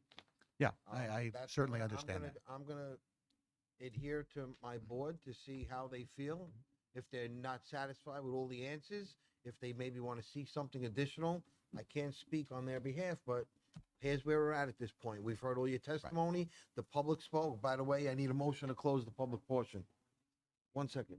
Motion, second. All in favor? Aye. Okay, public portion's closed. What would you like to say? Last thing is I just wanted to say, when we got there, it was a disaster. the structures were not even close to being safe. I've already tried to apply for a demo permit because the house is falling down. It was a wreck. We're going to put money into it, and we're going to be a good neighbor. And that's all I could say. It's not going to look like an eyesore. You're not even going to know it's there when I get done with it. And you could put that in the record. Whatever you guys want for us to do in the front, we'll make it happen. So. Okay, again, I'm gonna divert to my board. We're done with all the testimony. We've heard everyone. We've heard the public. We closed it. Questions were answered. The professional spoke. Mr. Lupo. Make a motion to table this. I think basically what you're gonna have to really find out is what is the actual weight restriction on the road? Yep. Period. Let's just say hypothetically, it's 5 tons. Well, then that man has to have all his vehicles less than 10,000 pounds. Or else he can't use the facility, because it's going in, it's going out. It's gonna solve the whole situation right there. Because if he has 30, 40,000 pound trucks, he can't put them in. So I think that's the first thing we have to find out is what the weight restriction it is on the road. And until we get that, how can we render a decision? So that's why I'm making a motion to table this. Okay, so there's a motion to not vote on the application tonight, and there's a second. So, Madam Secretary, roll call, please. Yes is gonna be to table it. No is gonna be not to table it. But Is clarification from our attorney, is it with notice since it's a new year? It's up to the board on whether or not they want the applicant to renotice. You can carry their notices because you have the date of your next meeting, so. I guess it would be on January.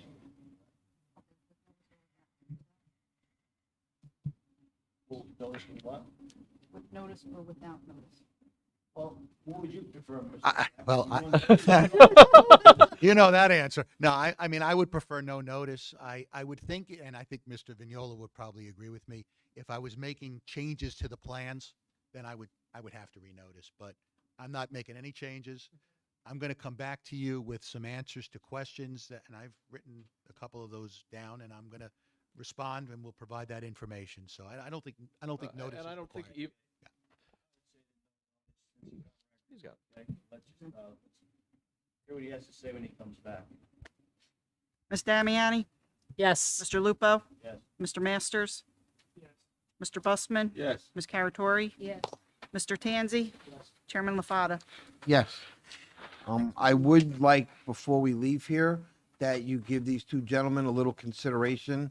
If you need to deal with them directly so that they are aware of what your intentions are as a good neighbor, as Mr. Esposito said, and to let them know when you'll be coming back, I would appreciate that. All right, so when is the next? I was meeting? gonna say, January 31st. However, I still would like you to continue dialogue with them to make sure everyone's happy. Okay, So they'll be here to get the answers as All right, well. and we'll provide that information. And we'll get that to Mr. Razumovich, to Ms. Apty. And I thank you for staying late tonight. I do appreciate that. And we'll see you back on January 31st. Thank you. Thank you, Mr. Chairman. It's gonna be a busy night, January 3rd. You're not gonna be here?